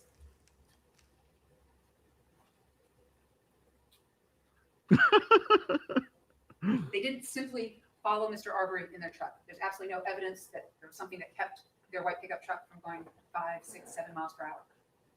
They didn't just simply follow him. Greg McMichael and Travis McMichael sought to confront Mr. Arbery and took their guns with them to do it. All three of the defendants cut him off with their trucks, or tried to, on Burford. They then used their pickup trucks as lethal weapons. Because when you force somebody off the road, a pedestrian with a pickup truck, you're angling your truck at him, called aggravated assault. All three trapped him like a rat between their two pickup trucks on Holmes. Mr. Bryan coming up from behind, Mr. Arbery running towards Travis McMichael, who's out of the car with the shotgun. Yeah, Greg McMichael's on the phone, finally, with 911 at that point, yes. But Travis McMichael steps out with his shotgun and points it at Mr. Arbery when he's yards and yards away. They worsened the entire situation by threatening to kill him. Stop or I'll blow your fucking head off. That's what Greg McMichael said to her. I'm sorry, I don't mean to interrupt. I hate to interrupt. This is argument. This is closing argument. Let's keep it focused on what the state would expect the evidence to show. She is making closing The arguments evidence here. that the state expects to show at trials that Greg McMichael yelled at Ahmaud Arbery, "Stop, or I'll blow your fucking head off." That wasn't a better. That didn't clean it up better. That made it worse. Mr. Arbery, 5 minutes. All right, the state of The citizens only showed thing that he Mr. said, Arbery did "Stop, was to Pablo, run fucking head away. off." All right, you want the objection? I'm going to hit you with it. They certainly must have committed some crime that day. That was Stop, I wanna savage. Talk to you. That was savage. Ahmaud runs away. Okay, They cut him the off. state is going to Tried show. steal his pickup trucks. His shotgun comes out. Why? Because he wouldn't stop, so they could identify him, so that the police could later investigate what it was that he must have done that day. Ladies and gentlemen, these three defendants committed 4 felonies against Mr. Arbery. And it all started when Greg McMichael saw him running down the street. She's saying this again now. These She's 4 felonies, repeating it, violation repeating it, of repeating it. personal We've heard this like liberty, 4 before he times now. finally tried to run around their truck, as you saw in the evidence, and get away from these strangers, complete strangers, who had already told him That was they would brilliant. And 7, she did something good finally, huh? and that they killed him. Oh my At the god. end of the presentation of the state's evidence, ladies and gentlemen, the state is going to come back and the state is going to ask you to find them guilty on every single charge in this indictment. Thank you very much. Wow. All right. So now they're gonna probably take a break and be like, "Yo, Thank you. Ladies and gentlemen, we're going to take a short recess. Let's plan on about 10 minutes. And we'll Yeah, but continue we're with the presentations. we're further than 10 more than minutes 10 minutes behind. back." Yeah, Yep. so- So we're going right to the defense's opening. So this is live. They still. All right, there it is. Let me go back. Let's do the opening. Let's see if I can pull it up. Represented Here by we go. counsel. All right. Oh, We got a before I do couple that, folks I'm going to put a standing. poll in the chat. Now, after the people's opening, generally I like to take a snap poll. Do you think, is it guilty or not guilty? And that's to see how good the opening was. If the opening was good, you're going to lean toward guilty. If it was kind of bad or wasn't as good, you're gonna lean to not guilty. Oops, I gotta put it here. GUILTY. They're not even waiting think- for the poll. They're all like, "No, let me at him. I've got my answer." It's in the chat. All right, so let's hear what the defense has to say. I gotta remember to take all that prosecution shit out my mind and just go Thank you, straight to Ryan. their stuff. Number one, I wanted to point out to the court, and I'll tell you that the remedy that we're seeking, the state said this phrase, "Then the investigation stalled and nothing happened." That was preceded by the state saying that that GCPD let the guys go home. No I'm one sure was it's not guilty. arrested. And then it stalled and nothing happened until the GBI came in and did their work. Ms. Dunikoski did point out that that should not be held against the defense, but I point out that we litigated this issue. The state filed motion 4.54, a motion to exclude mention or reference to any argument concerning George Barnhill's letter to Captain Tom Jump of the GCPD, or his meeting with GCPD about this case, or Barnhill's opinion of this case. That got expanded to the notion of whether any discussion about Jackie Johnson, and this was before her arrest, could be addressed. And in open court, the court accepted the agreement between the parties on the record that we would not be addressing the time lapse that was between the date of February 23rd and the May arrest. In fact, we knew that one of the reasons was it was incendiary, and especially after Jackie Johnson's arrest.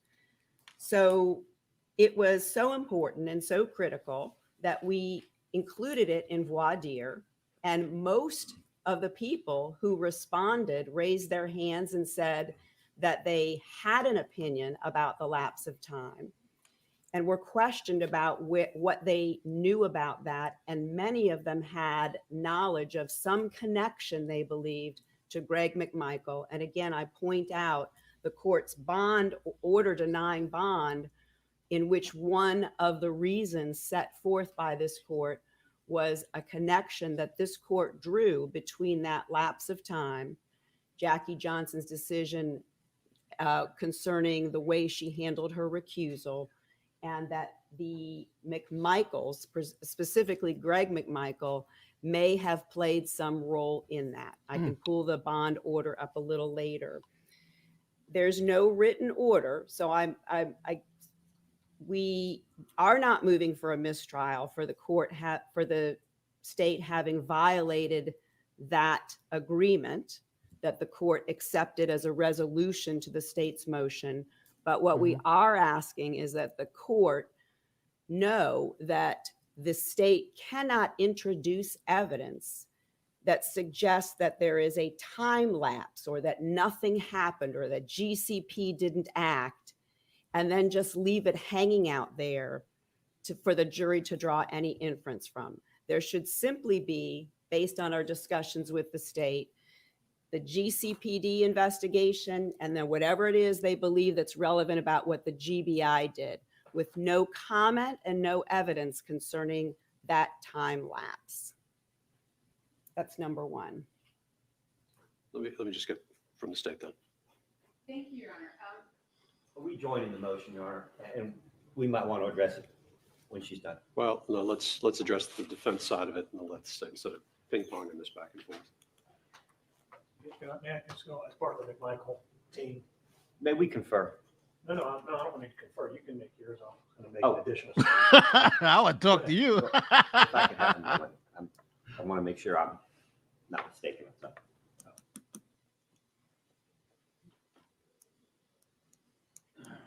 So the argument here is about the time lapse from the arrest to the investigation. Remember, there was that time lapse because they tried. It was like a small little cover up, but it wasn't the McMichael's fault, right? So why should the jury The request? What I understand is you are trying to put a finer point on and clarify what the agreement was with the state.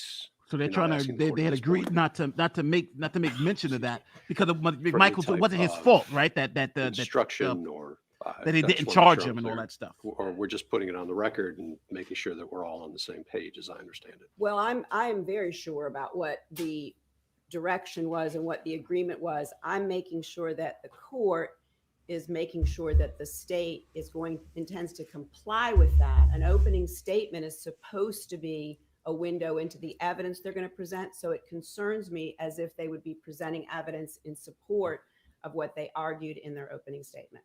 Understand. You know, my inclination was that go ahead and make the motion for mistrial. I don't know why we're not doing that. I don't think we're going to be able to unring the bell that has been rung by the prosecution a moment ago. And I'm sure there's an Having a explanation dryer for it, but it emergency sure right seems now. to me like a violation of the prior understandings upon which we would try in this case. Because they violated I the couldn't agreement. even begin to suggest a curative instruction. I don't know how you fix the problem. But the bigger issue I guess for me, Your Honor, beyond that, just anticipating your court's not likely to grant a mistrial before any evidence is actually heard of the case. We had a fairly lengthy discussion the other day. I filed a motion in limine. I sat here with a written motion to sever ready to be filed. And we backed away from that. I brought to the court my concern about this after the fact conspiracy and how, regardless of the state's intentions, you're not going to be able to separate this thing with Jackie Johnson, the police department, the lapse of time from the other stuff. So, even if the state doesn't grant a mistrial, the state has pushed the Bryan defense closer and closer before they've even started presenting evidence to a severance. Because how would we avoid from Mr. Bryan the spillover effect of all this other prejudicial extraneous matter, which now the state has put out there in opening and cleverly, I think maybe not as cleverly, maybe not cleverly, maybe we'll leave that for later. But he has to give props. We have tied in through the voir dire process, by implication, the knowledge of the jurors about the unindicted fourth defendant and the lapse of time. I think it leads back into all those examinations of the individual jurors.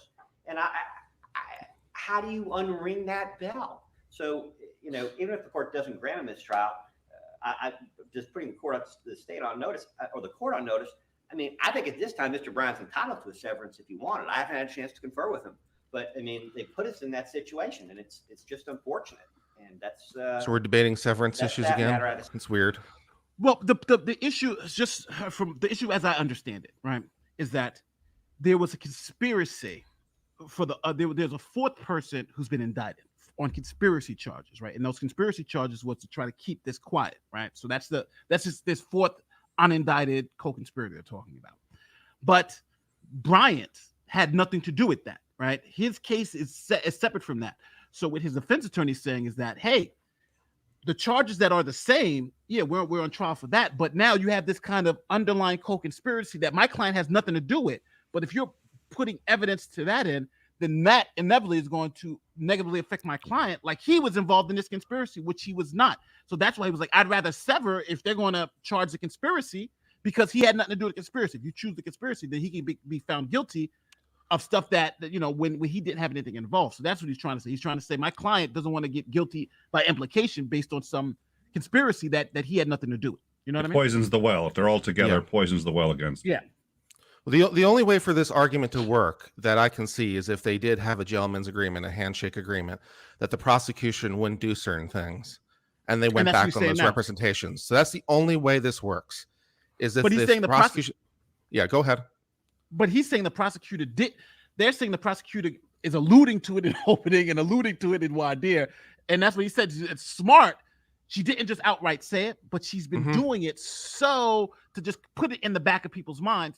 And they're saying, well, right now we don't want her to say anything about it. But he's saying, no, I want my client to be out of this. So the other guy is saying we don't want to speak about it. So let me get this straight. You came to an agreement as a lawyer, and you didn't think to yourself, geez, maybe the scope of this agreement isn't enough because maybe they could weasel out of it in some way. You didn't think to yourself that problem?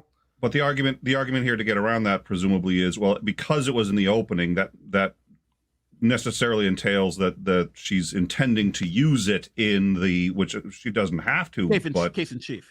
Yeah. She might not very well. She might not very not. The illusion is just enough. She can just allude to it in henna and maybe never bring a witness that testifies to it at all, which is even more brilliant in some ways. But because she doesn't have to, then if you're the judge, I would imagine you'd say, well, she hasn't actually violated it. And just because ostensibly by putting it in the opening, she's telegraphing that she intends to, that doesn't mean she's going to. So until she does, but yeah, so the scope of the original agreement may have been too narrow. So unless there's something specific I'm missing, I would deny this motion because these issues about spillover effects are not something that only would become alerted to now. So I would deny the motion unless there's something more.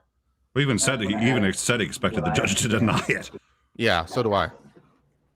we did have this conversation where during the presentation of evidence, the state would question Officer Lowry, Investigator Lowry, about what happened on the 23rd by the Glenn County Police, maybe the 24th, and then just end it. Not talk about the lapse of time as a factor in this matter. And what Ms. Dunikoski in fact did is talk about the investigation stalling and nothing happening until the GBI got involved, which is factually incorrect. Because we know Glenn County Police sent audio and video off to be enhanced. We know they did other things, canvassing neighborhoods and things like that. So not only has she reneged on our understanding of an agreement, but she's now said something factually incorrect that it's incumbent upon us to correct, which is questioning officers about what they did after February 23rd, after February 24th, 2020, because they in fact did continue to work on the case. Ms. Dunikoski has now misled the jury and rung a bell and asked them not to listen to it. No. Well, the state gets to respond. I'm only stating so that I don't have to. I know, but Mr. Sheffield had started, so I understand Mr. Rubin You're not addressed only- the issue. Well, Yeah, I'm just gonna, no, I was not suggesting we have two lawyers for the same party we're not. jumping up. Okay. All right, from the state. Thank you, Judge. The state had filed motion 4.54 to exclude mention of reference to our argument regarding District Attorney George Barnhill's letter to Captain Tom Junt, Barnhill's meeting with Glenn County about his case, and Barnhill's opinion about this case. That was the motion in limine. The state did agree that we weren't going to go into Jackie Johnson. This was before her indictment. However, the state objected to the voir dire question about the time lapse, because to the state that inserted the issue in the jurors' minds about the lapse in time. The state felt the question of, do you hold it against the state with the Jackie Johnson situation? Do you know George Barnhill? All those questions, no one from the defense objected to. But Judge, more importantly, it was not the state's intention to put anything before these jurors. We all know that nothing happened after the 23rd and 24th.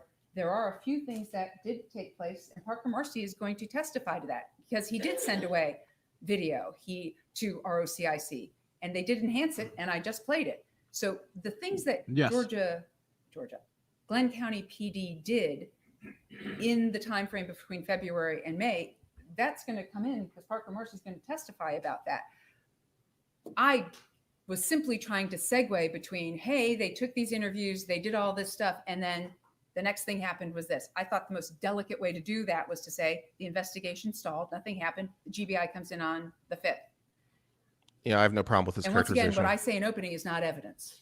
So right now, in my opinion, I have not violated any agreement I had with the defense in any way, shape, or form by trying to delicately segue between all of this stuff happened on February 23rd and 24th, and then the GBI comes in on the 5th with a simple segue that certainly doesn't open the door to anything they have to rebut and or address, simply because Glenn County is going to talk about what they did in the interim. And we all know that the GBI came in on the 5th. So I didn't mention Jackie Johnson. I didn't mention Barnhill. I didn't mention any of the things Mr. Goff says. So right now, the state's in total disagreement that the state violated any agreement with the defendants. And there's no need for anybody, I think, to introduce any evidence of anything, because we are going to introduce the evidence of what Glenn County did do in that interim. And then the GBI came in on the 5th, and Dial and Seacrest and Kelly will testify to what they did at that point in time. We ask that you deny Mr. Goff's motion for a mistrial or for any other curative instruction. I'm not really sure what the defense is asking for. Curative instruction. That's why I was clarifying. Yes, Your Honor, we don't want to re-ring the bell. I respectfully disagree that that was a delicate and smooth way to transition. The delicate and smooth way to transition would be, since this was opening, to let the jury know that she expected the evidence to show here's what GCP This reminds did, me a little bit of an did, issue in the and Ethan then in Klein May, H3H3 here's what lawsuit. GBI Remember, they had did the when same they issue came where in. Ethan Klein said, So and then my nothing request happened, to which the became a court big deal is to for some reason, either when technically inquire one thing of happened. or to Reminds me of make that. sure that the order is secure, that the court accepted, and that was, we are not going to discuss in any way this period of time and characterize it as a stall, a lapse, or an absence of activity or action. And I think I heard that from State, Ms. Donkowski. I think I also heard that it sounds like there's a disagreement about how artfully the transition was made from the GP, from the Glenn County Police Department portion of the opening to where the GBI came in. Lawyers have a lot of opinions about how artful language may be, and whether it was smooth or not. I think I understand what the motion is. My understanding is that that is not going to be that this period of time that occurred between the initial incident, as I think it was defined, and the arrest was not going to be brought before the jury as a part of the case in chief. With the exception of whatever Glenn County PD did as part of their investigation, sending things off to RCIC. Yes, obviously part of the investigation. That's my understanding of where we are. Thank you. Okay, so that's clear. As to the mistrial, the court is not going to grant the mistrial on this matter. I believe you have another matter. Yes, Your Honor.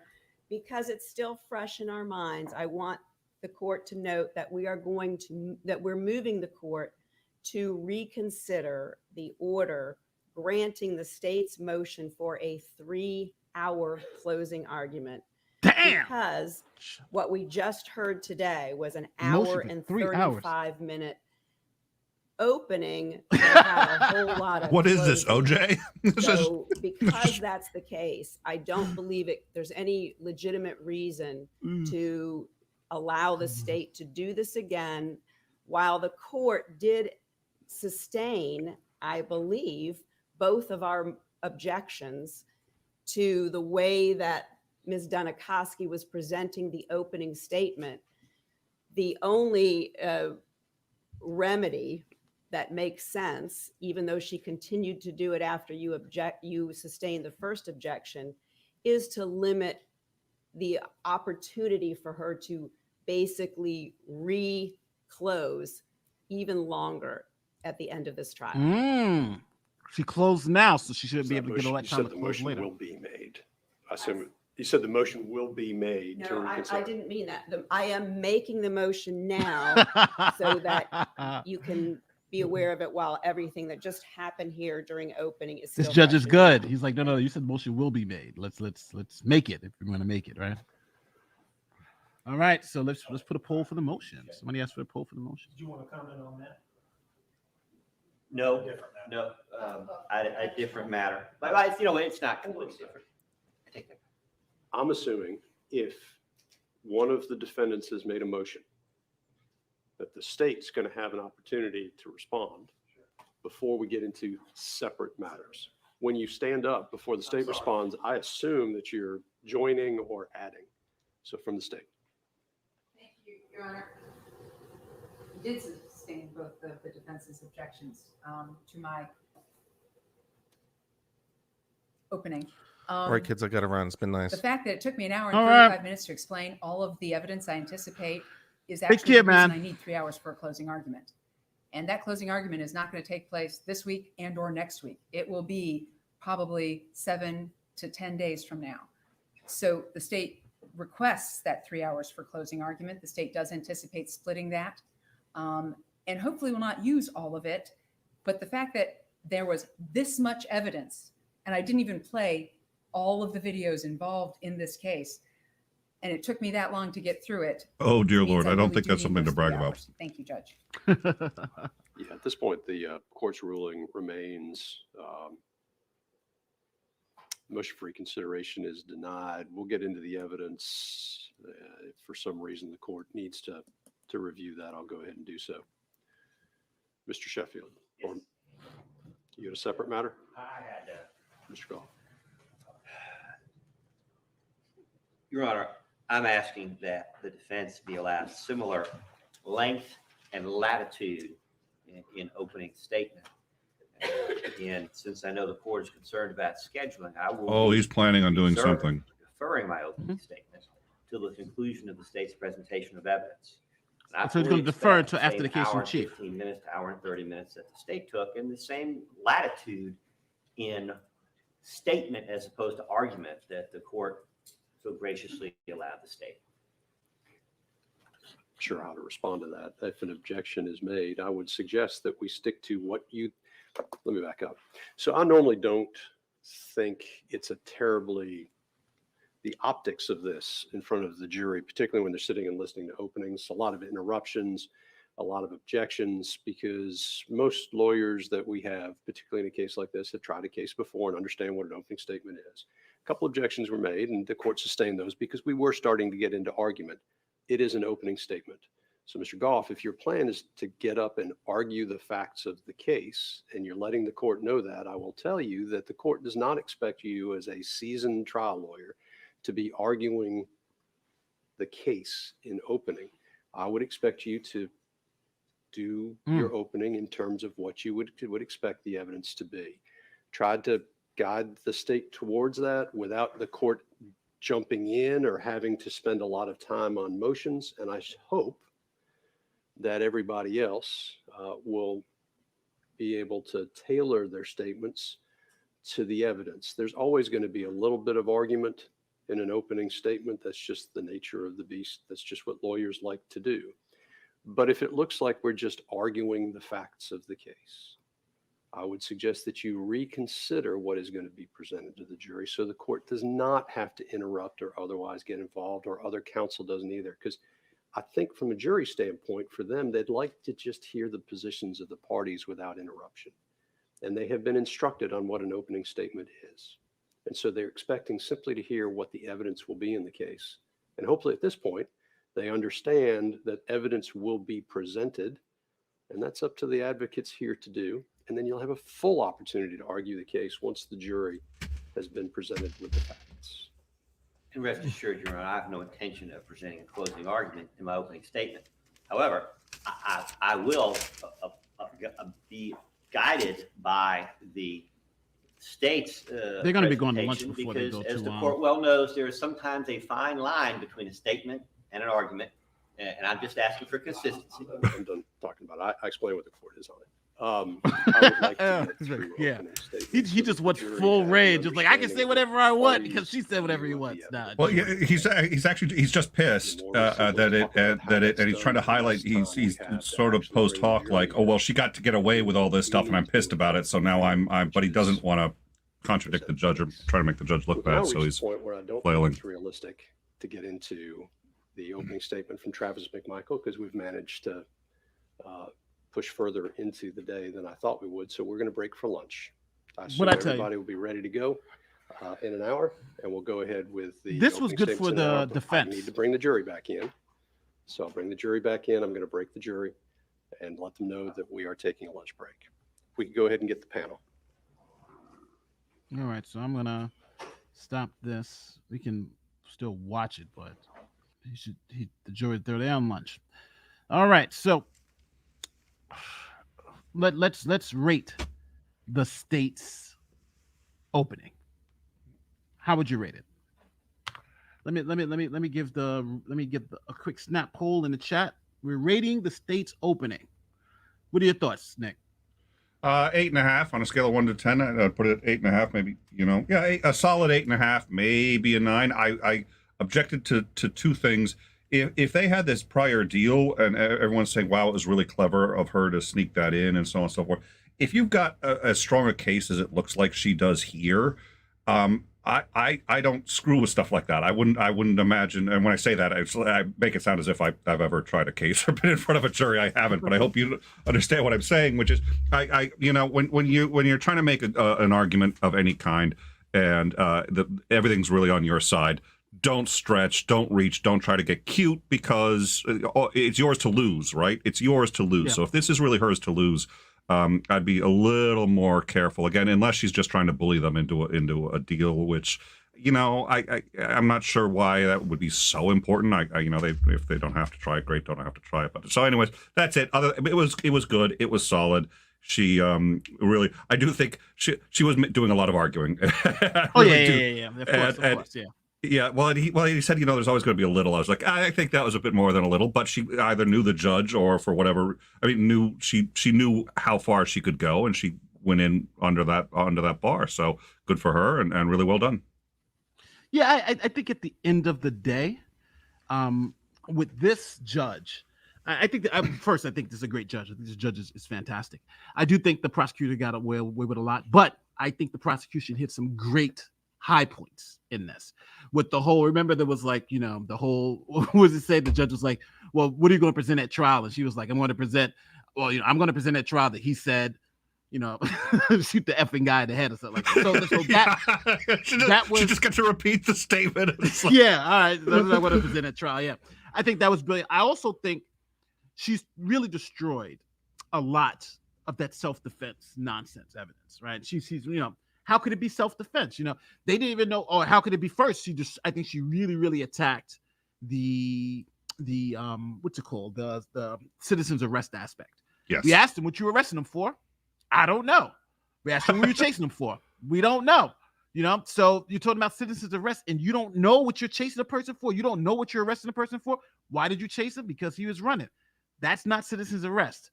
That's a problem. I think that being in the jury's head is like, okay, if you don't know why you're doing this, and then the whole I'm going to stop or I'm going to shoot you in the effing head.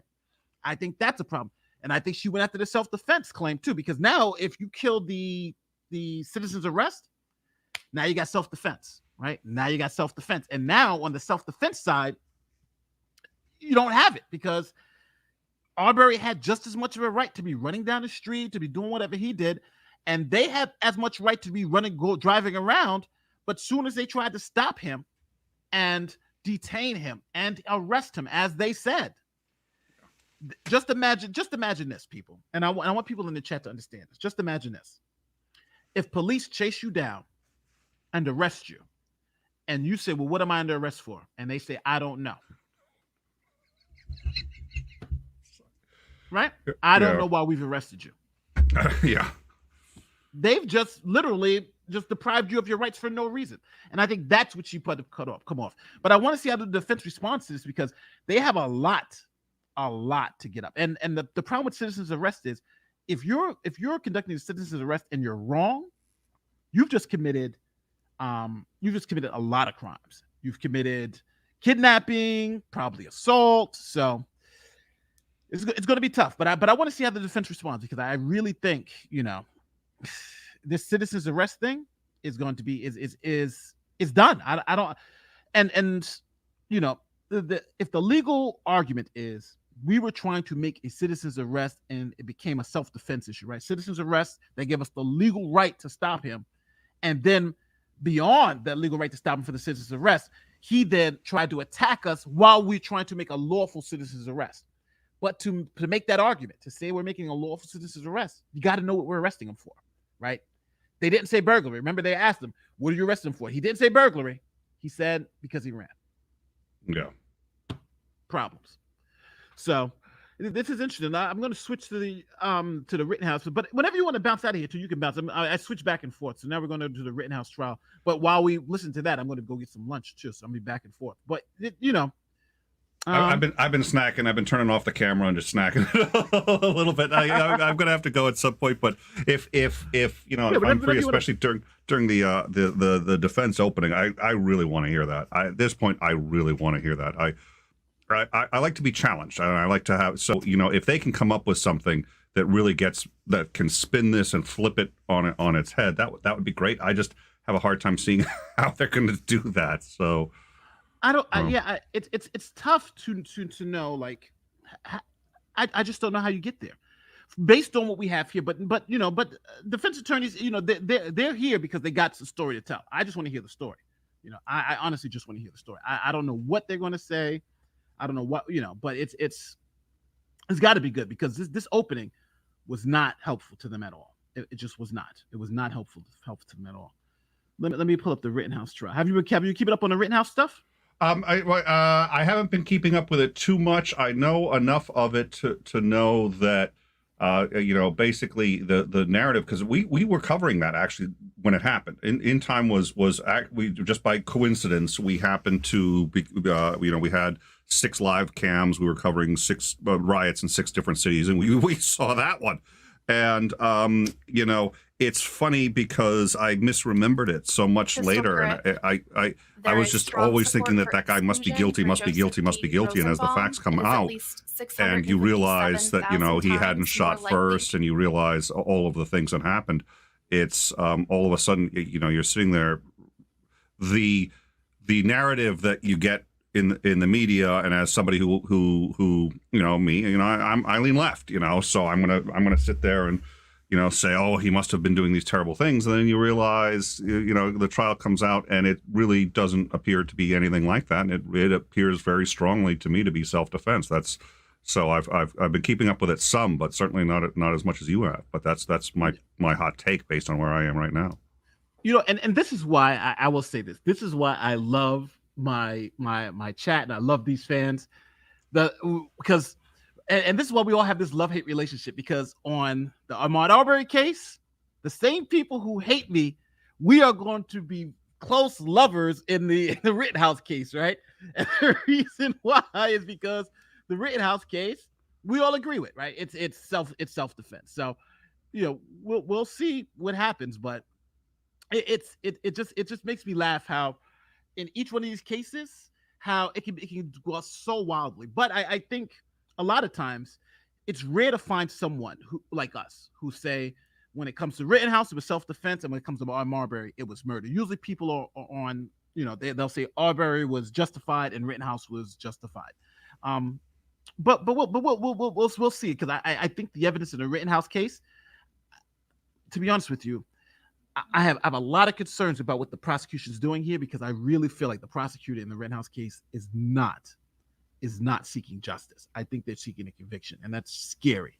That is scary. You know what I mean? And we don't see that often. But that was, of course, the what was it? The Duke rape trial was a great example of that. And what happens when because their job is to get prosecutions. But that's sort of the job description. They're an officer of the court, and their job is to see justice done, and they're the prosecution. But if they have an ethical obligation to not pursue past a certain point of reasonableness. So, in your view, does that seem like that's the prosecutors touching that, or we're getting close? Yeah, I think we're getting close. So, in terms of Mr. Huber, damn, look at this guy. Either exclude or include him. Correct. The amount of DNA present from the second contributor, and this is a low-level mixture, there was less information present, so we are less able to make a definitive answer one way or another. What is a low-level mixture? Low level just means that there isn't much DNA present, or not our ideal amount of DNA for performing an interpretation.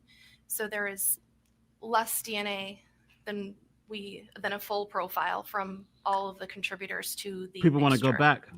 Does there have to be a certain amount or a certain quality of DNA present? Let's go back to continue with testing? The first state's witness. We have a threshold. So this is the victim.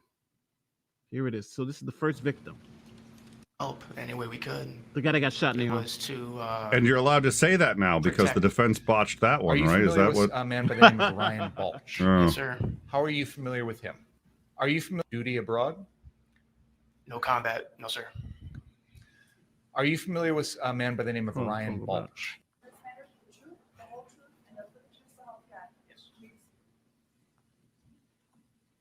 Is this Huber? Who is this?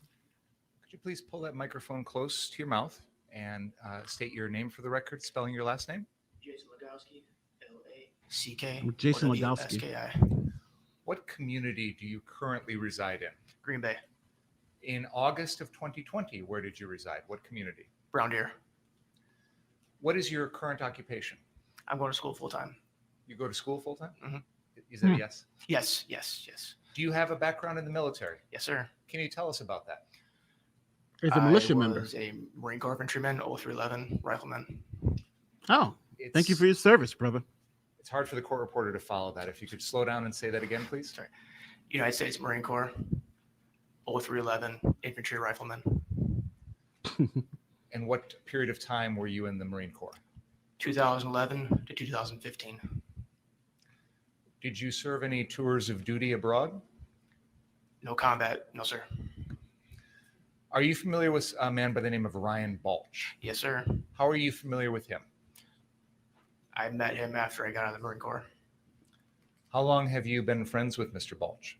Since about 2015, 2016. Oh, wow, this thing goes for a long time. He's going forever. This with trial thing. is about events that occurred on the night of August 25th, 2020. Were you here in Kenosha that evening? Yes. What time did you arrive? I believe around 10:45. Why did you come to Kenosha that night? Just to help out. Can you tell us more about that?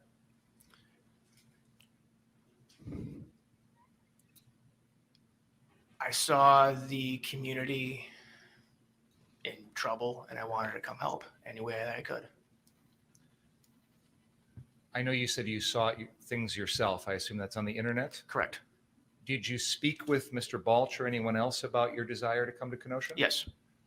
Can you tell us about what the plan was? To come down and help any way we could. It was to speed it up, protect local property. How were you planning on doing that? Just to make sure nobody would come and harm the property that we were supposed to protect. And how exactly, what methods were you going to use to accomplish that goal? Shouting. Anything else? I was trained to shout, shove, show, shoot. What does that mean? You shout, Yeah, you shove, I don't like him either. you show your firearm, and you shoot. Did you have a firearm that night? Yes, sir. What kind of weapon did you have? An AR-15. And that is a semi-automatic rifle? Correct. Was it armed? Or Correct. was it loaded? Yes. How many rounds did you bring with you? I don't recall. What was the capacity of the magazine in the weapon you were wielding that night? 30. Was it fully loaded? Correct. No. 28. So before coming down that night to Kenosha at around 10:45 p.m., did you have conversations with Mr. Balch about what exactly, specifically, you were going to be doing? No. Just that I was supposed to come down and link up with him. So tell us what you did when you came down Later. to Kenosha. When We're gonna be checking out the with, thing when they come Ryan. back on, but they He should be back at about 1 brought o'clock. me around to our area of occupation, which is where we were just supposed to protect. He introduced me to everybody that was there. Couldn't really tell you most of their names because it was just in one ear out the other. And then I took my post and that was it. Where was your post? It was on the southwest corner of that car lot I was on. And when you say that car lot, can you tell us what car lot you're referring to? I don't recall what the name of it was. Do you remember where it was located? I think somewhere on Sheridan. I don't know the actual intersection. There's a map behind you on the wall there, and I don't know if you are able to identify the area of Kenosha that's shown on there, but I will represent to you, Mr. Lakowski, that this is a map that shows the area of Kenosha from about 58th Street and Sheridan on the north end down to 63rd and Sheridan on the south end. And there are 3 properties on there that are labeled Car Source. Are you familiar with the name Car Source? No, I am not. I'm going to represent to you, Mr. Lakowski, that we have videos and photos that show you at the Car Source location, which is at 59th and Sheridan. And I'm going to use this laser pointer to point to that location. Do you see where I'm pointing? Yes. That's my representation to you. Would you agree with that? Yes. That is the Car Source, the car lot that where your post was. This looks like a decent witness too. He looks like he's Do you clean recall cut, guarding military any man. other properties that night? There was the property that was a few blocks south or north, sorry. Yeah, that's South. true. Yeah, it is crazy. There is but another Car Source that I'm that's going just to the point system. out, which There, is it's at way the too long, intersection of Tyler. 63rd and Sheridan. Do you see? Well, where and as Yes, far sir. as, Is that the other property so he you're referring mumbled to? one answer, right? So he Did came you out with the go very first, down to that and then as city? soon as he was corrected, it was just this, yes, sir, and he just started to. So he's clearly he's adapting and he's present, he's engaged, and he's adapting to how he's being asked. So he's a really good 53rd witness. Street location and guard it at any point during that evening. I walked down there first to see what it was, walked back on up. Yeah. To physically guard it. No, I was not down there. That's facts. Do you know what, if any, plan or understanding or anything like that there was between the folks that you were with to guard that other Car Source location at 63rd? No, sir. Is it fair to say that up until the time of the shootings, which we will get to in a moment, you after visiting the 63rd Street location, came back and stayed at that 59th Street location? Yes, sir. Tell us about your experience Yes, at sir. that 59th Yes, Street sir. location. For the first little bit of me being there, it was pretty boring, just milling about, doing whatever. And then once the police started to push the protesters toward us, that's when things got a little chaotic. Everybody was screaming, running back toward us. There were a few people that were attempting to come into the car lot. I had yelled at them to stop. They went about their way. At one point, I know that there was an individual that I believe hurt her ankle, and then Kyle had helped her. There, for the most part, once that happened, there was a lot of actually polite conversations between myself and A lot of militia the guy. protesters and everything like that. One of the people with the guns that were helping the businesses. And at that point, that's really all that happened. I want to try and break that down a little bit. You said that there came a time in which the police pushed the protesters south past you. Correct. Do you remember approximately what time that was? I do not know.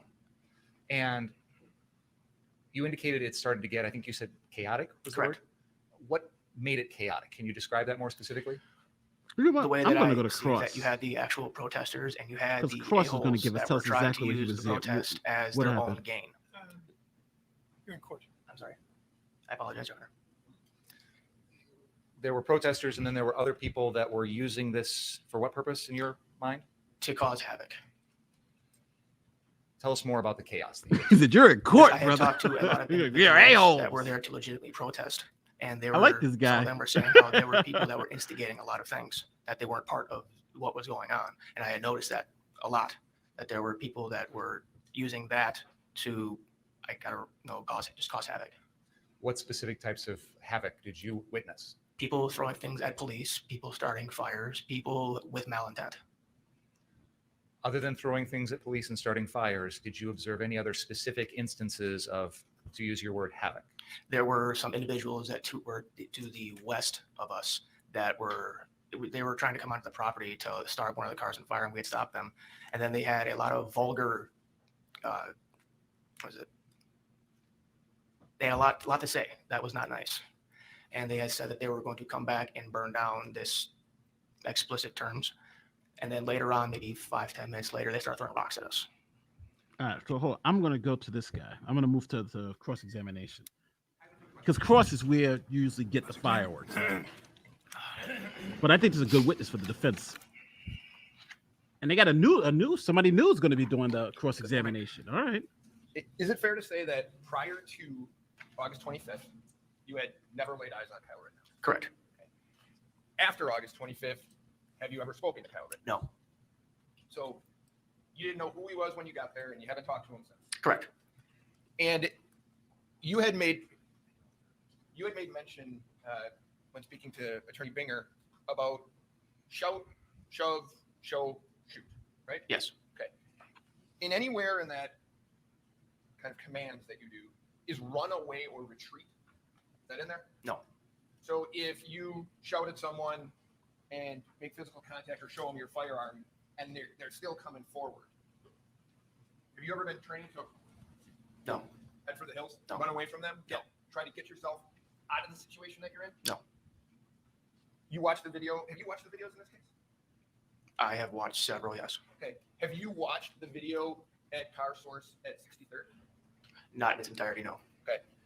So have you not seen what Mr. Rittenhouse did prior to the shooting? I don't know what you mean by that. Well, He should be you saw showing the Mr. video. Rosenbaum. Did you see Mr. Rosenbaum and Mr. Rittenhouse running through the parking lot? Not that I recall, no. Okay.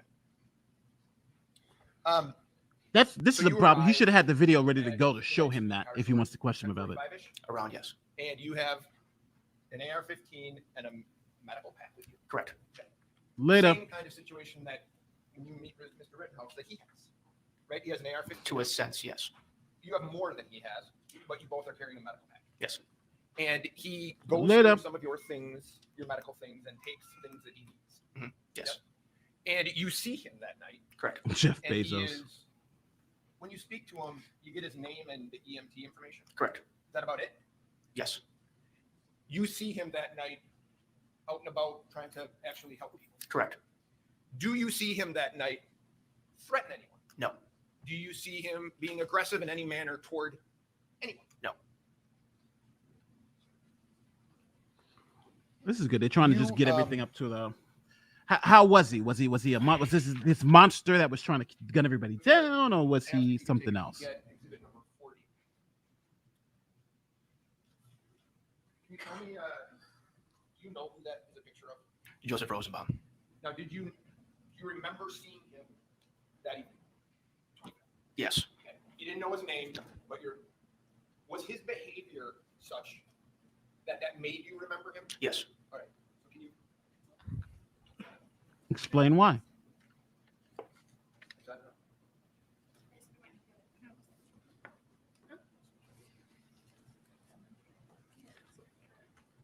That's what they're coming to. Tell us why he was like this. Why did you remember him?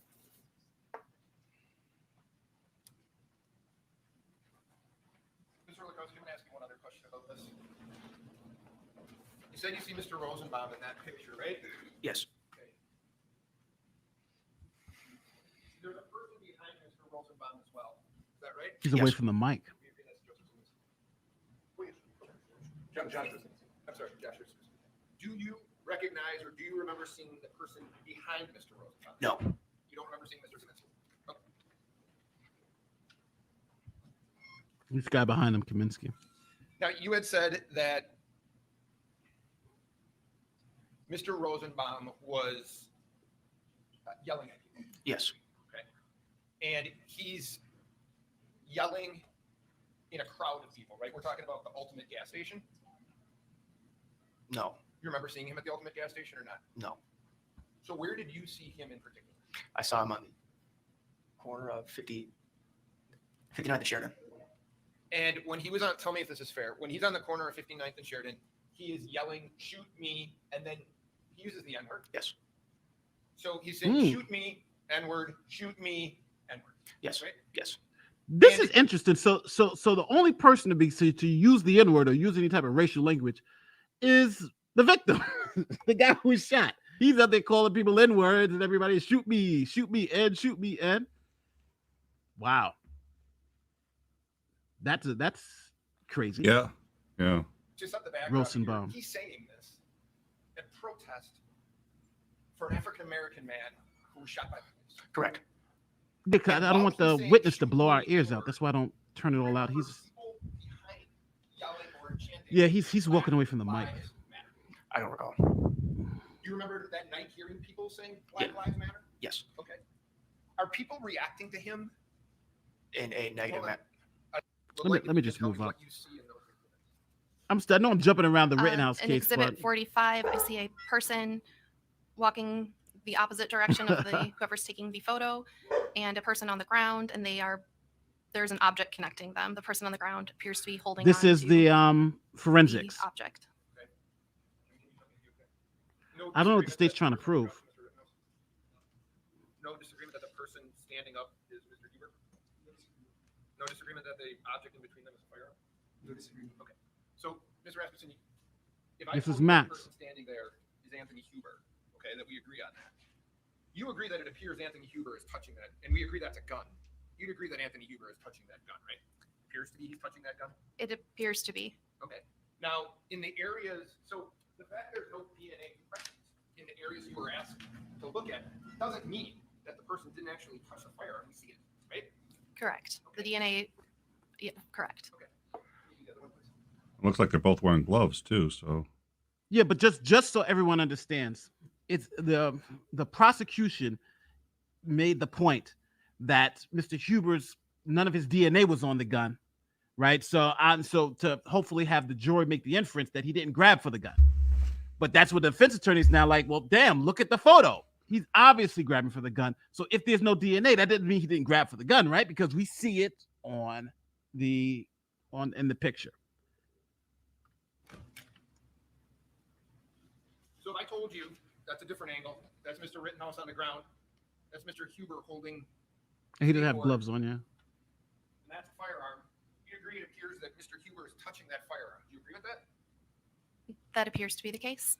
It appears to be the case. So the fact that, I don't know where that is on the gun, but the fact that the DNA isn't there.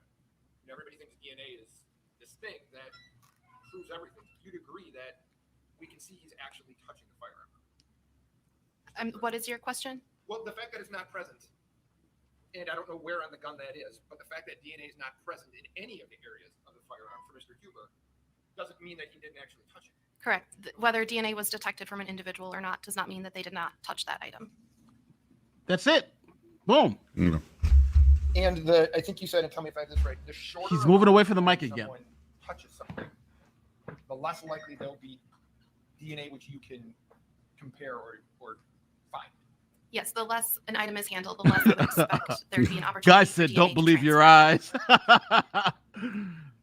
Why are they making these Was there stupid ever a arguments? follow-up request by law There's no enforcement DNA, so he to couldn't any have other, touched it. No, we areas got a picture of him of a touching gun- it. He's of a grabbing gun? a gun. What are you talking about? Not There's to no my DNA. knowledge, that may not have gone directly to me, though it may have been to someone else at the crime laboratory. Yeah, boom.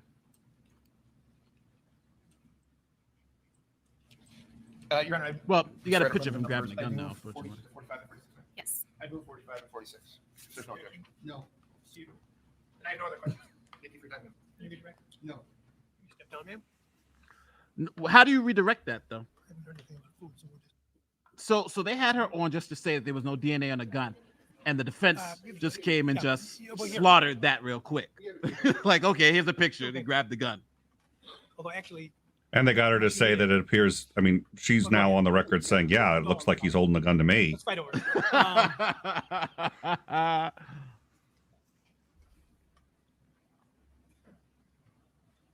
Shall we continue? Please. Is called Susan Hughes? This name? So this is the big guy's the prosecutor.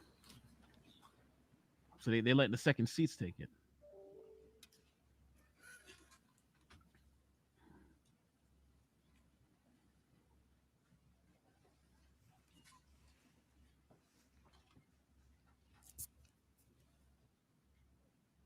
I assume that's something you'd use at closing too, right? Like the state's own witness said, looks like he's grabbing the gun, right? So it's yeah. Yeah. Even the state's witness is saying just because there wasn't no DNA on the gun doesn't mean he didn't grab it. He grabbed it. Right? He grabbed it. You can see it in the picture. It's going to be hard to survive a motion to dismiss for this case, though. Right after right at closing of the people's case, this has got to go, right? I'm asking for a directed verdict here, at least on the murder charges.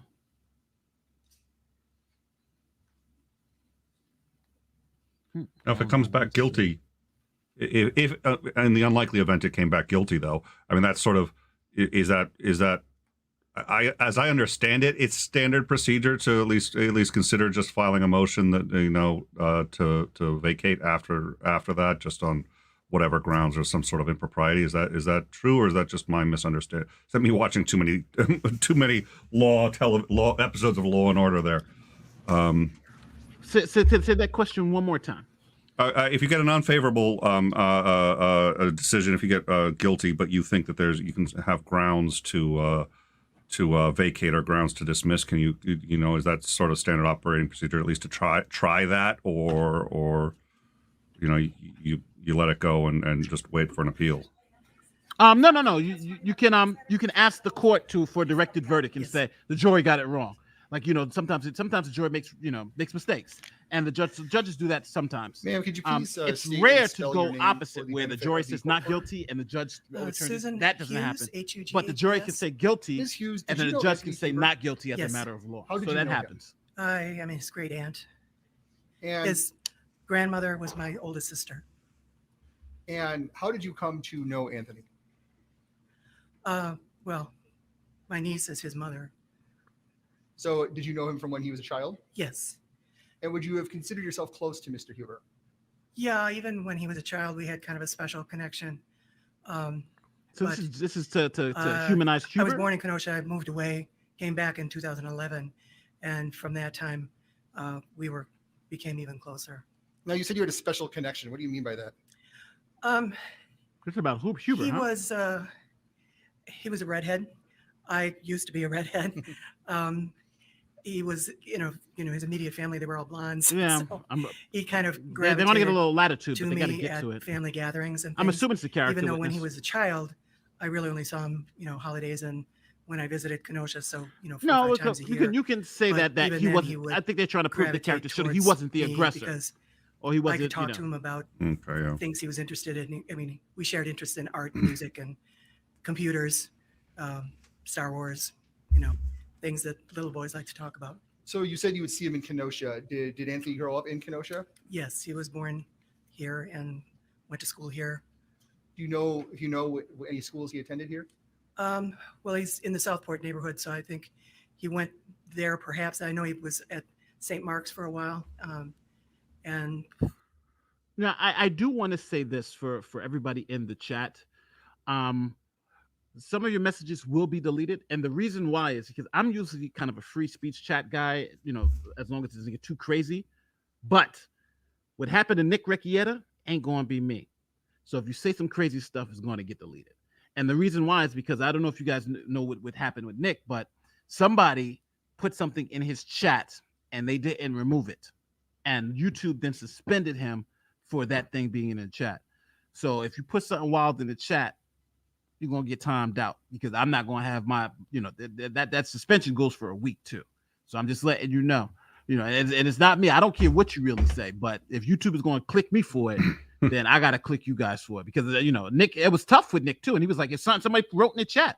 And matter of fact, YouTube hit me at one time before for a comment left in my comment section. So it was like, so just be careful, guys.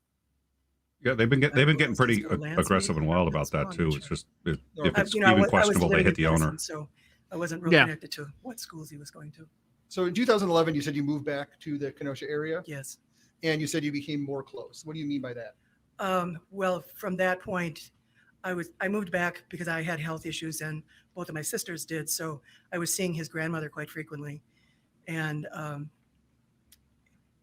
Anthony was very close to his grandmother. So, I would see him sometimes, once or twice a week. He would call her frequently.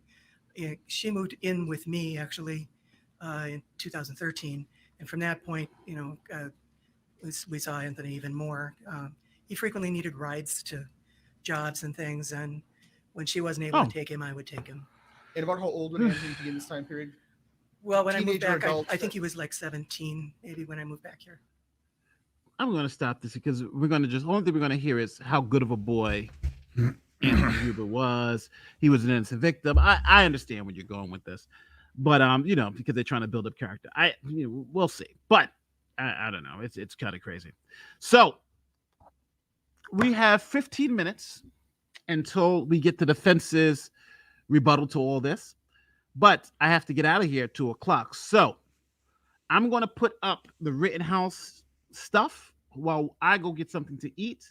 Nick, I don't know if you want to get something to eat or stay around because I just want to be ready for the 15 minutes because I want to give the defense. I was stopping and giving the prosecution a lot of leeway, but I want to be fair to the defense and do the same thing. If they make good points, I want to make sure I bring them out. So I want to make sure I'm good for that.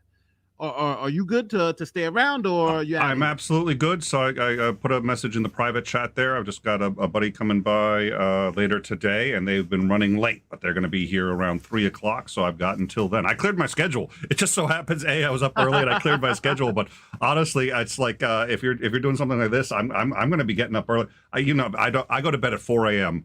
Wake up at noon. Oh, wow. That's my schedule. That's what I do. So that's why I miss so many of these streams. But you do something like this, let me know. I'll set the alarm. I'll be groggy. I'll be grumpy. I may even take it out on you, but I will be here. So I'm doing this. I'm doing this more or less every day for the Ahmaud Arbery trial. That's a real good trial. I'm really trying to follow because my friend Nick Recchietta, he's doing the Rittenhouse trial, which everybody kind of is really interested in. But we'll see.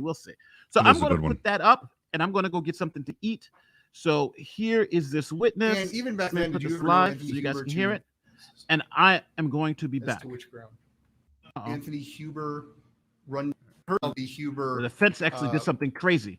They ran objected towards Kyle Rittenhouse. Well, Kyle Rittenhouse was armed.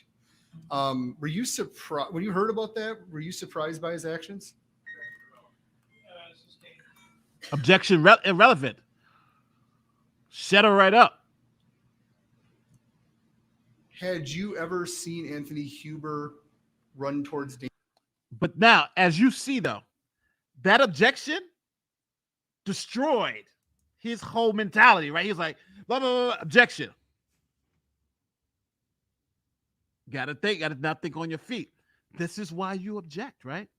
This is why you object. Even if you know it's a good not objection. Even if you know it's not going to be sustained every now and then, just to break up the pattern and try to throw right. I mean, I would imagine sometimes, But you want to you don't want to throw out frivolous objections, but you want to throw out objections where he's leading, and the judge may say, "I'll give him a little leeway," but you want to throw it out exactly just to throw off the flow, and that's what he did. This was an obvious relevance. What's he asking her about this for?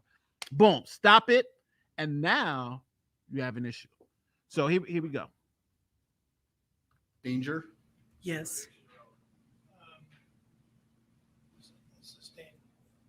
As to which ground? Relevance. Both.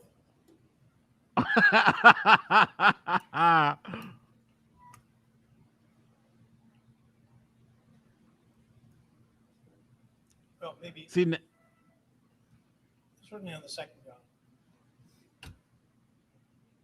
Habit or custom.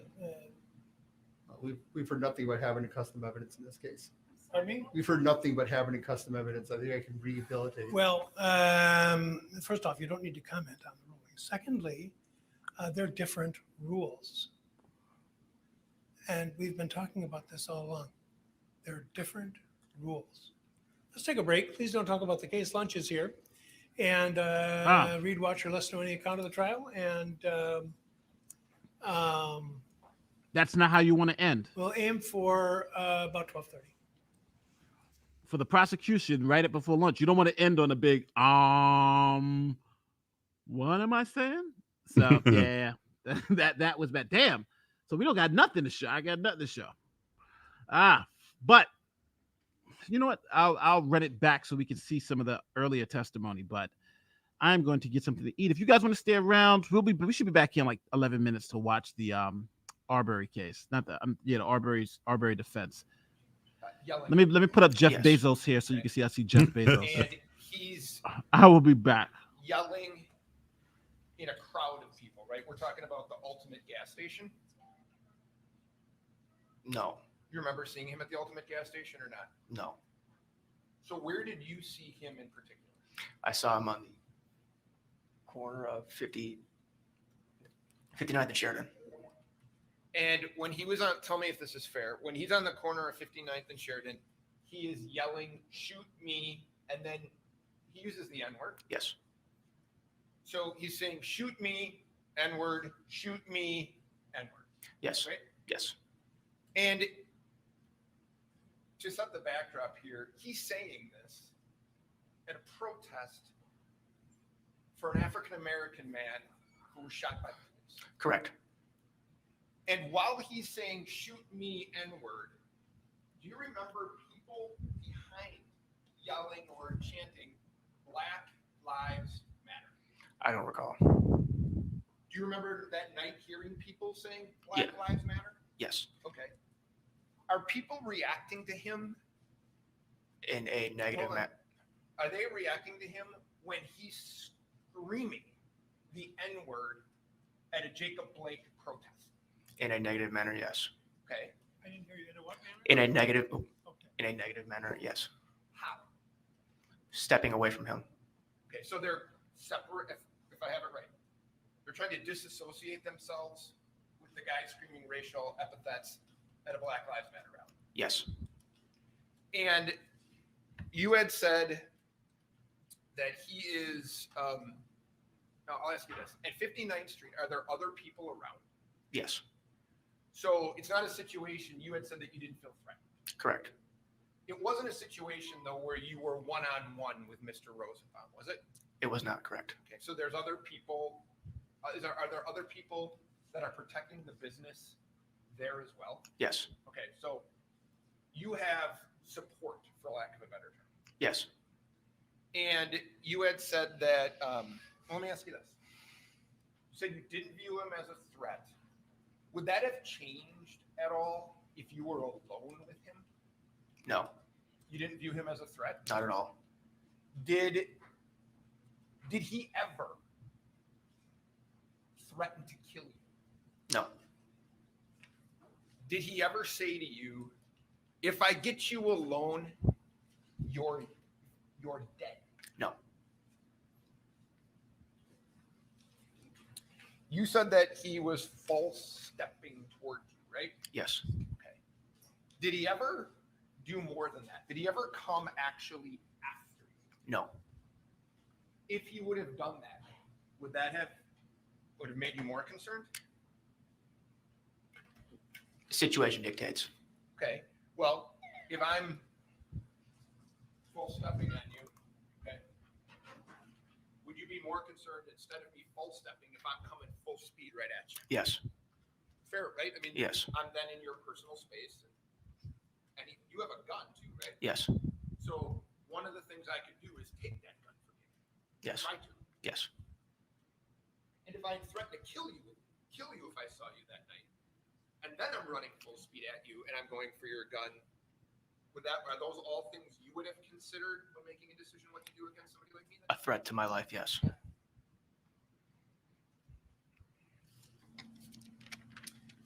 Now, you had mentioned that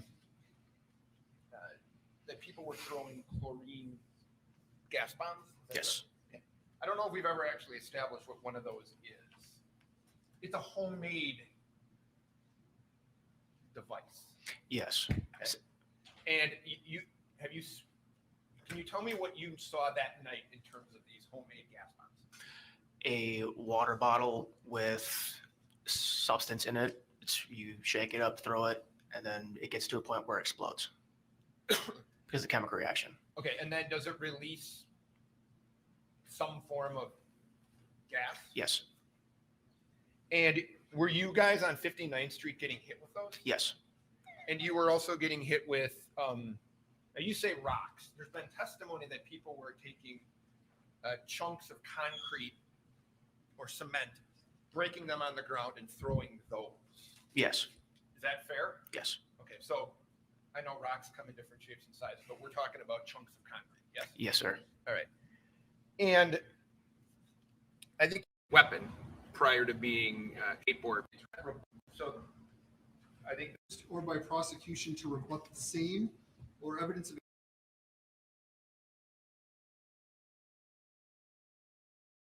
Yeah, something's happening in the Rittenhouse trial, so I want to fast forward. Something seems to be interesting happening here.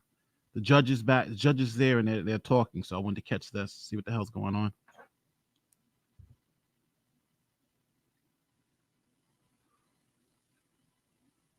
All right, here we go. They're talking, but there's no audio. Let's see. Oh, praying. I got their hands. Here it is. What the hell's going on? Why are we back? I just ordered my Chinese food. Judge, I'd like to direct your attention to 90404 sub B. The character of the victim. Character offered evidence. by accused or by prosecution to rebut the same, or evidence of a character trait of peacefulness of the victim offered by the prosecution in a homicide case to rebut evidence that the victim was the first aggressor. Mm-hmm. We are rebutting the evidence and characterization that's been made both in opening statements and in cross-examination that Anthony Huber was attacking, being the aggressor against Kyle Rittenhouse for seemingly no reason. This is what the defense says. You want to respond? Okay, just to let everybody understand what rules of evidence we're talking about. In this particular case, generally you can't use what's known as propensity evidence or character evidence to show that the person acted in conformity with previous experiences. So, for instance, here, if you say, "Well, this guy was a bad guy," right? You can't say, "Well, he was a violent person." Then you can't use that in court to say that he acted violently today because he always acted violently in the past. But in this particular instance, the defense, the prosecution is bringing up the peaceful character of the victim. And they're saying that they're bringing up that they're allowed to do that because the rules allows them to say that, hey, the victim was peaceful because the defenses attacked it. They've essentially opened the door by attacking the character of the victim and saying the victim was the initial aggressor. So if the victim is the initial aggressor, then if the victim is the initial aggressor, then, if the defense says the victim is the initial aggressor, then the prosecution can rebut that to show evidence that the victim was not the initial aggressor. And that's the argument that they're going for here. Well, the response is there's been evidence that Mr. Huber, while Mr. Rittenhouse was on the ground, struck him in the head with a skateboard. So I think that goes to, if I can here,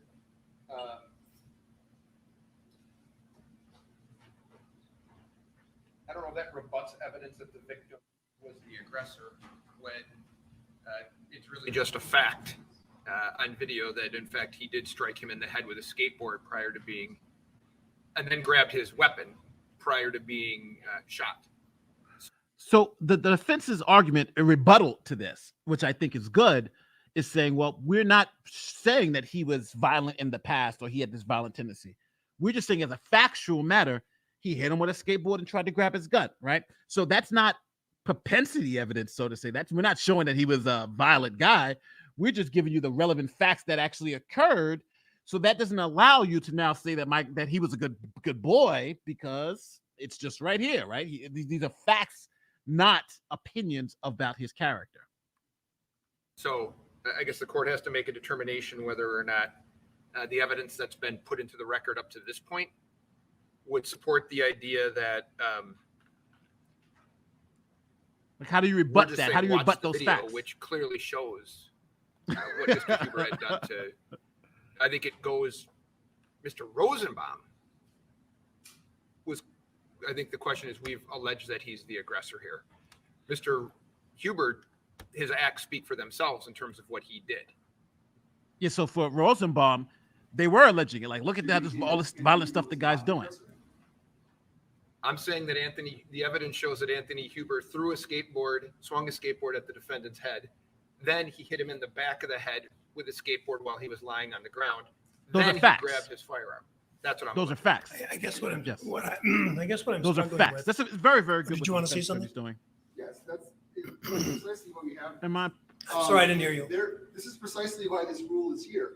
They're alleging that Anthony Huber attempted to strike I think Kyle about Rittenhouse this with a one. skateboard, missed, and then came and we would say did not strike him with the skateboard, perhaps attempted to strike, but came at him with the skateboard and grabbed the weapon. They're calling him the first aggressor, although now they're apparently not. So we can rebut that evidence. And our theory, as we've laid out, is that these people were going to stop an active shooter, that they were provoked by Kyle Rittenhouse, by his actions with Mr. Rosenbaum. That his This is actions true. there I agree with the were statement. of such provocation as they believed he was an active shooter. He was a danger to all of them. The state, frankly, views that Mr. Huber is a hero, and that we can present evidence of conduct to rebut this claim that he is aggressively pursuing Kyle Rittenhouse with no basis, which is exactly what they're saying. Mr. Trofsky just laid out the evidence that they have called Mr. Huber the first aggressor against Mr. Rittenhouse. Okay, They didn't. They did not. With respect to Mr. Rosenbaum, the yes, state you got it. In the spades. defense has definitely suggested and presented Oh, yeah. evidence Yeah. that Mr. Rosenbaum was a turbulent personality and was acting in an aggressive manner. So I'm just stopping it here. For Rosenbaum now, what that means for Rosenbaum, the prosecution could try to essentially rehabilitate his character, right? He wasn't as bad as they're making him out to see. But now, can they do that for this other guy? Can they rehabilitate his character? Because they haven't attacked his character. They just said, well, look what he did, right? You be the judge of it. So we're not really attacking his character. We're just saying this is what he did. Where in Rosenbaum, they say, no, we're attacking his character. This is some wild maniac doing all this stuff. We've attacked his character. So you can try to rehabilitate him, but you can't rehabilitate this guy because we're not attacking his character. It's an interesting argument. Let's see where it goes. And that is certainly a pertinent trait of character in terms of the question as to who was the first aggressor in the incident between them. I didn't hear a similar attack on Mr. Huber, as I think Mr. Sharafi has just stated. What the defense has offered with respect to Mr. Sharafi is direct evidence that I think this is a good time to stop it here and do something. Let's do a poll. So right now, you've kind of heard both the arguments and you understand what's going on. So I'm going to put a poll in the chat and going to say, who should the judge rule for? Ruling, ruling for, is it for the defense or for the state? And this is ruling. This is character for Huber. Character for Huber. Who should win? So, should the prosecution, again, so this question, even though it's just short, it's really, should the prosecution be able to provide evidence that Huber was a good boy? The defense says no, because we didn't attack his credibility. We didn't attack him as a bad person. We just presented evidence. The people are saying, yes, you attacked him, so now he should be over. We should be able to rehabilitate his character. I'm gonna give it a 10 count. So then I'm gonna end the poll and we're gonna play it to see what the judge rules. I think the judge is gonna rule for the defense, but we'll see. And it sounds like he is already. I played a little two more, but 5, 4, 3, 2, 1. 50 votes, 86%. Let's see what the judge says. Mr. Huber did actions that the jury actually has the unique benefit in this case that we wouldn't see in 1 in 100 cases, or even that, where they can actually see the action.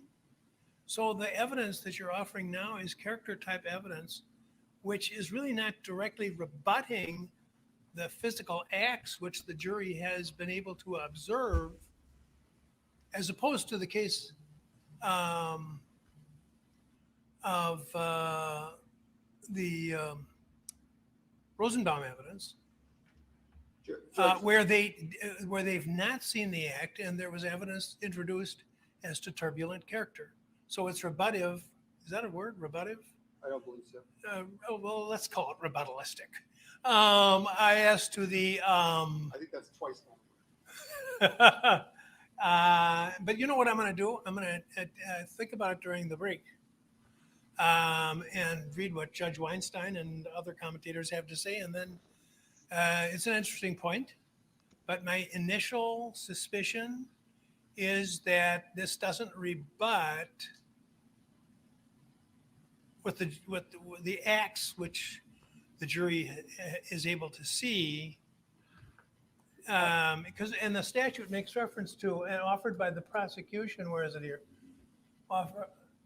Offered by the prosecution in a homicide case to rebut. Yeah, but what are they rebutting? They haven't attacked it. That's the problem. Was the first aggressor. That's precisely what they presented. If they want to stipulate that Mr. Huber was not the first aggressor in terms of his interaction with Mr. Rittenhouse, I think we'll gladly accept that stipulation. What did they show? What has the defense offered? In the opening, in argument or in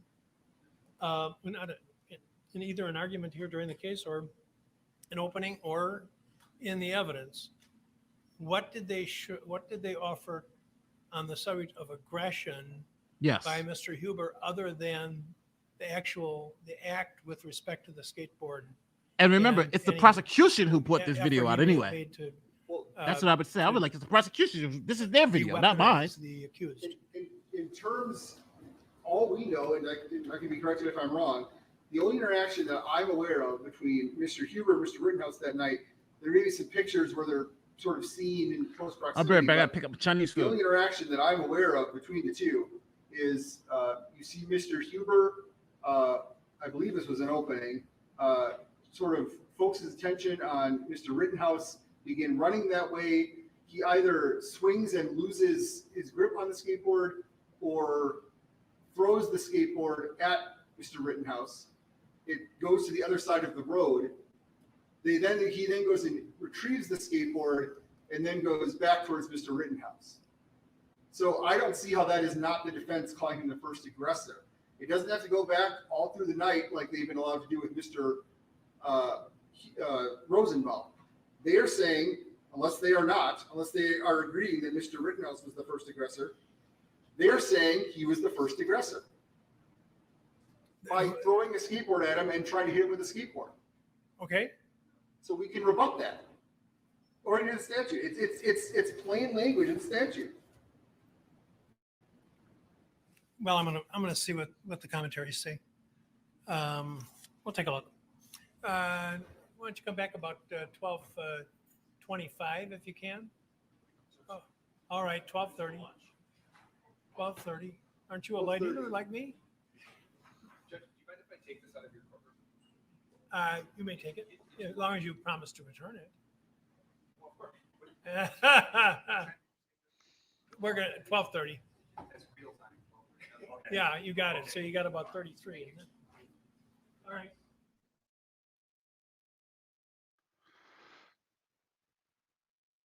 All right, so they're gonna take a break. It looks like they'll be back in about 20 minutes. So I'll let Nate know because he's not watching the show. He's getting Chinese food, and what I would like is to have everybody in the live chat when he comes back suggest to him that he should share that Chinese food with other people in the show. So my name is Nick, and if you think that I deserve some Chinese food, please make sure you let Nate know when he comes back. In the meantime, I mean, what that looks like to me is, and obviously, Nate's the expert here, certainly not me, but it looks like what they're suggesting is that there was an implication, that there was an inherent implication that Rittenhouse was not the aggressor, and therefore they get to rebut that, even though it wasn't said. So, I mean, that's kind of what it looks like. I guess 20 minutes. We'll see what Nate wants to do when he comes back. But hey, I'm thrilled to be here, even though he didn't put me on screen because, well, I guess nobody wants to see me. They want to see a guy in a mask. But it's it's certainly been really interesting, and look forward to hearing what Nate has to say when he gets back. He's picking up the food. It turns out that jurors are not the only ones who need to eat, so I've been kind of snacking throughout while we're watching this, and it may be that he's going to want to bounce back. Let's see. We've been bouncing back and forth between Rittenhouse and the other one. Oh, my brain is still in neutral. I've forgotten the name of the other one. It was the Arbery case. So we've been bouncing back, and we may go back to the Arbery case, and it's been absolutely fascinating. Yeah, the word of the day now is rebutative. I've learned something new. I've learned that rebutative, if the judge said it, I think it counts. It's if Bush gets to say that he's the decider, I think the judge can talk about something that's rebutative. But so let's see. Yeah, so we're my guess is we're going to go back to the Arbery case, and I was taking notes. So what I'm going to do now is I'm going to see if I can find some of my notes, because I actually had a whole bunch of questions. I mean, the Arbery case really looks. We've only seen the opening, and the opening for the prosecution, which I think was really quite well done. I think she was playing sort of fast and loose with the rules, but she clearly did a good job, and the judge was okay with it. So, and the defense seemed a little perturbed. I really can't wait to hear what the defense is going to do. One question I'm definitely looking forward to asking Nate is, okay, if he's the defense, and given, obviously we don't know, we've got no idea what the defense is sitting on for a defense. So we don't know. So it's a terribly unfair question to ask a lawyer, which is why I want to ask Nate, because I love putting him on the spot like this. And what I want to know is, if he's the defense and he's just gotten that. Now, Nate likes to say, when the facts aren't on your side, argue the law. When the law is not on your side, argue the facts. So what I want to know is, if he's the defense and he's sitting on the Arbery case, what's he going to do to try to take down all of these things, that because it looks like his oh, and I think he may be Yes, back. I hear you. Given you got that soulful voice. Let's get back to the Arbery trial, because that should be coming up next. So what happened here? The judge Okay, just so 20 minutes. 20 minutes. They're going to be gone till 12:30, and I think it's 12:30 their time. So that's about 20 minutes that they're expected. It's a lunch break. That's it. And what they were arguing at the moment of the break, and I guess one of the lawyers ran off with one of the judge's books to try to look up precedent. And the argument was, can they rebut something that wasn't brought up explicitly? And what they're saying was it was implicit that Rittenhouse was not the first one to not the aggressor. That was an implicit argument that they made, so they can rebut that, even though explicitly it wasn't stated. So the judge said, okay, you're going to have to. So it's just sort of a can they was the implication enough to be able to try to rebut that? So they're going to look up the case law during lunch, and that's it. Oh, it's going to be interesting. I do want to see the most interesting thing about today is going to be how is the defense going to respond to the prosecution's opening, because I think the prosecution's opening in the Ahmaud Arbery case was so damaging. It was crazy. I'm just going to say, you can't get better than that. And I did want to ask you about that. So when you come back, so that you can talk, presumably you can hear. And all right, perfect. So what I wanted to ask was, okay, obviously, hopefully the defense in that case has something. They have a card up their sleeve, an ace in the hole there. But you don't know. We don't know. We're not going to know until they talk. So let's just assume with what we know so far, which is just what there has been an argument. Well, there's been an opening. So if you're their lawyer, how are you going to try to take that? Because that seemed pretty damning to me. And you always say, I think you say, if I remember correctly, if the facts aren't on your side, argue the law. If the law is not on your side, argue the facts. Okay, you're the lawyer here. How are you gonna just hot take? How are you gonna approach this if you're their defense attorney? Yesterday was easier for me to go through this because it was simple. But today, for this case, I honestly am unsure. And for two reasons. Number one, I honestly don't understand the facts. There were a lot of new facts that came out today, and those new facts changed even my perception of this case, right? Because I thought this case was a little bit closer in the self-defense. I was like, I can see self-defense on both sides, but those facts that kind of came out today were like, whoa, this is not really a self-defense case. So I want to see how the defense. I think they're on their heels, and they have to kind of figure out how to rebut all these claims that, hey, he wasn't that he, they didn't know what they were arresting him for. Like, that's a big hole, right? If you're saying that you were making a citizen's arrest but don't know what the hell you were arresting him for, those statements, all that stuff seems very, very, very damaging. So I don't know where you go from here, but I don't know. I'm honestly, if that was my client, I'd be looking at him like, we got a lot of work to do, right? Well, I think I'd have something prepared, but it was just like, my God, it was just like, there's a lot of stuff that we got to at least mention or at least try to attack, to at least give us a fighting shot here. Is there a point at which I assume there's the point at which you say, look, whatever happened, if this is the let's I'll shut up now. This again isn't my instinct. I'm behaving contrary to my own instincts a lot today, but since they appear to be back and it wasn't 20 minutes, so I have no idea why they're back. This is the Ahmaud Arbery case. We were watching the Kyle Yes. Rittenhouse case before. So this is a different case. We switched to the yeah, that would be why. You'd think I could recognize the fact that we were facing a different judge, whose tie, by the way, is your colors. So I'm going to argue bias. I think you clearly have influenced the judge, and I noticed I love the tie. It's just it's the Brody tie. So with the WebEx, if you've got two speakers on or two microphones on, what WebEx connect? So we've got that. I know there's no sound here. That's it. Yeah. Oh, was it y'all? Yeah. Oh, I'm sorry. Okay. I thought you were kidding.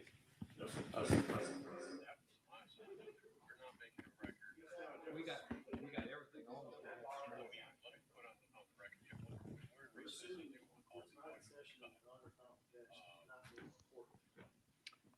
That was my, so I know we're not making a record. Let me put on the record. Yeah, when we're in recess, I do want all the audio cut. It is. That's what I'm being told. Is that it is. Yeah.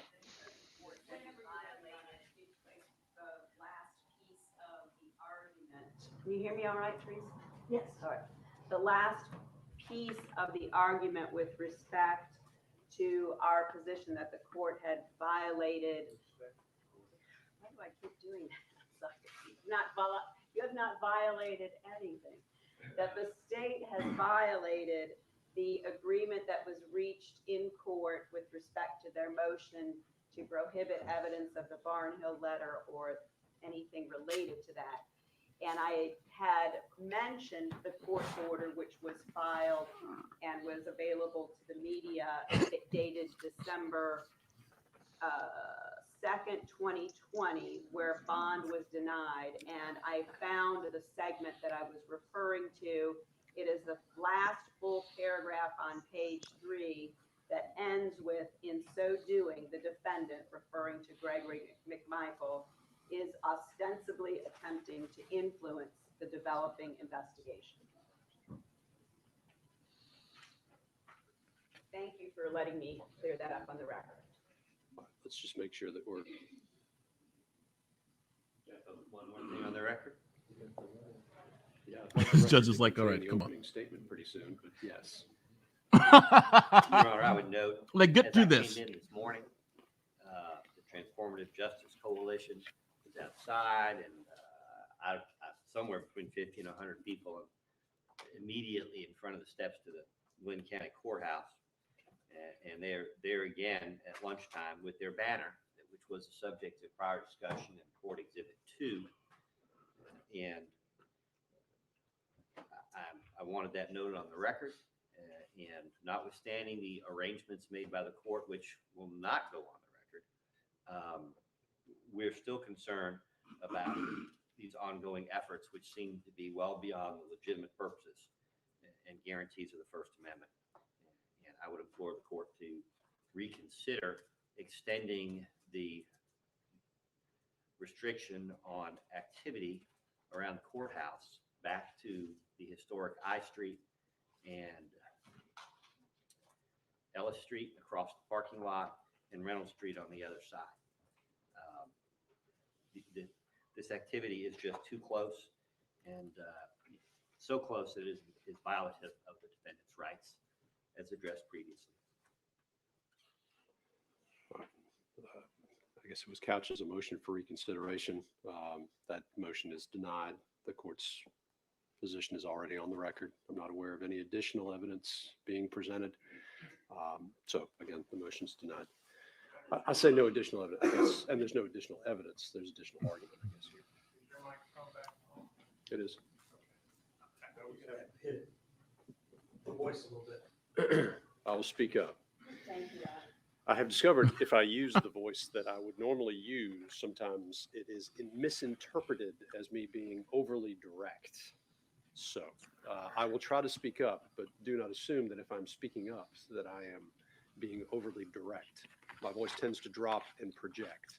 And sometimes people get thrown by that because it's just the nature of people. All right. With that,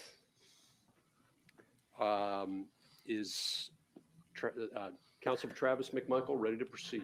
Yes. Let's see. Here we All go. present, represented by counsel. Can I ask what this is? Because it's got its back to me. This is a Google Earth map of City Shores, the same kind of map we saw on the. Okay. And I don't mind. As long as there's no objection to it, I just don't know what it is.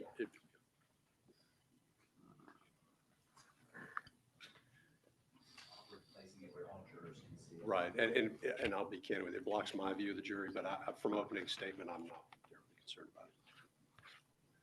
Okay. All right, let's get the panel. Are the jurors able to go all the way to the chair beyond one? No? I think we have figured that out. Thank you. Yes. So the issue that we have been addressing, just for the record,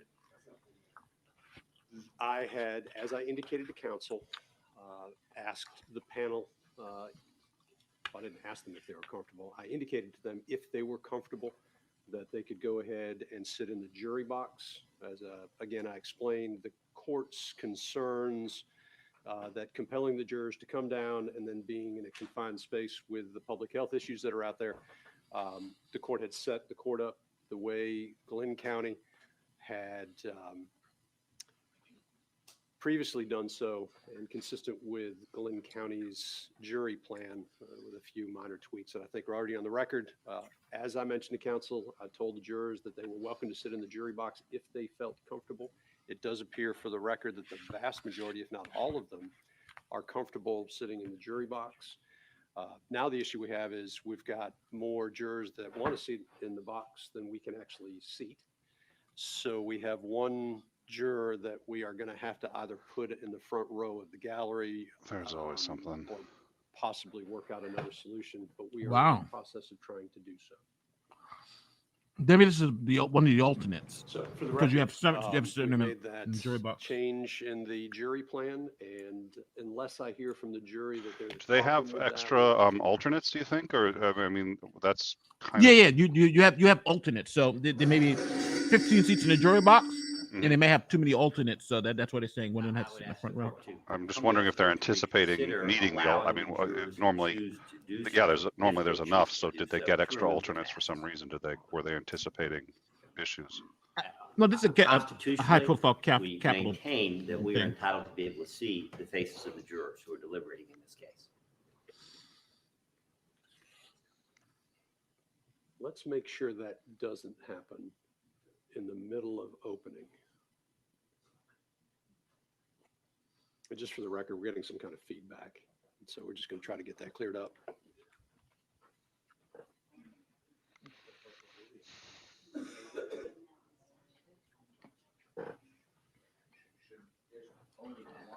Let's get the show on. Come on, let's get on with these opening statements. What the hell's going on? Your people watching, come on.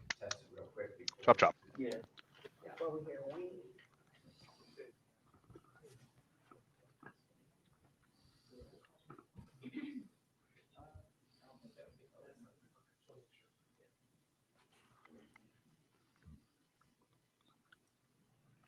So now there were some misconceptions that I had that I think you cleared up in the past, because I follow you on Twitter too, and on Twitter Technology is wonderful until it's not. you put up a lot of the things that you learn and your opinions on what's going on Twitter.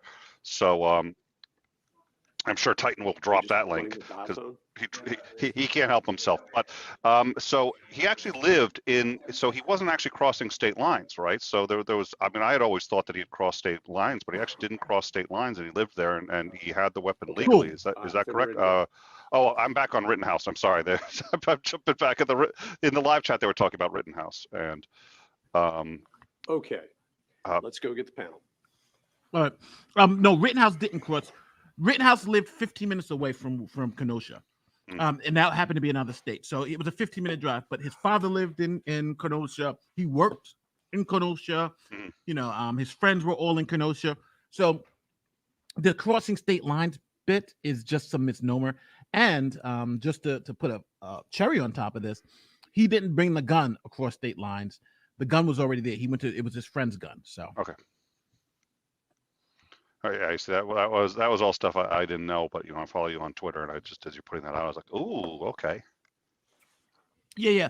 The media has been trying to, because they want to make Kyle out to be a racist vigilante, but it wasn't. This was, it's sad because when I see Kyle Rittenhouse, I see a 17-year-old kid who is a Leo nut, and he just looks like a kid who was just out there, and he got into more trouble than I think he expected. That doesn't mean that he should kill people, right? But just understanding that it's a 17-year-old kid, right? If he was 50 or 40 or 30, then we'd be talking about something different. But a 17-year-old kid, just tough spot to be in. But even with that said, I still think he has a extremely, and I want to make it very clear, an extremely good case of self-defense. As a matter of fact, I think it would be injustice if he got convicted. But in this case, I think the exact opposite. I think these defendants don't have any claim to self-defense. But let me hear what the defendants say, because I think what the defendants say is gonna make or break this.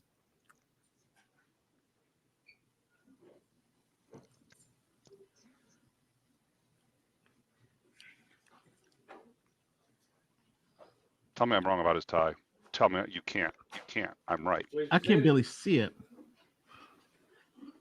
All right, welcome back, ladies and gentlemen. You can see everybody, I think. You can see you all over there. Okay. Hope you enjoyed your lunch. We are ready to proceed with opening statements in the case. Counsel for Travis McMichael. Here we go.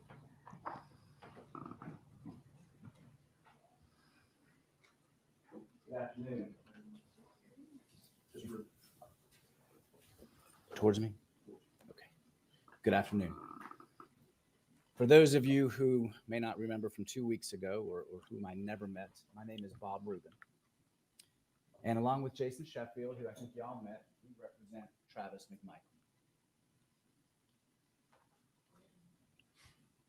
There's going to be 3 of these. Is about duty and responsibility.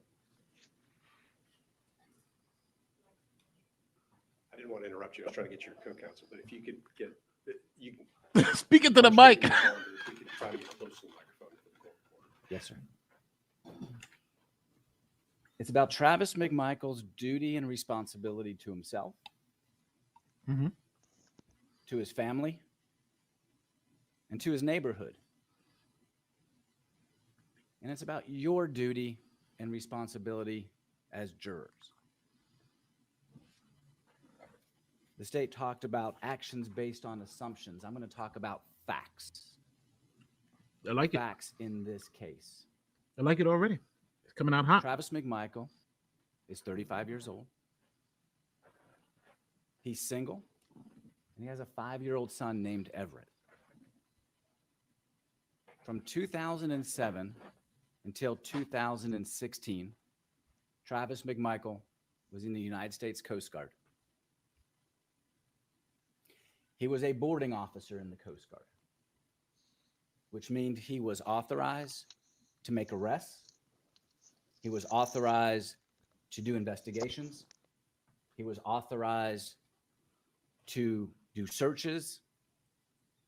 He was authorized to use his weapon when appropriate. In order to become a boarding officer, he attended FLETC in Charleston, the Federal Law Enforcement Training Center. You all know that acronym. At FLETC, he took the training that allowed him to do the law enforcement activities that he did for 10 years or 9 years. He learned how to do searches and seizures. He learned what probable cause was, a legal term that you'll hear more about. He learned how to use firearms in a safe, effective way. He learned how to use force in compliance with his training. First time we heard probable cause, it's because that's the Training he standard had was not to just arrest. classroom training at FLETC.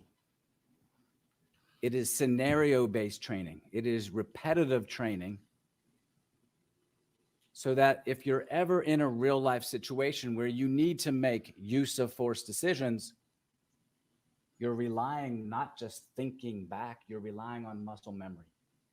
Because those split seconds are often the difference between life and death. But not only did Travis McMichael get training at FLETC in all of these law enforcement activities, searches and seizures, investigations, report writing, use of firearms, use of force decision-making. But every year he was in the Coast Guard, he had additional training. Correct. And every year in the Coast Guard, when he became efficient enough He then became a trainer of the trainees. He Oh, was did he training monetize the- the stream? He was training his fellow Oh, Coast Guardsmen on the law enforcement activities.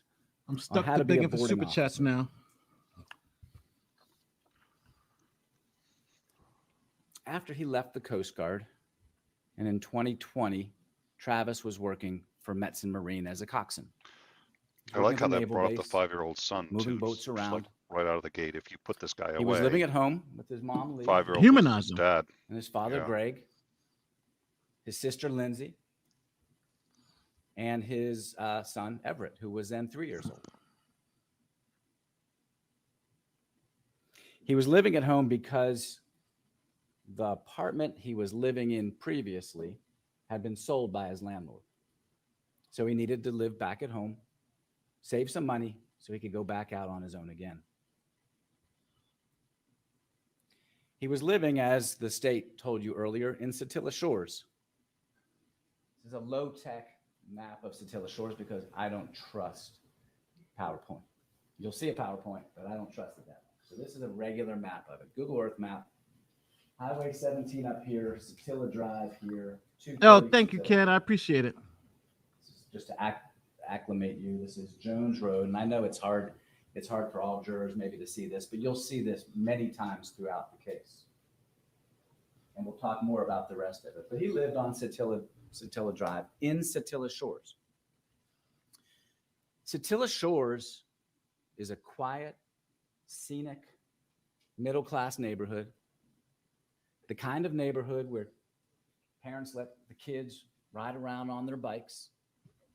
The kind of neighborhood where, when you're my age, you go for a walk after dinner.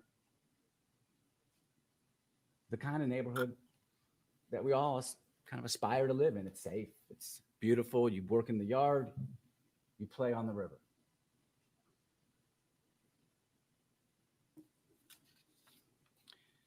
This is the family and community that Travis McMichael felt a duty and responsibility to during the course of events in 2019 and 2020. This is the family and community that made him willing to put himself at risk to help the police detain Ahmaud Arbery. The video that you watched probably 5 times in the state's opening statement doesn't like even that begin jab. to tell the story in this case. Yeah. Thank you so much, It's like John. looking through that knot hole in the fence and thinking you see the whole baseball field when you really only see the outfield. The case really begins months before in 2019 because Satilla Shores was a neighborhood on edge. Crime had gone up. It wasn't violent crime. It was property crimes. The kind of crimes that are unsettling. The kind of crimes that are scary. Thank you, Miguel. Because I you don't know appreciate it. who's coming onto your property, who's in your car ransacking it, who's breaking into your buildings, who's stealing your lawnmowers or your guns. And so the neighborhood was on edge. So much so that behaviors began to change by the neighbors. Kids were not allowed, some kids, to play outside after dark. Residents of Satilla Shores installed home surveillance cameras. Now I'm going to stop this. If you have a defense attorney, this is what you want, right? He's number one, he's got a lot to kind of get out, right? To get over, because that prosecutor was kind of coming down with the hammer, right? It was the prosecutor was hammering this person down.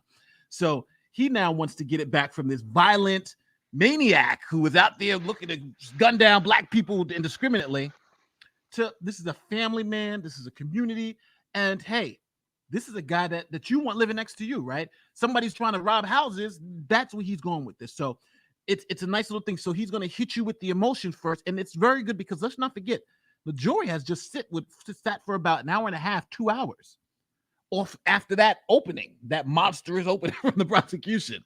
So now you got to get them to forget about all that and get them in a different frame of mind. So he's really laying a great foundation to saying this is not the guy that you might have thought about earlier. Let me tell you who my client is. Very, very good storytelling and very good tone and inflection. That's why he's walking around. That's why he's moving to the jury. This is, if you're going to be a new lawyer, if you're trying to get into law, this is what you want to do, because performance is a big piece of this, which is a shame, but it just happens to be. Well, it kind of has to, because I mean, you're dealing with human beings, right? You're dealing with a jury. You're going to have to, and your job is to try to win. So it's gonna end up, performance is going to be a huge part of it. I like a couple of things. This is much closer to what I'd expected in an opening, and this is much more emotional, and this is more, and he's not getting bogged down in the details per se. I love the baseball analogy. You look through the Yes. we all saw that video. We saw that video, right? Of course we did. You can't deny that. But you just saw the outfield. You didn't see the whole game. So I really like that one. And I like, Very nice. I love the way he's actually just started a subtle sabotage and he paused it. There wasn't a change in inflection. It almost sounds like he was just no. This was what he said. They even started installing security cameras, and it's like, because we know the security camera is going to be really instrumental to the prosecution. They brought it up. They were like, here, security camera. It picked up this. He's like, yeah, security cameras. Wonder why they had one. And it just. But he's just told you why. Boom. He just told you why. Yep, I liked it. To catch the thieves. To catch that the were thieves. taking their property. Thank you so much, And traditionally neighbors twisted. in Satilla Shores felt a duty and responsibility to each other to post on the neighborhood pages, Facebook and Nextdoor, about the crime that was happening. And you'll hear about Thank you. I'm glad you guys appreciate this. I try to give you guys the insights, the that, types of posts from my that you perspective. saw So thank on you these guys. I pages really includes, appreciate it. This is ridiculous. My daughter always freaks out. It's He's got getting their old. Facebook page up there. I'm nervous. Lock your cars. These are actual posts from that neighborhood Facebook page. As a result of this uptick in crime, Thank you of so people much. being on edge, people were alert to suspicious behavior. Thank you. In July of 2019, Travis McMichael and Greg McMichael were alert to suspicious behavior, long before ever encountering Ahmaud Arbery. In July of 2019, Travis McMichael, who was at that point running a little charter boat, taking people out, tourists out on the river in the marshes, was on his boat with some guests when he went under the Fancy Bluffs Bridge that you heard about earlier.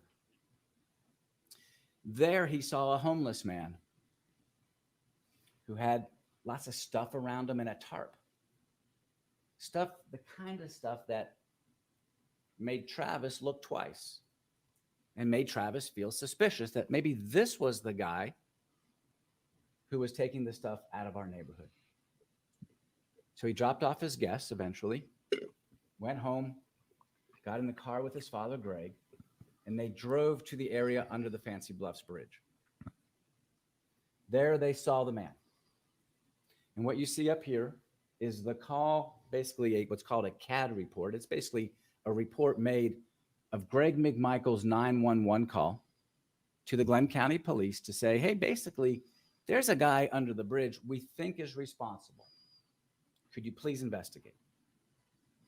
And the police did. They sent an officer out there, and really nothing of note was found. And the investigation ended. But the break-ins, the theft, didn't end, especially for a man named Larry English. Beautiful. For Mr. English, Beautiful. it was only beginning. Larry English, as you heard, lives in Douglas, Georgia. He was so excited to have a weekend home in Satilla Shores on this beautiful little Satilla River. He built a home. He was going to use it for weekends and vacations with his wife, Amy, his daughter, Laura, his son, Hoyt. And so it took time, delays and all that with contractors and himself having issues with health. Thank you, Michael Green. But he started building a home in Satilla Shores for use Yeah, you should have watched the prosecution's vacation opening. It was place, crazy. a getaway. But this is good though. Even though I don't, I Together agree, I doc. think his clients are guilty, but I think what he's doing is really good because he's Right here. this is textbook. I gotta reel him back On the in. river.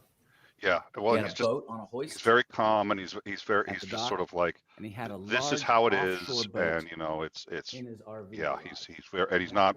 I thought he was going to be a little more like the previous one that we saw. The I think it Is was an this attorney for one large of the others. It was prosecutor. just like That's where he kept. It's called Arbery kind of garage, but it's really a hostile and boat like, garage. well, they're breaking the rules or this and that. He's just like, nope, you know what? I'm not going to contest it. I'm not going to complain. Here's what really happened. Eventually, because of some advice from his neighbor, Kenny Wade, who lived next door, he installed a camera at the dock and one on the back of his house, which you can't see from this photo.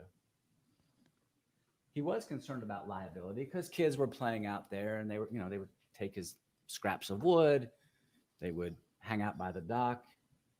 But he was also concerned about theft because he had valuables at his house. He had 2 boats, sometimes 3 boats, and he parked. Now I do want to ask one thing to everyone out there. To think about this. He just admitted that kids were going inside there and taking planks of wood. That's burglary, right? They're going into the dwelling and stealing stuff, right? That's your intent to steal. That's your burglary, right? So it seems like, I like the fact that he took a bad fact, children, because that's what the prosecution's going to say. Children were even going inside there. But he took a bad fact and just made it seem like it's a nothing thing. Yeah, children were back there taking planks of wood. Now, when you hear the prosecution say it, you're going to be like, yeah, so what? The guy, he's already mentioned it. So I like the way he's gotten in front of a bad fact and put it out there. And it's just a nothing thing, even though I think it's extremely important because now you're saying those kids were committing burglaries, but Ahmaud Arbery, who didn't take anything, couldn't have committed a burglary. Go ahead. Yeah, no, on the property. You can't see in the picture. Oh, go ahead. No, I completely agree. No, I was gonna say, yeah, I got ahead of it, and he's letting himself be the bearer of the bad news. And You'll see really well eventually. Yeah. His camper that he stayed in, sometimes alone, sometimes with his wife and kids, when they came to the house either to work on it or to play at. So he was concerned about all of this when he installed those cameras. You got a fear. Over Fear the course of the next fear. 3-4 months. Installing cameras. He saw on his cameras at night Ahmaud Arbery 4 times. No, it's entering a property with the intent to steal. The So if you first steal time, something, and this is the your first intent to time his steal is there. camera alerted at all,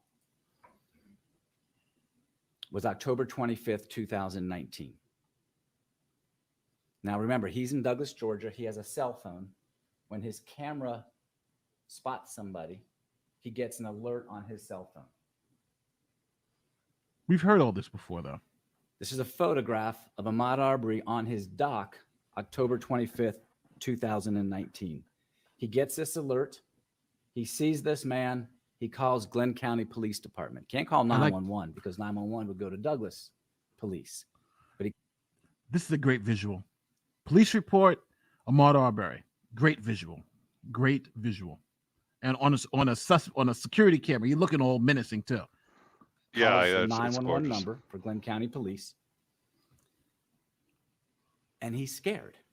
And he's concerned. What is this guy doing at my house at night? There is no legitimate reason, according to Mr. English, for this man to be at his house where his boats are stored, where his camper is parked at night. And he calls the police. He's concerned not only for his stuff, but he's concerned for his family. Because what if Amy was there at the camper alone? What if his daughter, Laura, was there sleeping there that night? And she walks outside and bumps into this intruder. And he gets scared and he panics and she panics and something really, really awful happens. These are the thoughts that went through Larry English's mind when he sees this intruder in his house on October 25th, 2019. I would have thought my house was being He cased calls too. back It's a good point, County breaking a point. second time after this initial call. Go back a little bit. Guy's already not guilty. Because he calls the police to tell them that the man who's on the dock, and he describes him as plundering around, describes his tattoos, describes his hair twists. The man who was in his house plundering around has now gone across the street towards his other neighbor's house. He describes it as a, I think, whitish, yellowish house. It's Subi Lawrence's house. It's a neighbor he knows. Subi is a single mom. She's a mother of 3 boys. The boys who play outside and ride their bikes and steal Larry English's scraps of wood for their skateboard ramp or their fort or whatever they're doing. They're committing burglaries. But again, kids stealing, This is no problem. who Mr. English sees and who he's concerned about. And he wants the police to confront this man and tell him, don't come back. He doesn't see him take anything. Remember, he's only got cameras on the back of the house right now. 1 camera, back of the house, and 1 camera at the dock. You know what? All right. They're making the decision in the Rittenhouse case about whether letting character evidence in. Since we talked about it, and since I had you guys vote on it, I'm just pausing the Ahmaud Arbery case right now, just the opening, just to hear what the judge says, to see what the judge rules, because I hate to keep you guys on this ridiculous, like what happened. So let's just go back to the Rittenhouse case just to see how the judge rules on the propensity. For those of you who weren't here, in the Ahmaud Arbery and the Rittenhouse case, the judge is ruling whether they can let the prosecution rehabilitate the guy who was shot in the bicep. They want to rehabilitate his image and say he was a good boy. So the judge is going to determine whether they can do that. And there was a procedural issue here. So let me just go back and see. And most people thought the judge was going to deny the prosecution. They were going to deny allowing the prosecution to rehabilitate that witness's character. So hold on. Let me go back here and we'll listen to it. I'm going to speed up a little bit, though. It's Section 193, Colonel McCormick, a well-established exception to the rule forbidding character evidence to prove conduct applies to homicide and assault cases in which there is a dispute as to who was the first aggressor. This As to exception where there's a permits dispute. the accused in such cases to introduce appropriate evidence of the victim's character for turbulence and violence. In response, the prosecution may adduce evidence that the victim was characteristically peaceful person. Oh, yeah, this is a Huber, right? This the guy shot in the chest. I'm sorry. Yeah, Huber. So it says that the accused can offer evidence of the defendant's character, of Mr. Huber's character for turbulence and violence. They haven't done that. They have not. Evidence of specific acts of Mr. Huber. And that sentence, the second sentence I read, is in response, the prosecution may adduce evidence that the victim was characteristically a peaceful person. So you're responding to something that hasn't been offered. The chat was right. All right. The chat was right. Now, if I read to the revision, it looks like from he's gonna go with the chat. Rule, God damn it, chat! I hate you guys. Crime offered by the accused or by the prosecution to rebut the same, and again, rebut would be in reference to the evidence of a pertinent trait of character, which has not been offered by the defense. It's not over yet. That's true. Or character trait of peacefulness of the victim offered by the prosecution in a homicide case to rebut evidence that the defendant was the first aggressor. So it says evidence, it doesn't say character. That's true. So that second phrase seems to suggest that the prosecution can offer evidence in a homicide case to rebut evidence that the defendant was the first aggressor. Wait a minute. But how is he rebutting the evidence, though? Because having someone just say that he's a good guy is not rebutting any evidence. Peacefulness of the victim. I don't. There Offered wasn't by the evidence. prosecution in a homicide case to rebut evidence that the defendant was the first aggressor. So, I hope so, because I read it the first time and I questioned whether I had. Let's see. Or evidence of the character trait of peacefulness of Mr. Huber offered by the state in a homicide case to rebut evidence that Mr. Rittenhouse was the first aggressor. I have victim was the first aggressor. Well, I'm reading from, and I'll try one more time. Here, wait. It's victim. Wait. What? We agree that the victim was the first aggressor. And I'm going to offer as an exhibit here, just to say that my eyes are not feeling that badly. Yeah, you can look at it yourself. It says defendants. So, so much for that book. Yeah, so they can't. Yeah. The book was wrong. He threw the book in the garbage. All right. No wonder we didn't renew that book. You can make a big mistake out of that. The book was Let's read wrong. from my favorite, which is Judge Weinstein. That's dangerous. You see the judge reading from the wrong book. And oh my God. This is at 7013C. The book is wrong. The book is wrong. Before. Like, when the defendant Throw the book offers away. evidence of the alleged victim's character, then the prosecution is entitled not only to offer rebutting evidence about the victim's character, but Correct. also Well, this introduce evidence that the defendant has the same character trait. And Okay. so it starts off when the But he defendant hasn't. offers But evidence they haven't of the offered alleged evidence of the victim's character. character, They haven't offered that. which hasn't been done. Yeah. All right. We know that. Move. Now let's go to the second Well, one. the second part, if we're talking about this, I'm talking about 2B, which is going to be one, when they do these transpositions of the numbers. What are you offering it under? You tell me the statute you're offering it under. I'm I offering thought it was 1B. 90404 1B, but there's two provisions in there. I know there are. Okay, we're talking about the second, which is the character trait of peacefulness of the victim offered by the prosecution in a homicide case to rebut evidence that the victim was the first aggressor. Right. And that is a more sweeping statement than the older material before, I think it's a 1974 revision.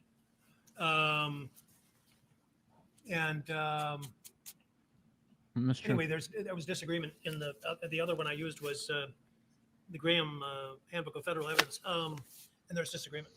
So when I walked out here, I thought, well, I think I'm going to resolve it, the tie in favor of the state. What? Now, you're forewarning them that you have got some other crimes or some contrary evidence. Well, I guess Tie usually goes to the rebutting defendant. What the hell? Tie goes to the that we state. might as well talk about now rather than have to excuse the jury again. Are you prepared for what the defense suggests they're going to offer? Yes, I don't believe the incident in which an individual runs to try to help or try to save people brings in completely irrelevant criminal acts that have already been barred. But they open up the door by bringing in character evidence that he's a good person. Character traits for peacefulness is what they're getting into. I have two criminal complaints, one of which the defendant held a knife to his brother's throat. So that means, yeah, of course you could He bring put a that knife in. to his brother's ear. He called him. He said he This would is gut good him luring, like people. said what? You can't open the Mr. Huber door told his for brother that if he peacefulness didn't and not start let them bring in cleaning this. a room in their house, he was going to gut him like a pig. Mr. Huber's brother noticed a knife in Mr. Huber's right hand that looked like a butcher knife, 6 inches long with a green handle. Mr. Huber later on in the same incident threw a chair and some clothes across the room, threatening to kill his brother if he didn't clean. Mr. Huber then sat down with the knife in his hand and watched them while his brother and The Mr. door Huber's is open, grandmother- right? Yeah, I should That's not, what happens should when you not open have the opened door. that door. And Mr. Huber Should told his not brother have that if he stopped cleaning, he would kill him. You're Mr. gonna Huber's kill him. brother then turned around, and Mr. Huber put a knife to his brother's stomach, saying he was going to gut him like a pig. You don't Huber's want this brother to be bent for down the. to try to protect himself. Yeah, thanks, Huber Nate. I needed a grabbed his lawyer to brother tell by me the that. neck, dug his nails. Wow. He then put a knife to his brother's left ear. His brother felt the blade and believed his ear was cut. I'd do that. I'd be like, hold on, because those the judge are- got enough to make. Oh, the and move. then as he left, he told the people in the house, "I'm going to burn the house down with all you fuckers in it." This is his peacefulness. This is the other peacefulness. So Nate, just again, another question. Hold on. 12 CF 13. Hold on, before you go, just let me see what the judge says. So see how he's going to Strangulation allow and it. suffocation in that case. Okay. My God. I have a Strangulation and 18 suffocation. CM 509 case in which he kicked. Didn't the prosecution know he had these convictions? What the hell's going on? But the prosecution still has a choice. They don't have to put this character evidence in to help to make him seem peaceful. Not move to admit those. However, if they're saying that this is a peaceful man, there it is. Yeah, it's in. The door's open. Did the defense have to just show all their cards like that? It's not a fight Yes. where there's no violence. It doesn't sound like. But if you're saying that's peaceful, 90405 allows me to get into specific instances on cross. Conduct, yep. On cross. I believe 90405. Sure. I believe 90405 allows specific instances of conduct Thank you. of the individual being cross-examined, which we obviously cannot do. This I don't know how they would get this in. I guess. Wait a minute. What do you mean? What do you can't? No. The individual being cross-examined will be the person who's giving the opinion. Yes.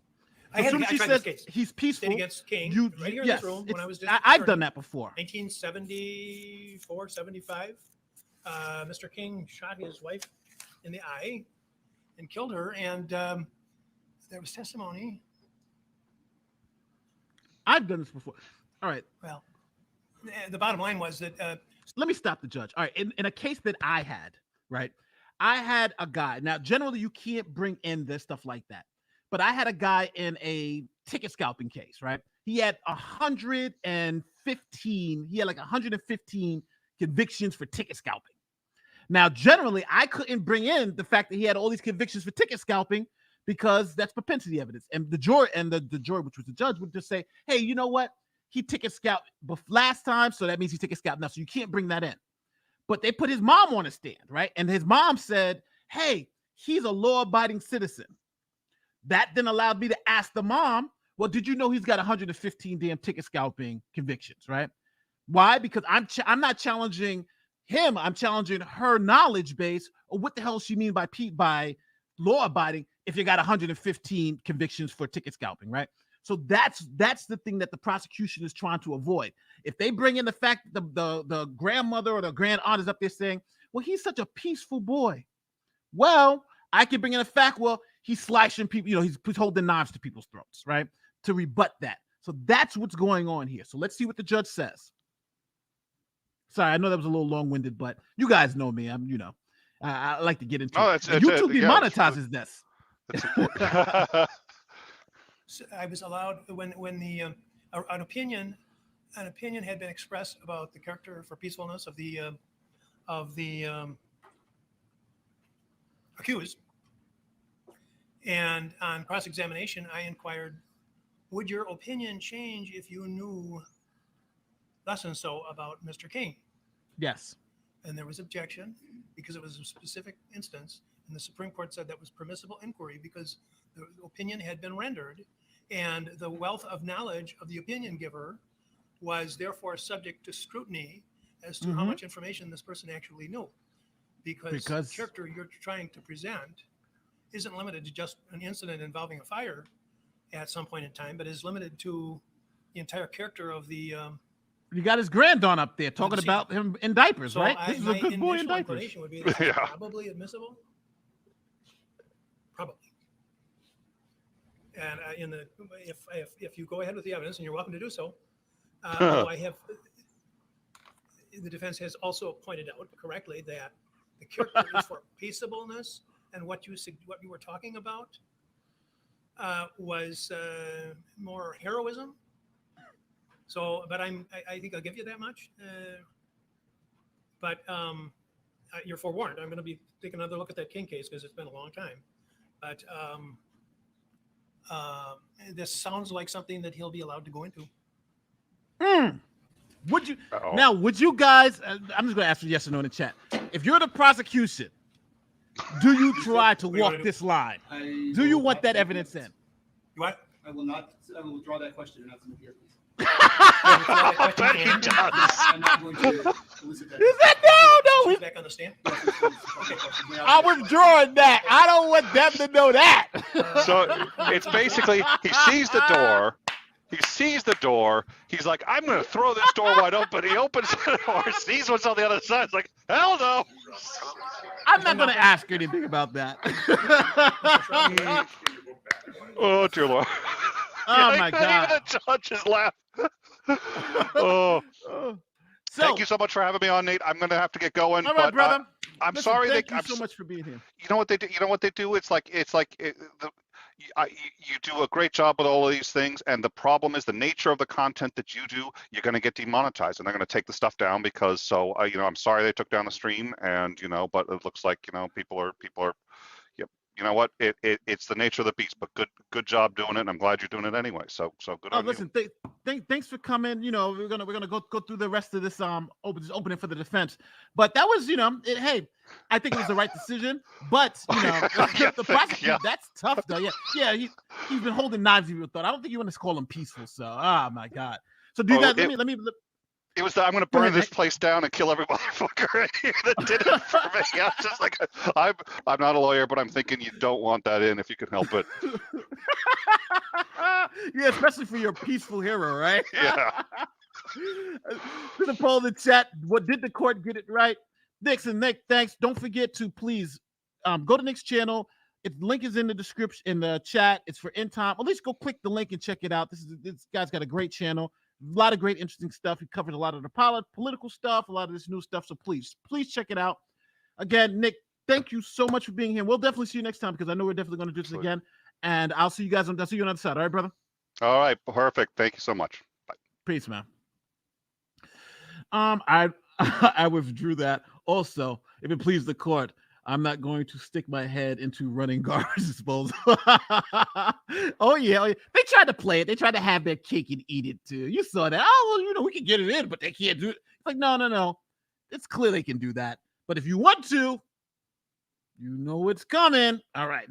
We're not even going to touch that, Judge. Don't worry about that. We're not going to touch that.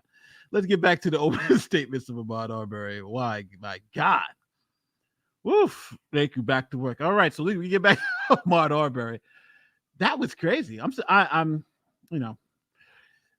the defense is killing it though. In the Rittenhouse case, the defense is killing it. So here we go. Let's get back to this. He wants him removed. By the time police come, and I think it's Officer Rash who responds that first time. Take care. I'm glad you enjoyed this. No sign of Mr. Arbery, who the man we later find out is Ahmaud Arbery. No sign. Now he's okay with curiosity seekers coming to his house. We've all done it. See a house under construction. It looks kind of interesting. Oh, what are the neighbors building? There's no such thing as trial by surprise. You got to let them know what's going to come. He's okay with we don't do trials by surprise. Taking the scraps of wood, it didn't matter to him. What concerned him was there is no reason that's legitimate to be there at night. And that's why he calls the police. Sometime after October 25th, Mr. English is on a ladder in his RV garage, looks in his offshore boat, and realizes his satellite system, his Yeti cooler, and his microphone system are gone, taken out of the boat. He doesn't know who did it. He does know the HVAC guys in that area installing some of the not pipes, some of the system in there. He also knows the black male from October 25th was in there. And so he's suspicious. But what can he do? The next alert on his phone is November 17th.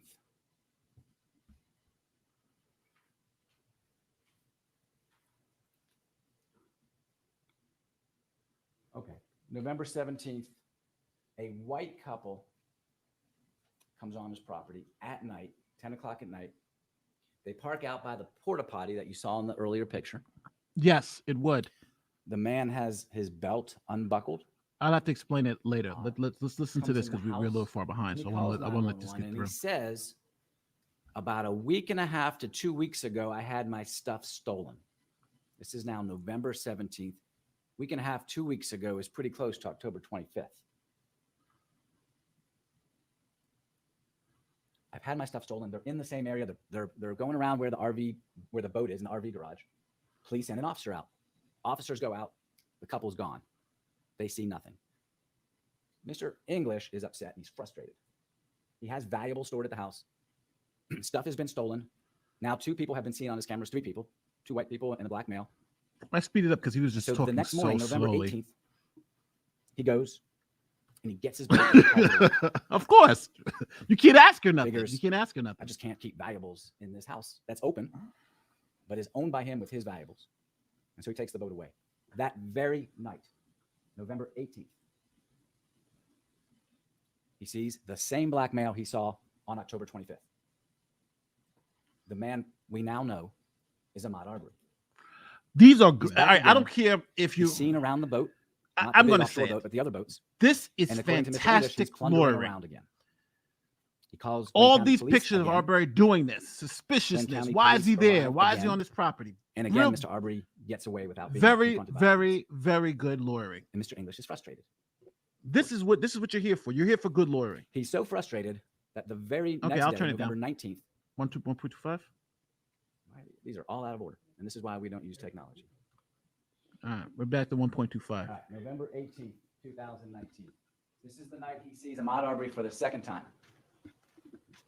There's somebody back on the property again tonight. Black man, not wearing a shirt in late November, got tattoos on his arms and a pair of light colored shorts. He's wandering in the carport, looking in the boat, not the offshore boat, the smaller boat. The same guy that was here about a week and a half, 2 weeks ago. The night before, he's calling police saying, my stuff was stolen a week and a half, 2 weeks before. He kind of looks like he's up to no good. He's on 3 different people's cameras in the neighborhood. This is Larry English's 911 call on November 18th, 2019. Ah, thanks, brother. November 19th, Thank the you very so next much. day. He has an exchange through text message with his 2 doors down neighbor, Diego Perez. Diego Perez is another person who believes it's his duty and responsibility to look out not just for himself, but for his neighbors. This is the defense in the And so Ahmaud Diego Arbery has case. this conversation with Larry English. This is a printout from an extraction from Larry English's phone. So, and you'll see this in evidence. And it's out of order, the way it's printed out. So I'm going to kind of walk you through it because the first exchange is from Larry English.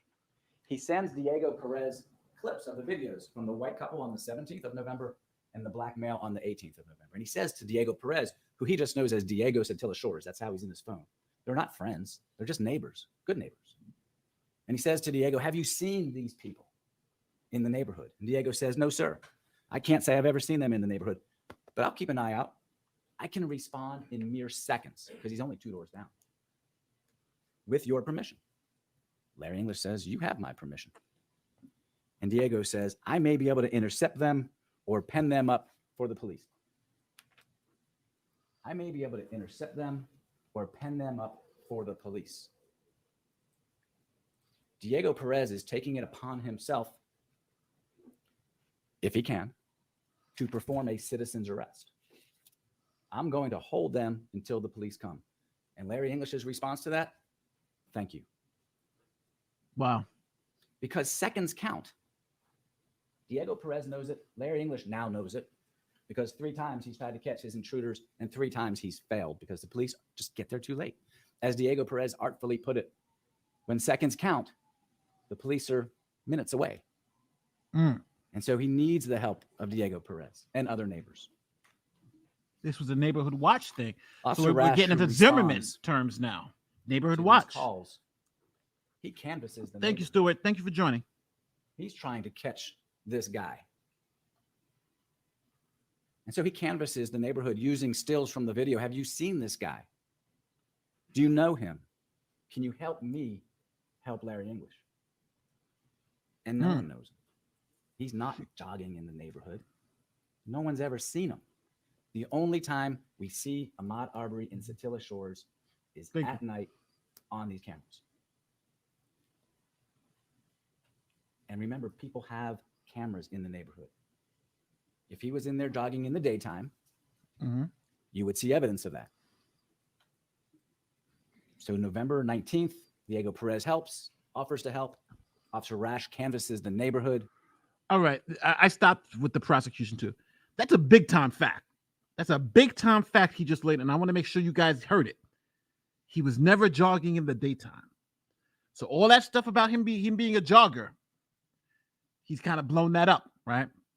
He's never jogging in the daytime. Remember, his family was like he got up in the morning to jog. They never saw him jogging in the daytime. He's always there at night. That's a big time fact. Big time fact for that they just hit us with. Wow. He's still a mystery. He is at this point a scary mystery because he's plundering around Larry English's house, and now everybody knows it. Officer Rash has canvassed the neighborhood. Charges Larry murder. Talking to neighbors like Matt Albanzi. Felony murder. Like Subi Felony murder. Lawrence. Like his neighbor Diego and his wife, Brooke Perez. It's being posted on Facebook, on the neighborhood Facebook page. Word is out that stuff was stolen from Larry English's house. Parked in his RV garage. Now, I want to be clear. In May,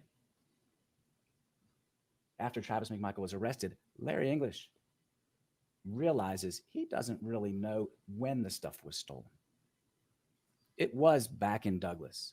It was in the house on Satilla Drive. But what he was telling people in October, November, December, January, February 2020 is that the stuff was taken out of my boat, parked at my house on Satilla Drive. That's what the neighbors knew from Larry English and Officer Rash. Yeah, he got to hit that because remember the prosecutor said he said by a white He's guy. back at the house, Ahmaud Arbery, on December 17th.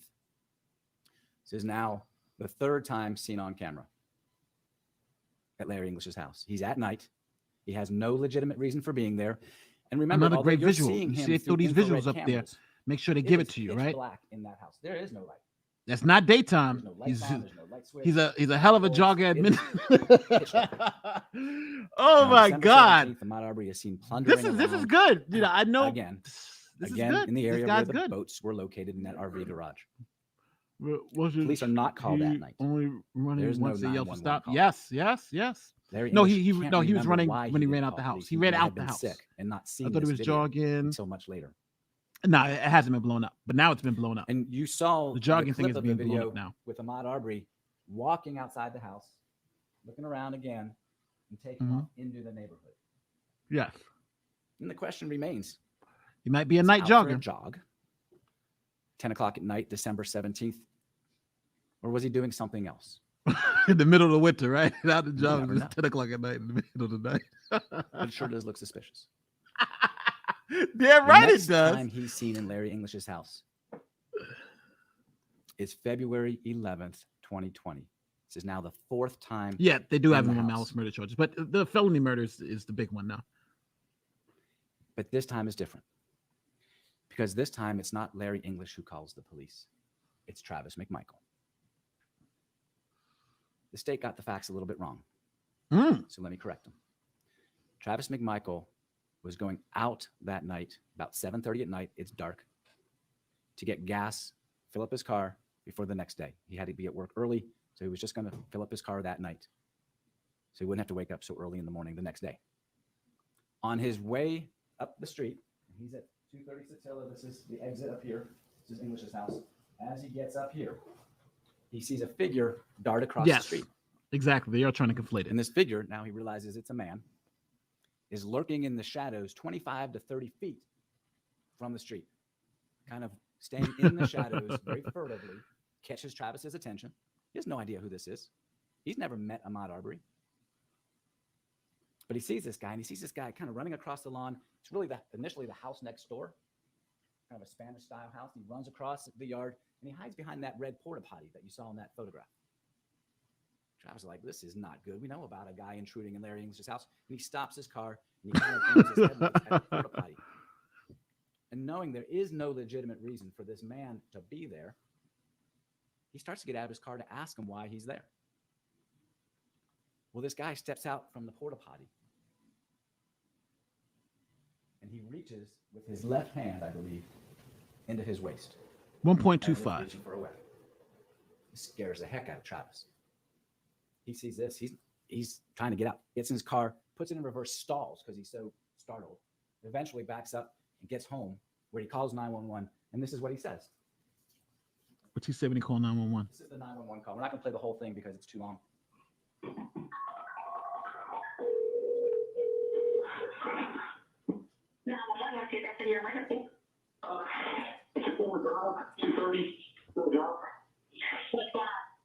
We got a string of burglars. I was working in the neighborhood, and I just called down running into a house being built. The house is down from. When I turned around, she took off running into the house. What did you look like? The black male, red shirt, white shorts. And you said the house was being built? It's being built. I was taking right now. He is in the house.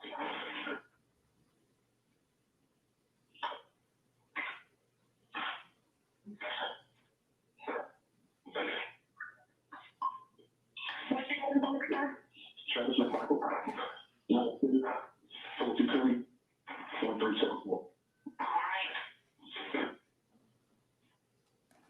Where are you at now? I'm at City, or across the street. Very good point, Nathan. What's in that sweater? I'm here to where's the car are you at? Red Thorn. Are you okay? Yeah, what I just told me, when I turned around, and backed up, he reached into his pocket and ran into the house. So I don't know if he's armed or not. Looked like he's acting like he was. So, you might for that. Okay. What pocket did he reach into? The left, I believe. Okay. He goes on to say later on, it's about 3 or 4 minutes later, so we don't need to waste your time, is we've been having a lot of burglaries and break-ins around here lately. So now here we are, this guy who has seen Travis see him and seen Travis drive away still has the audacity, the brazenness to go into the English house. Travis is home calling 911. Greg McMichael overhears and he starts going up to the English house. And he's got his firearm with him. And Travis says, whoa, whoa, whoa, slow down. Turns out Travis ends up going up there with him, and Travis has his firearm. Diego Perez, who by now has been alerted by Larry English with his video clips, he goes out there. He's armed. These neighbors are going to Larry English's house, not because it's fun at 8 o'clock at night in February in Satilla Shores, but We because didn't hear it's about their any of duty this. and responsibility to each other to protect each other, to do what they can to help the police stop the guy who's plundering around, breaking into Larry English's house. Officer Rash gets called. They are all out. Officer Rash, 2 other officers, Diego Perez, Greg McMichael, Travis McMichael, all out trying to find the guy, Ahmaud Arbery, who's now for the 4th time in Larry English's house. Wow. Officer Rash. So this is before all the stuff appreciates the happened. help. This is before the killing. He never tells Greg McMichael, Travis McMichael, or Diego Perez, hey guys, let the police handle this. We got this. No problem. You guys go home. He never tells them, hey, put those guns away. We don't need guns out here. Don't carry guns around here. He doesn't say that. He doesn't say, no, you guys cannot stop and detain this guy if you catch him. That's a police job, because it is a citizen's job to help the police. And the law authorizes that. He tells Greg McMichael and Travis McMichael that Larry English says nothing was stolen. But these guys know stuff was stolen. Everybody knows it. Larry English has already told everybody. Subi, Matt, Diego, Brooke, Annette Beasley, Ronnie Olson, Rash has been around. We all know it. Stuff has been stolen. Right. So I just want to make it very clear. What he's doing is very, very good. What he's doing is trying to say they've had this incident with this guy before, right? They didn't kill him.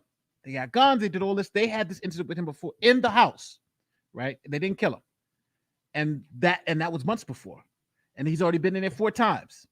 So he's building up this case. Was it reasonable to think that this guy who you've caught before, who you've had to take guns out and confront before, is it reasonable to think that he's doing the burglaries? So that's that's the picture he's painting. I think he's doing a very good job of painting that picture. Will it be effective? I don't know, but he's painting a very good picture. Stolen. So now here we are. Here are facts, not assumptions. Facts, not assumptions. Travis McMichael has now seen Ahmaud Arbery face to face for the first time at Larry English's house, and then in Larry English's house. He's had a firsthand encounter. He knows that Ahmaud Arbery has been lurking around that house for no legitimate reason. Not authorized to be there. He's not working on the house, not doing anything but plundering around the house. He knows stuff has been stolen. It's probably the power. These things have a mind of their own. Just want to make sure.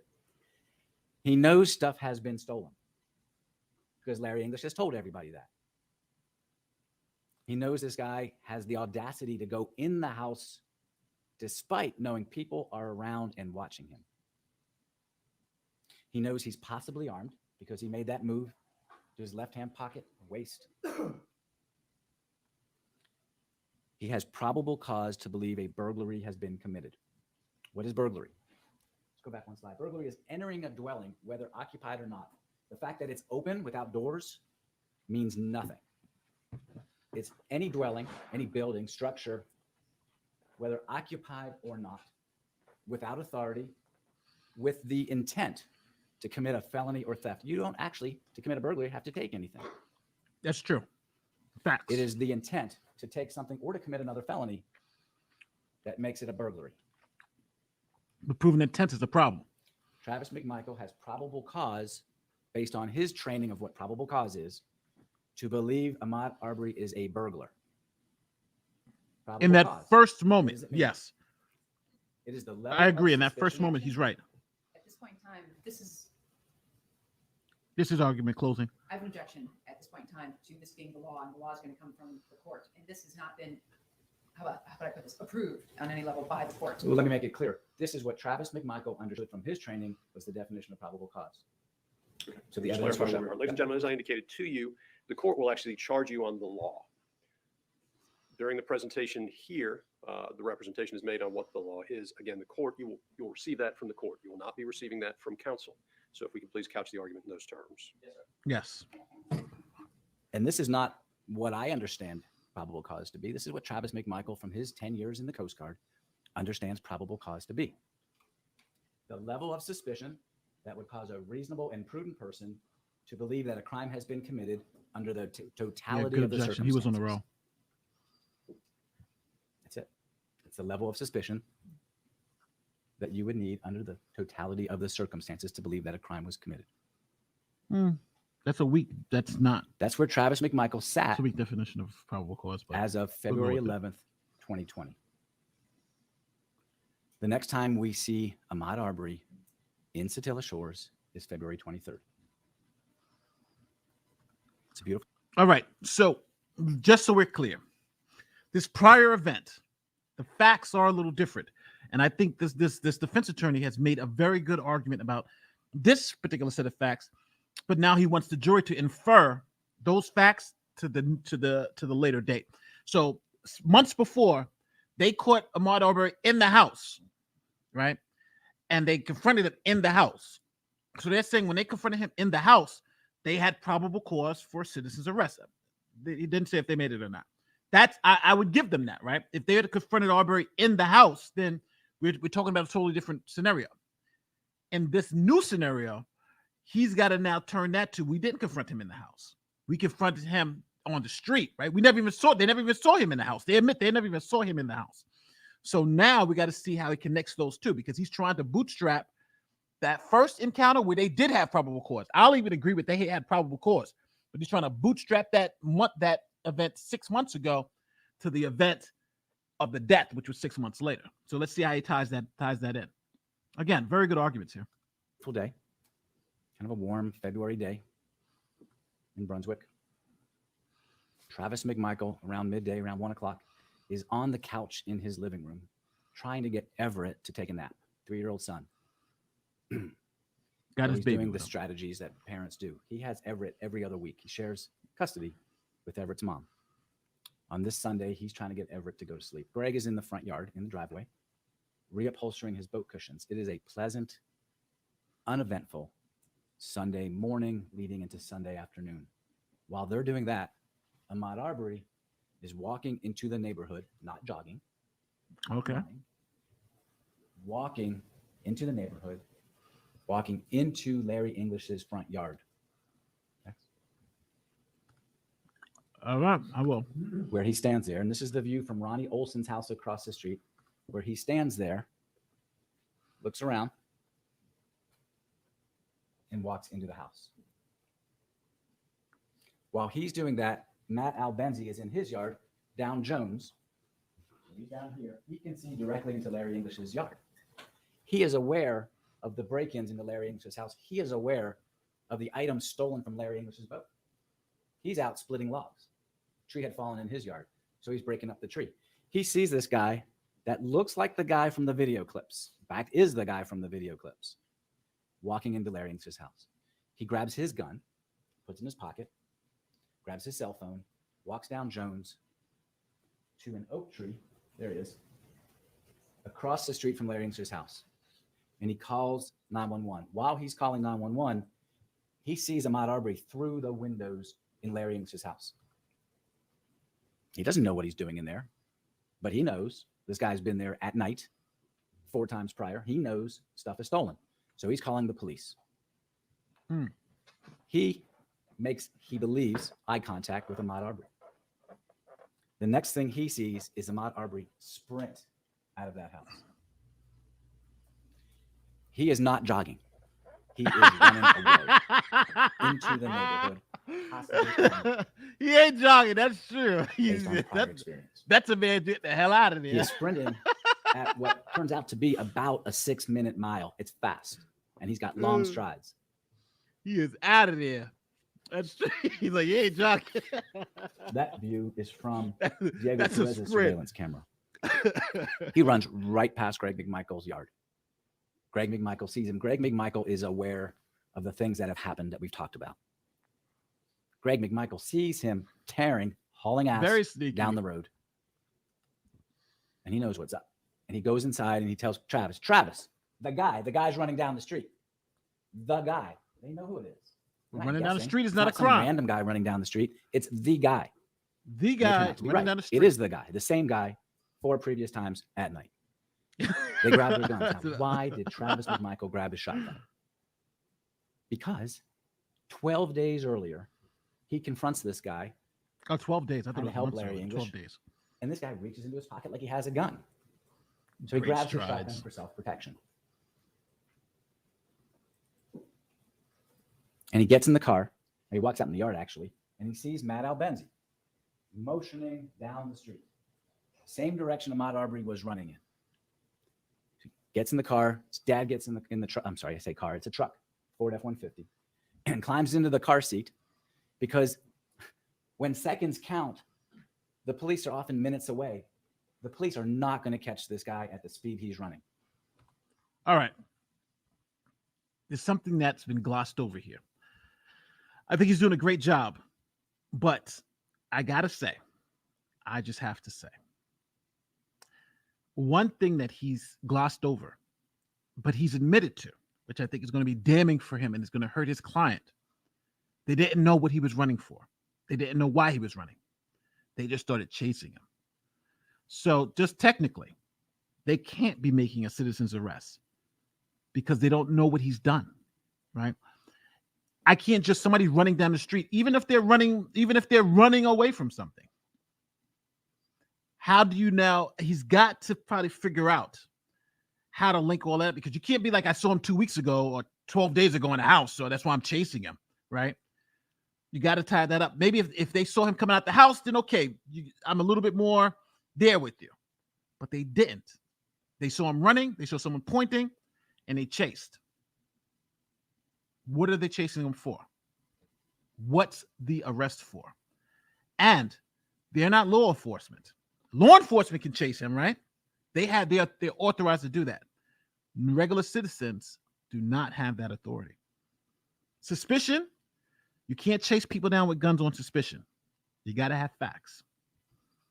This is where I just think this is a tragic piece for his case, but let's see how he gets around it. So they're going to try to detain him for the police. What happens after that? It's up to the police. So they encounter. Now think about that. Just imagine if you can go and just detain somebody and call the police, and the police get there, they say, well, he didn't do anything. That's the reason why you got to be very careful when you do something like this, because you just can't detain people and just for nothing, right?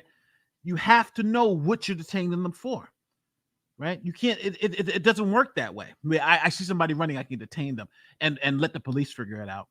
That's a citizen's arrest, and you need more. Police can't even just detain you for that. That's the part I think he's trying to avoid this bad fact, but I don't know if he's really helping it out. He's trying to mitigate it, but detaining him for trespass, but he didn't see the trespass, right? Joseph, I agree, but he didn't see the trespass. He just said he saw him running and a guy pointing and he chased him. He didn't see the trespass. So what did he detain him for? If he saw the trespass, I'm with you. But his lawyer just admitted he didn't see the trespass. Ahmaud Arbery on Burford. The first encounter is at 307 Burford. This is what it looks like. You saw the video. Oh, let's go back. He said his client to there came out and saw him running, and they saw the other guy pointing, and they chased him. He didn't see him running from the house. That's the problem. A private person. No, you may can't arrest detain an for 3 years offender if the trespass for a offense is couple of committed days. in his presence or immediate knowledge. So And let's that see. applies to felonies or misdemeanors. But there's a second sentence the state didn't tell you about. Okay. The second sentence is, if the offense is a felony and the offender is escaping or attempting to escape, a private person may arrest him upon reasonable and probable grounds of suspicion. Okay. That's why Travis McMichael and Greg McMichael sought to detain him at Arbery. There was no crime committed in their presence. Okay. We're not contending there was a crime committed in their presence. So that kills that. Believe a felony had been committed, and that this man was attempting to escape or flee. All right. So let's understand what he's saying, and let's see if we can follow him. Let's see if we can follow him.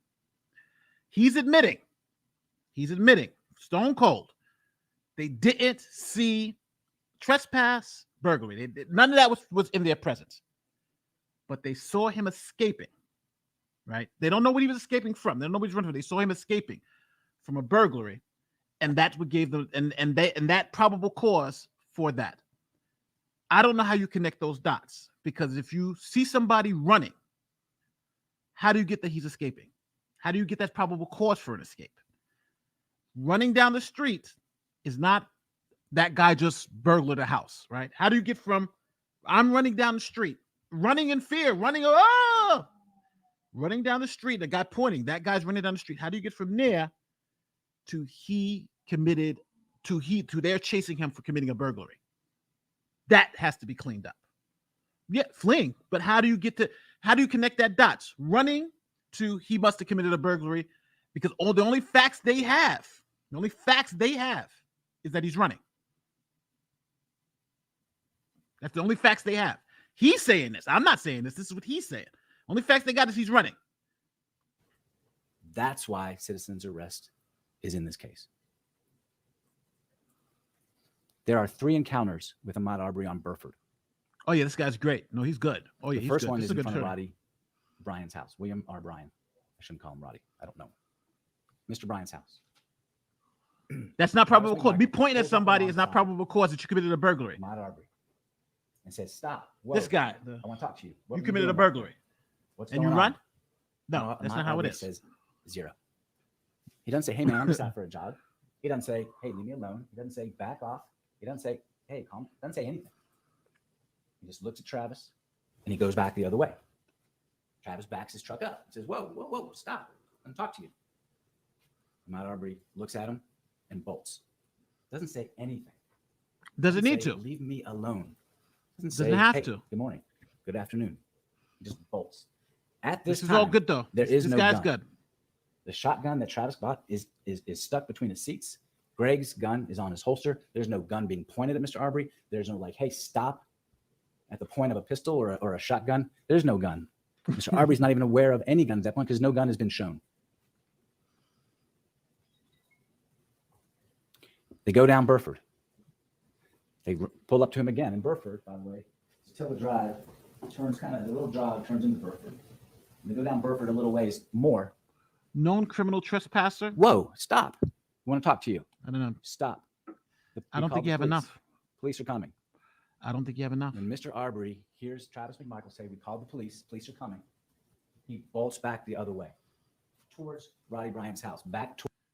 You know what? The only reason why I don't think this is enough, he says a known criminal trespasser and potential suspected burglar sprints past your house with people pointing to him to stop.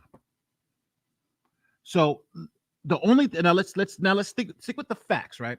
So they saw him criminal trespass 12 days ago, right? And they come out and see him running down the street and people pointing at him. You can have murder, you can have kidnapping, you can have any other charge, right? How are you saying this is burglary, right? Because if you think about it, you can say anything. Like I said, he was running, he was a murderer, right? Or anything. How do you get burglary? He trespassed 12 days ago, so I believe he's a burglar. That doesn't work. It just doesn't. I understand, and please don't get me wrong.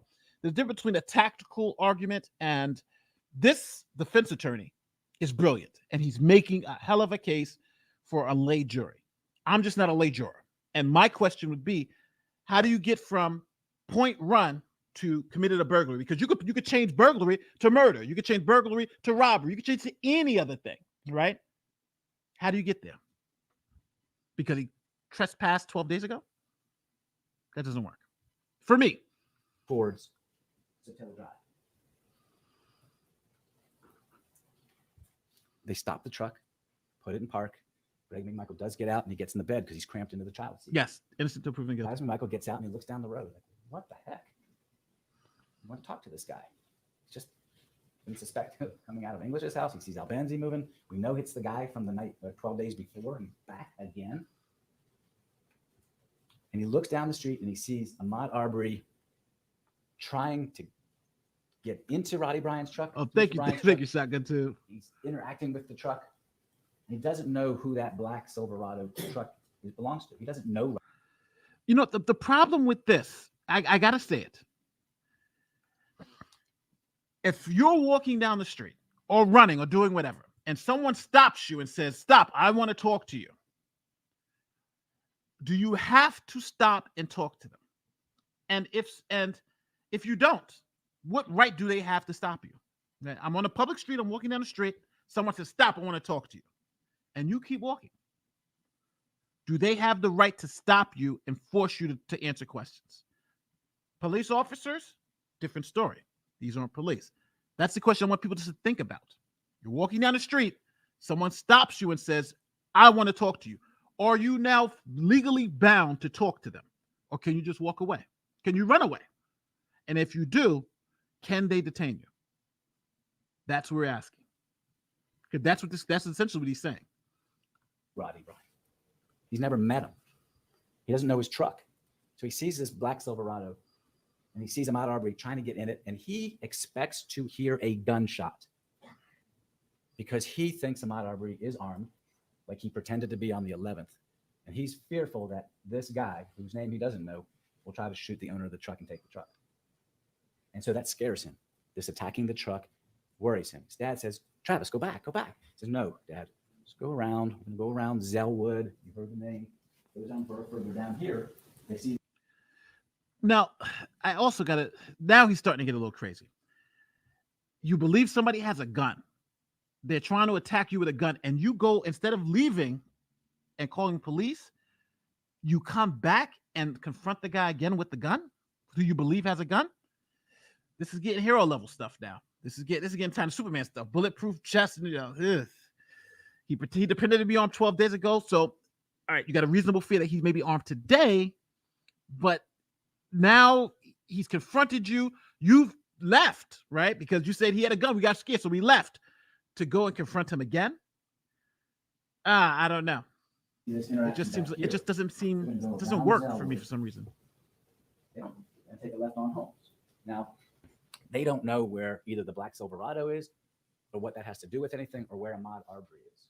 So going down Holmes Hey, well, like is Cuba. not with the intention of trapping Ahmaud Arbery. It's with the Vigilante. intention of strategically planting yourself so you can kind of help the police see the neighborhood. As they go down Holmes Drive at a slow rate, they see Ahmaud Arbery running in front of the truck.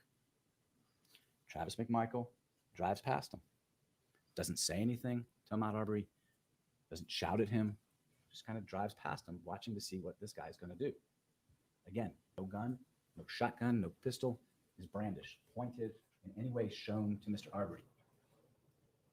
3 times on Burford, they encountered Mr. Arbery. Now, once on Holmes, no gun. They go down to the bottom of Holmes, towards the stop sign, and stop the car. They don't know where Mr. Arbery is at this point because he's around a dog leg. That's the picture of Holmes Drive looking up it from Travis McMichael's vantage, and you can see where the road kind of dog legs to the right. And past that dog leg, you can't see what's happening. But at that point, Travis McMichael can now strategically see Satilla Drive, his road where his family is located, Burford, and Holmes. So if the police get there, which he thinks they're coming any minute, he can tell them, I don't see him in these directions, he's that way. Or I do see him, and he's in one of these streets. That's why he stops. While he stopped there, It's a very good defense attorney. He's making a hell of an argument, though. And Travis is like, whoa, stop, stop, He whoa, did. whoa, whoa, whoa, stop. And Ahmaud Arbery keeps running at him. Travis keeps yelling, stop, stop, stop. And then he reaches into his car and he sees Ahmaud Arbery flip and go back around the dog leg. Travis's gun and his cell phone. He says, Dad, when are the police getting here? He says, I didn't call 911. Travis dials 911 and gives his dad his phone. And that's why we have a 911 call, because Travis McMichael had his phone and thought to call the police. Where are they? It's before the first shot is fired. Good They fact. call the police.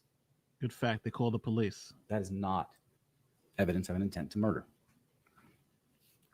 Yeah, I would would probably acquit on attempted murder This too. guy has run at him, Felony murder, they got him has now. acted bizarrely, has not said a word yet that he could tell. And now Ahmaud Arbery's running back. Travis's training taught him to show a weapon. Not to use a weapon, to show a weapon, because that is a way to de-escalate violence. In the normal situation, you show someone you have a weapon, you get compliance. So that's now, this is starting to get a little sketchy now.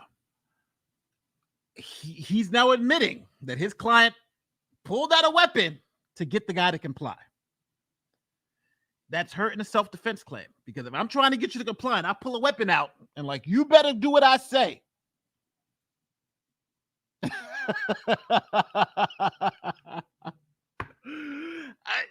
But he says it so nicely though. But and maybe it's my law enforcement background, but if I'm pulling out a gun and saying, it's like, you better comply. Let's just keep it real. And put yourself in a situation. You're going down the goddamn street. Somebody pulls out a weapon and is trying to get you to comply with their demands. Can they do that? Based on somebody pointing at you and you walking down the street, running down the street, right? Somebody pointed, you ran, they chased you, and now they pulled out a gun and trying to force you to comply. And they say it's de-escalation. These are tough facts, but I understand he's got to get in front of these facts, but it's not adding up to me. It's just not adding. It just, thinking about it from my own personal experience. I can go outside right now, right? Something's just not adding up. I understand what he's trying to do. And so he stands there at the low ready position, not pointing his weapon. And Ahmaud Arbery is running. And he's running at Travis McMichael. Stop, stop, get down, stop. If I had a gun, I might shoot you. Travis You might knows comply, but if I had a pistol, I would shoot you. that this guy is not going to stop. He's not predictable. He's going to be on him in seconds if he doesn't do something. Like, please turn. Please go up, Satilla. This is where we are. Ahmaud Arbery had a clear path to Satilla. Travis is down here. He could have cut across there. He doesn't cut across. He's coming at him. And yes, at about 20 yards, he raises the weapon because he knows Ahmaud Arbery can be on him, and he's hoping that by raising the weapon, he will de-escalate the situation. Who's going to attack a guy pointing a shotgun? If he wanted to. Okay.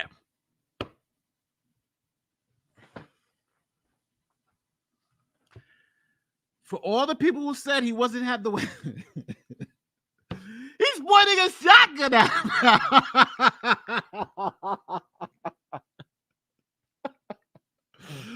I gotta say, this is how you take shit and try to turn it into lemonade.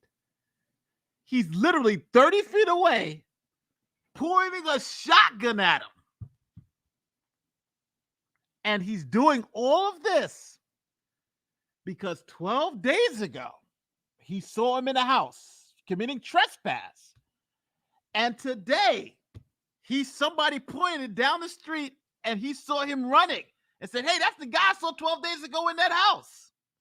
So I jump out the car, pull a shotgun out, point it to him and say, stop, or I'll blow your fucking head off.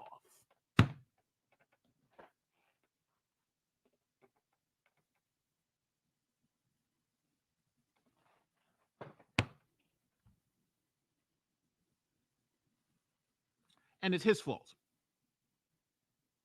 that he charged the gun. Have you guys ever watched the have you ever guys watched the what's the what's the name of the movie? The movie that just came out, The Irishman.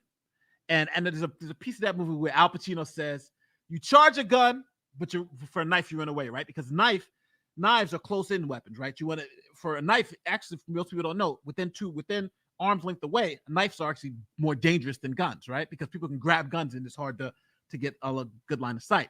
So knives close in are really dangerous, even more dangerous than guns. So the farther you're away, the guns are considered range weapons. So generally, and that's what they train you to do. If you're close enough, you charge a gun, but you run away from a knife. So he's doing what they train people to do who have any type of background. But obviously, if the gun is far enough away from you, run from the gun. But if someone's close enough to you from a gun, you lunge at the gun, right? Or you try to lunge, but you lunge at the thing because you charge a gun when you're close enough to do so, because guns are really ineffective, really close in, hand to hand, if you think the person's going to shoot you. But if the person's far away, then obviously you're not going to run 30 yards because that time he'll gun you down. That's the benefit of the range weapon. You can kill somebody at a distance. So he was 30 feet away. That's right. So this is crazy. But let's understand what we just heard. Let's understand. Yeah, he was a lot farther away. I don't know why he runs up on the gun, but let's hear what you just heard. Stop, or I'm gonna blow your effing head off because you are running down the street and I saw you 12 days ago. Trespass.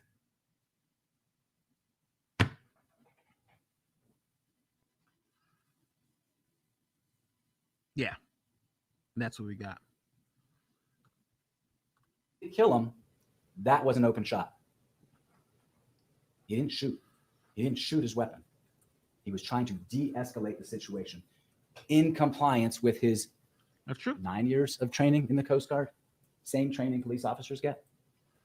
You see his, let's go back to the one before. The gun is down, and you saw this a little bit. You can see the white forearm of Travis McMichael. Let me move this map. I apologize. Turn this to give them a better look at it. It doesn't even face them. How come we're not turning it? It's on wheels. I didn't see. But while they figure this out, one thing I want to say is, at this particular point in time, even though he's pointing a gun at Arbery, you'll see this in this Hold on a second. Next time I ask you to stop, please stop. Oh, I thought you should just be careful. No, the point is, let's not keep moving stuff around. If you're going to be doing something, just let everybody know what's going on. Okay. The point was, last time this was touched, not by Ms. Dulkowski, but generally in other matters before the court, we've lost it. So if we could, before we just start moving things around, let the court know. I don't touch it. Well, I know Mr. Rubin doesn't I'm touch not it. touching it. And I don't mean to call this show. I'm very touchy about, no pun intended, about some of this electronics in here. As Mr. Rubin has alluded to, we've lost connections and all sorts of problems. So we're trying to make sure. You're right. It doesn't matter. He doesn't have the training about everybody charging a gun. I'm not assuming he has that training, but I'm saying in some instances you do if it's close enough. In the video throughout the course of the trial. His arm is down, and you can see the white forearm. You can see the driveway here. Travis McMichael. We lost the sight line there, have we? You're okay over your shoulder now? Okay, that's the other issue is. And I know it's awkward, yeah. Yeah. Sorry. So there's a driveway here, and Travis McMichael is across from another driveway. You'll see it's about 60 feet, 20 yards away. And he knows how quickly someone can cover 20 yards in seconds. Yes. An 20 yards unarmed in person seconds. can take a weapon away and kill a police officer. But he or just a said he thought he civilian was armed. in Now he's saying seconds, he's an unarmed person. even from 20 yards away. First they were talking about Even he an was scared he was armed armed. From 20 yards Now away. he's unarmed. So he raises his weapon in the next slide.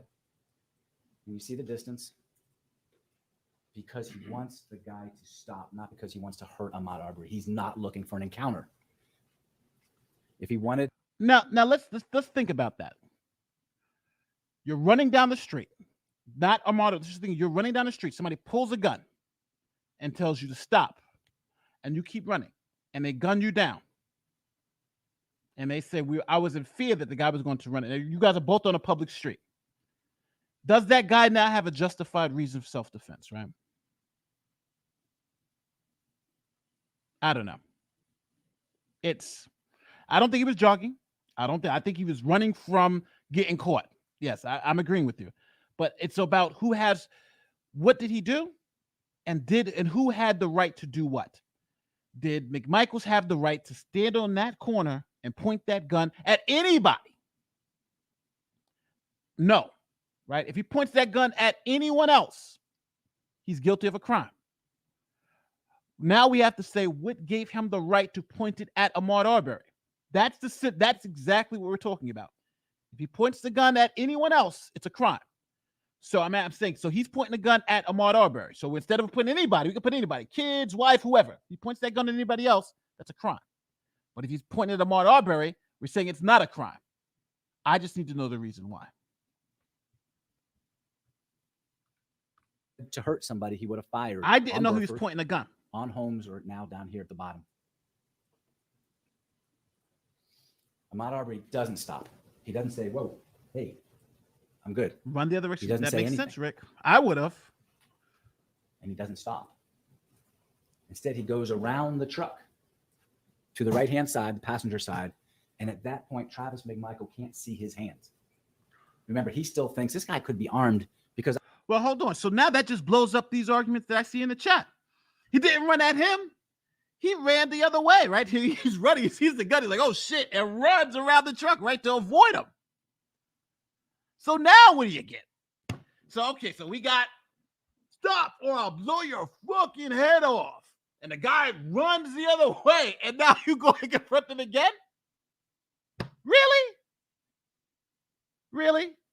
So stop or I'll fucking blow your head off. And the guy running towards you doesn't run and grab you, runs around the other way, runs to get away. This is tough. This is fucking tough. I saw this guy, at least pretend he was, on the 11th. He doesn't know, and he can't see his hands. And his dad, his 64, 65-year-old dad, who's had a stroke, is on the bed, and Ahmaud Arbery could just yank him down or take a shot at him. He doesn't know. So he goes to the front of the truck to get an eye on him. What's this guy going to do? So he's chasing Good down Lord, I hope he Arbery just now. keeps running. And Go this up is the Satilla. excuse. But he doesn't know. So he goes to the front, and within a split second, Ahmaud Arbery makes a left, not a right. Makes a left and is on Travis, such that Travis has no choice but to fire his weapon in self-defense. And that shot is a contact or near contact wound, meaning Ahmaud Arbery is on him. And you'll hear that from Brian Leopard of GBI Crime Lab. Oh, my God. That first shot, which we can't really see because it's videotaped through two windshields, right? Brian's windshield and Travis McMichael's windshield. They're in front of the truck. When they collide, when Ahmaud Arbery makes a left, he's on Travis, and Travis has to fire. So the But at guy that point, put- it's his life or Ahmaud Arbery's life. And the only Reasonable thing- doubt? Weird the way the mind works. How you get The reasonable only thing doubt you from can this? think of at He's that point pointing a is that shotgun at him. The guy runs to avoid it him. was mine. He goes and My confronts him three-year-old again son. and kills him. So he fires, he pulls down the weapon, trying to get it away because Ahmaud Arbery's not stopped that gunshot, which he knows was near his chest. Listen, guy, He I'm believes a it big in this 2A melee. He pulls it guy. down, I'm a pulls it back. big Second You'll see from the Amendment video, guy. He goes backwards out of You frame. guys can't tell me this Arbery is rushing self-defense. him. There's no Pulls way. back. He fires another shot off frame. You see smoke. You see something spray. Yeah, I don't see how you get And you see self-defense. Ahmaud Arbery swinging wildly. I'll You even see give it Travis to you swinging guys. with his right hand into Travis's head. I'm even going to give it to you guys. If Ahmaud Arbery just runs up and grabs and tries to lunge at him and grab, maybe you have an argument there, right? You would even have a better argument there. But the fact that he didn't run at him, he ran away from him. He avoided the guy with the goddamn shotgun, and the guy went and confronted him again. I don't know. This doesn't seem like self-defense to me, guys. I'm sorry. He is pounding Travis McMichael while Travis is trying to get the gun Only away. one black juror. And Travis fires 2 more times, and you've seen that. It's a horrible, horrible video. And it's tragic. It's tragic that Ahmaud Arbery lost his life. But at that point, Travis McMichael is acting in self-defense. He did not want to encounter Ahmaud Arbery physically. I don't know how you get He self-defense. was only trying to stop him for the police. He made a hell of a shot, though. He made a hell of a case, but I don't see how you get self-defense. I'm sorry. Self-defense. My God, this was bad. And the court will charge you later. Your Honor, I'm objecting again.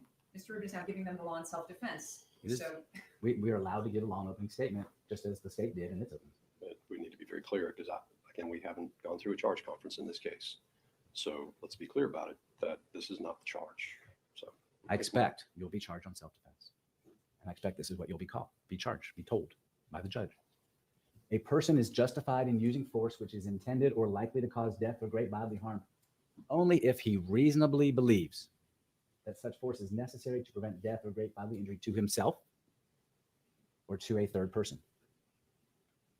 At the time the shots are fired, Travis McMichael reasonably believes, because Ahmaud Arbery is on him, aggressively, swinging wildly, grabbing hold of him, grabbing hold of the Unsure gun, means no. I mean, reasonably yes. believes Oh, he no. is Unsure means justified in upside firing triple his weapon. unsure. Knowing it's gonna kill him. It's gonna at least hurt him. He knows that. He has no choice, because if this guy gets his gun, he's dead, or his dad's dead. And what's he taught in the Coast Guard at the Maritime Law Enforcement Academy? Never lose your weapon. Guy, you're extremely fair. Are you really telling me you are saying that this is self-defense? Like after hearing what the Travis defense said, McMichael, I'm not in even talking about what the seconds, prosecution promised said, to what the release defense Officer said. Officer Are you Goldman, really getting self-defense here? They arrive on Or scene. are you a He little bit cooperates fully. I would He even does say whatever they 50, tell him to do. 50 is the best I can get here. When they say speak, he speaks. When they say don't speak, he doesn't speak. Cooperates fully. He's distraught. He's upset. You'll see this on the video, the body cam of the officers. There's no glee at having done what he just did. It's awful. He's covered in blood, Ahmaud Arbery's blood. Oh yeah, I think you And can then they still take be him down undecided to the station. But I think that And he to say cooperates that fully you with the get police and answers clear every question. self-defense, it's just hard. And they That's tell him to hard write a for me to map get there. of where he went. He tries to And write this a guy's map doing a of hell where of they a went, and job. They encountered each other on But it's Beaufort just these and- facts are and just Holmes. tough to take. And when they ask him to write a statement, he does his best to write out everything he knows to tell the police.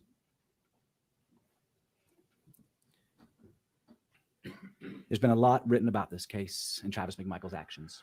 Not Doesn't if you matter. point the gun at somebody, he runs What away, matters and then now is you the evidence chase that him, you're and then gonna you hear. confront him again and The shoot facts him. that you're going to No, hear. And the law no, that you're going to be given by Judge Wamsley. because you are now I would say the judges of the facts and the applicators of the law in this case. The evidence shows overwhelmingly that Travis McMichael, Right. honestly and lawfully, attempted to detain Ahmaud Arbery according to the law and shot and killed him in self-defense. What we're asking you to do is hard, and it may be unpopular, but we're asking you to recognize your responsibility as jurors and being open to the facts and putting aside emotion and listening to the law and put it applying that aside. and doing your duty. Yes, cops can detain you all they want. Yep, cops can Because we detain think the only right verdict is not guilty on each and every count in this indictment. Thank you. you. Good close. That's it. All right, final thoughts. He did a hell of a job. And form, great job. Great job in form. I think he hit all the points he wanted to do. I wanted he wanted to get out in front of a lot of these bad facts. I think he did a great job when it comes to that. But God, remember we had the issue about what they saw, because it seems like every issue. Yeah, he's a good lawyer. No doubt about it.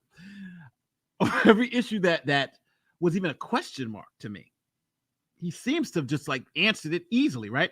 Issue number 1, he says they didn't observe any crime being committed. Their attorney says that, right? He didn't see anything, right? This is not me saying it. Rewatch it. He said that their attorney says they saw nothing, right? They saw nothing. That's what their attorney said. So they didn't see him go into the house. They only saw the guy pointing and him running. That's all they saw. All right. Fact 1, again, from the defense's side. Fact 2, they chased him based only on that, right? That they saw that the guy pointed and run. Now, they said that 11 days ago, they saw him trespassing a property 11, 12 days ago. So based on them seeing him 12 days ago trespass and him running down the street and the guy pointing at him 12 days later, that's what, let's get our guns and detain him. Okay. I can see that. Now you get out the car, right? You try to get him, you get out the car, you point the shotgun at him. Stop, or I'm gonna fucking shoot you, right? The guy doesn't come and lunge and just get you there, right? He doesn't come for the gun there. He's running, he sees you point the shotgun, scream what you scream. He then runs to avoid you. You then go and chase him down and then confront him again and then have to pull and he gets killed. I just don't see it. I just don't see it. Oof. Arbery was acting in self-defense and killed attempting to defeat the armed aggressor. That seems like what we got here. Defensive summary. If you defend yourself, I'm trying to kill you. I claim self-defense and get off scot-free. Those facts and those, like, if I'm misrepresenting the facts, please tell me. These are the facts the defense said, right? The prosecutor, these are the facts of the defense. The defense said he pointed the gun at him. Before it was like we had a whole big argument in chat. Was the gun pointed? No, he was lunged for the gun. The gun was never pointed. No, we know. Yeah, he pointed the gun at him. He's 30 feet away and he ran the other way. So what did he do? He ran around the car he said, I was trying to figure out where he was going. No, you were confronting him. And then you had the confrontation. I don't know. Those are tough facts, man. Those are tough facts. Nate the lawyer, can't you have two-way self-defense? Not if you're the aggressor. If you're the aggressor, you can't have two-way self-defense. In the Rittenhouse case, you do have dual-way self-defense because you have a defense of self and defense of others. The people who are trying to stop Rittenhouse, not the first guy. The first guy, 100% total justified shooting. The second guy and UNICEF guy, those two guys, they had a reasonable claim of self-defense because they thought they're trying to stop an active shooter, someone who they believe is going to hurt other people. Kyle had a reasonable claim of self-defense because they were attacking him. And they were under the mistaken belief that he was an active shooter. So in that case, yes. Kyle's case is different than this case in that sense. But this case, soon as you say we pointed the gun at him and he ran away and I had to run and find out where he was going,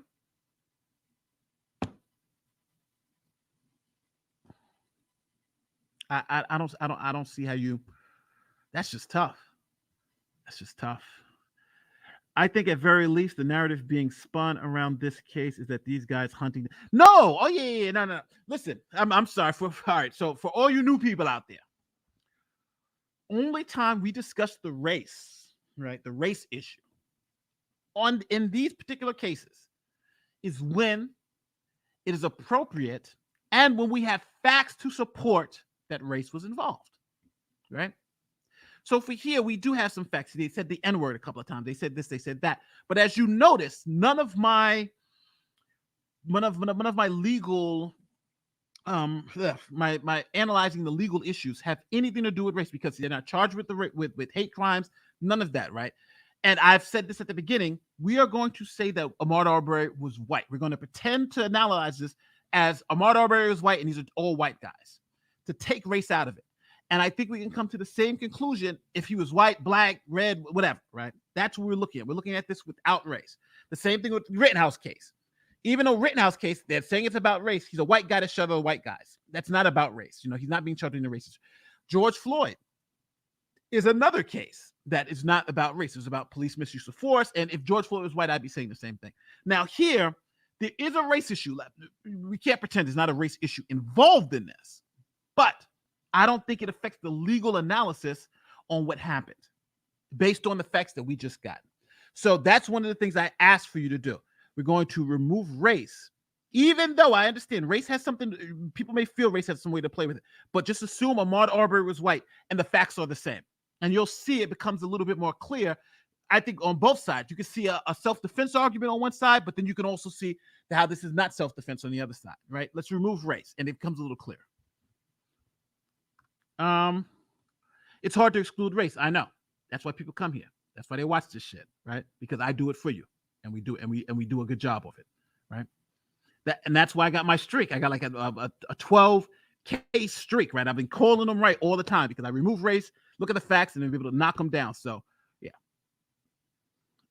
Thank you. Ahmaud, if Ahmaud ever did it, I'd say they'd have actually more reason to be stopped in the neighborhood. Said that they thought thieves were white. That's true. Good point. But the legal analysis would be the same. Okay. Yeah, I agree. And I do think the analysis may change because they were looking for a white guy. But in this case, I'm taking out race because they said the N-word, and that's conflating everything. You know, we could say they're any other race, right? We could say they were all black. Let's make them all black, right? So, if race were removed, we never hear about this case. Oh, that's a fact. That's a fact. All right. It's very interesting that it all hinges on when you start the narrative. If it's self-defense, you can start at the point which Ahmaud was trying to get the shotgun, but that's not the whole thing. That's true. Facts. Nate the lawyer. Then what about the Trayvon Martin case? Okay. George Zimmerman followed Martin. Oh yeah, we talked about that earlier. That case is different, and the reason why that's different is that George followed Trayvon, right? But he didn't confront Trayvon Martin, and that's the piece that a lot of people don't get. Even people who support, like I was pro Trayvon Martin, right? I am, but when I did the legal analysis, even though I hated myself for it, I came out for Zimmerman.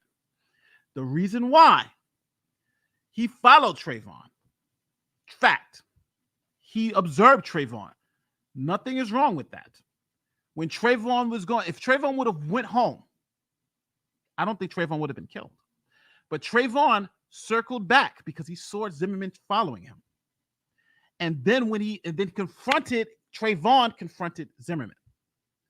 Now, I'm assuming Trayvon thought that Zimmerman might have been some type of guy who wanted to do something to him, whatever.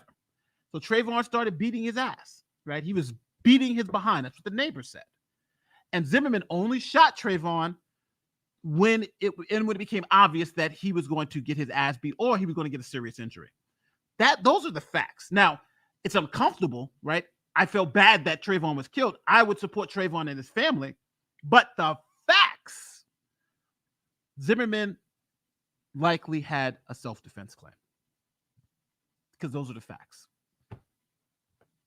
And I know people are going to hate that, but those are the facts. And those are the facts with this case. The facts should drive our analysis. No matter how we feel about it, that's the difference between the Trayvon Martin case and this case. When Trayvon if it's interesting because if the McMichaels just followed this guy around and all that stuff, that would have been good. And if he came back and confronted them, we're talking about a whole totally different thing. But that's not what we have here. We have something totally different. So I hope that answers your question. All right, guys. Exactly. That's what I was thinking. Yeah. So listen, guys. I will. He was getting his head bashed in. Yeah. No, don't get me wrong. No, don't get me. I don't think a 12-year-old who was going to get Skittles and soda from in the middle of the goddamn All-Star game should be killed, right? But it's uncomfortable, but the facts are what they are. And that's the problem. The facts are what they are. It just is.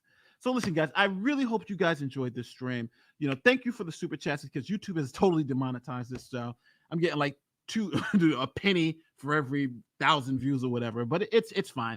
And I really hope you enjoy this. We're going to be doing more of this. And I hope you like this insight because I like to try to be extremely knowledgeable when we do this. Zimmer, what is it? We're going back to Rittenhouse. Yeah, no, I got to go pick up kids. So we'll do some more Rittenhouse tomorrow, or I'll join Nick on his stream when I get back. But yeah. Trayvon was 17. Yeah, I know it's tough. That's tough. And I hope you guys really get. And I tried to really give you guys some really good insight here. But it's tough because, and that's the reason why sometimes I hate doing these streams because YouTube kills me on the AdSense stuff. So it's like if I do a produced video, it's great, but if I do one of these, it's like it's hard to get it. But it's fine. It's fine. As long as you guys are entertained. And again, thank you for the old support. Thank you for thank you for all the new members too. It really helps because this type of insight and stuff. Like I'll even show you. I read this stuff all the time to keep myself. So I got like all these books about all the legals test and everything like that. This is a bar book. So this is for the bar exam. So I read all this stuff and I try to always keep myself up on it. So like, even in between the breaks, but it's tough to do, but hopefully you guys enjoy it and you guys at least walk away from this. If you guys hate me or love me, or, if you guys learned something, it's all about the way we think about these things. And if you can think about it fairly, then I've done my job and I really, really appreciate you guys being here. Nate, one of the most principled guys here. Hands down, this is why you should put your money on Nate's verdicts. They're usually right. Thank you so much. Hey, thank you. What's it? Raimu Entertainment. I appreciate it. Thank you so much. Thank you. I love you guys too. And again, we're going to see. So I will see you guys Monday as we do some more of this again. If anything, my name is Nate the Lawyer, and I'll see you next time. Peace. End broadcast.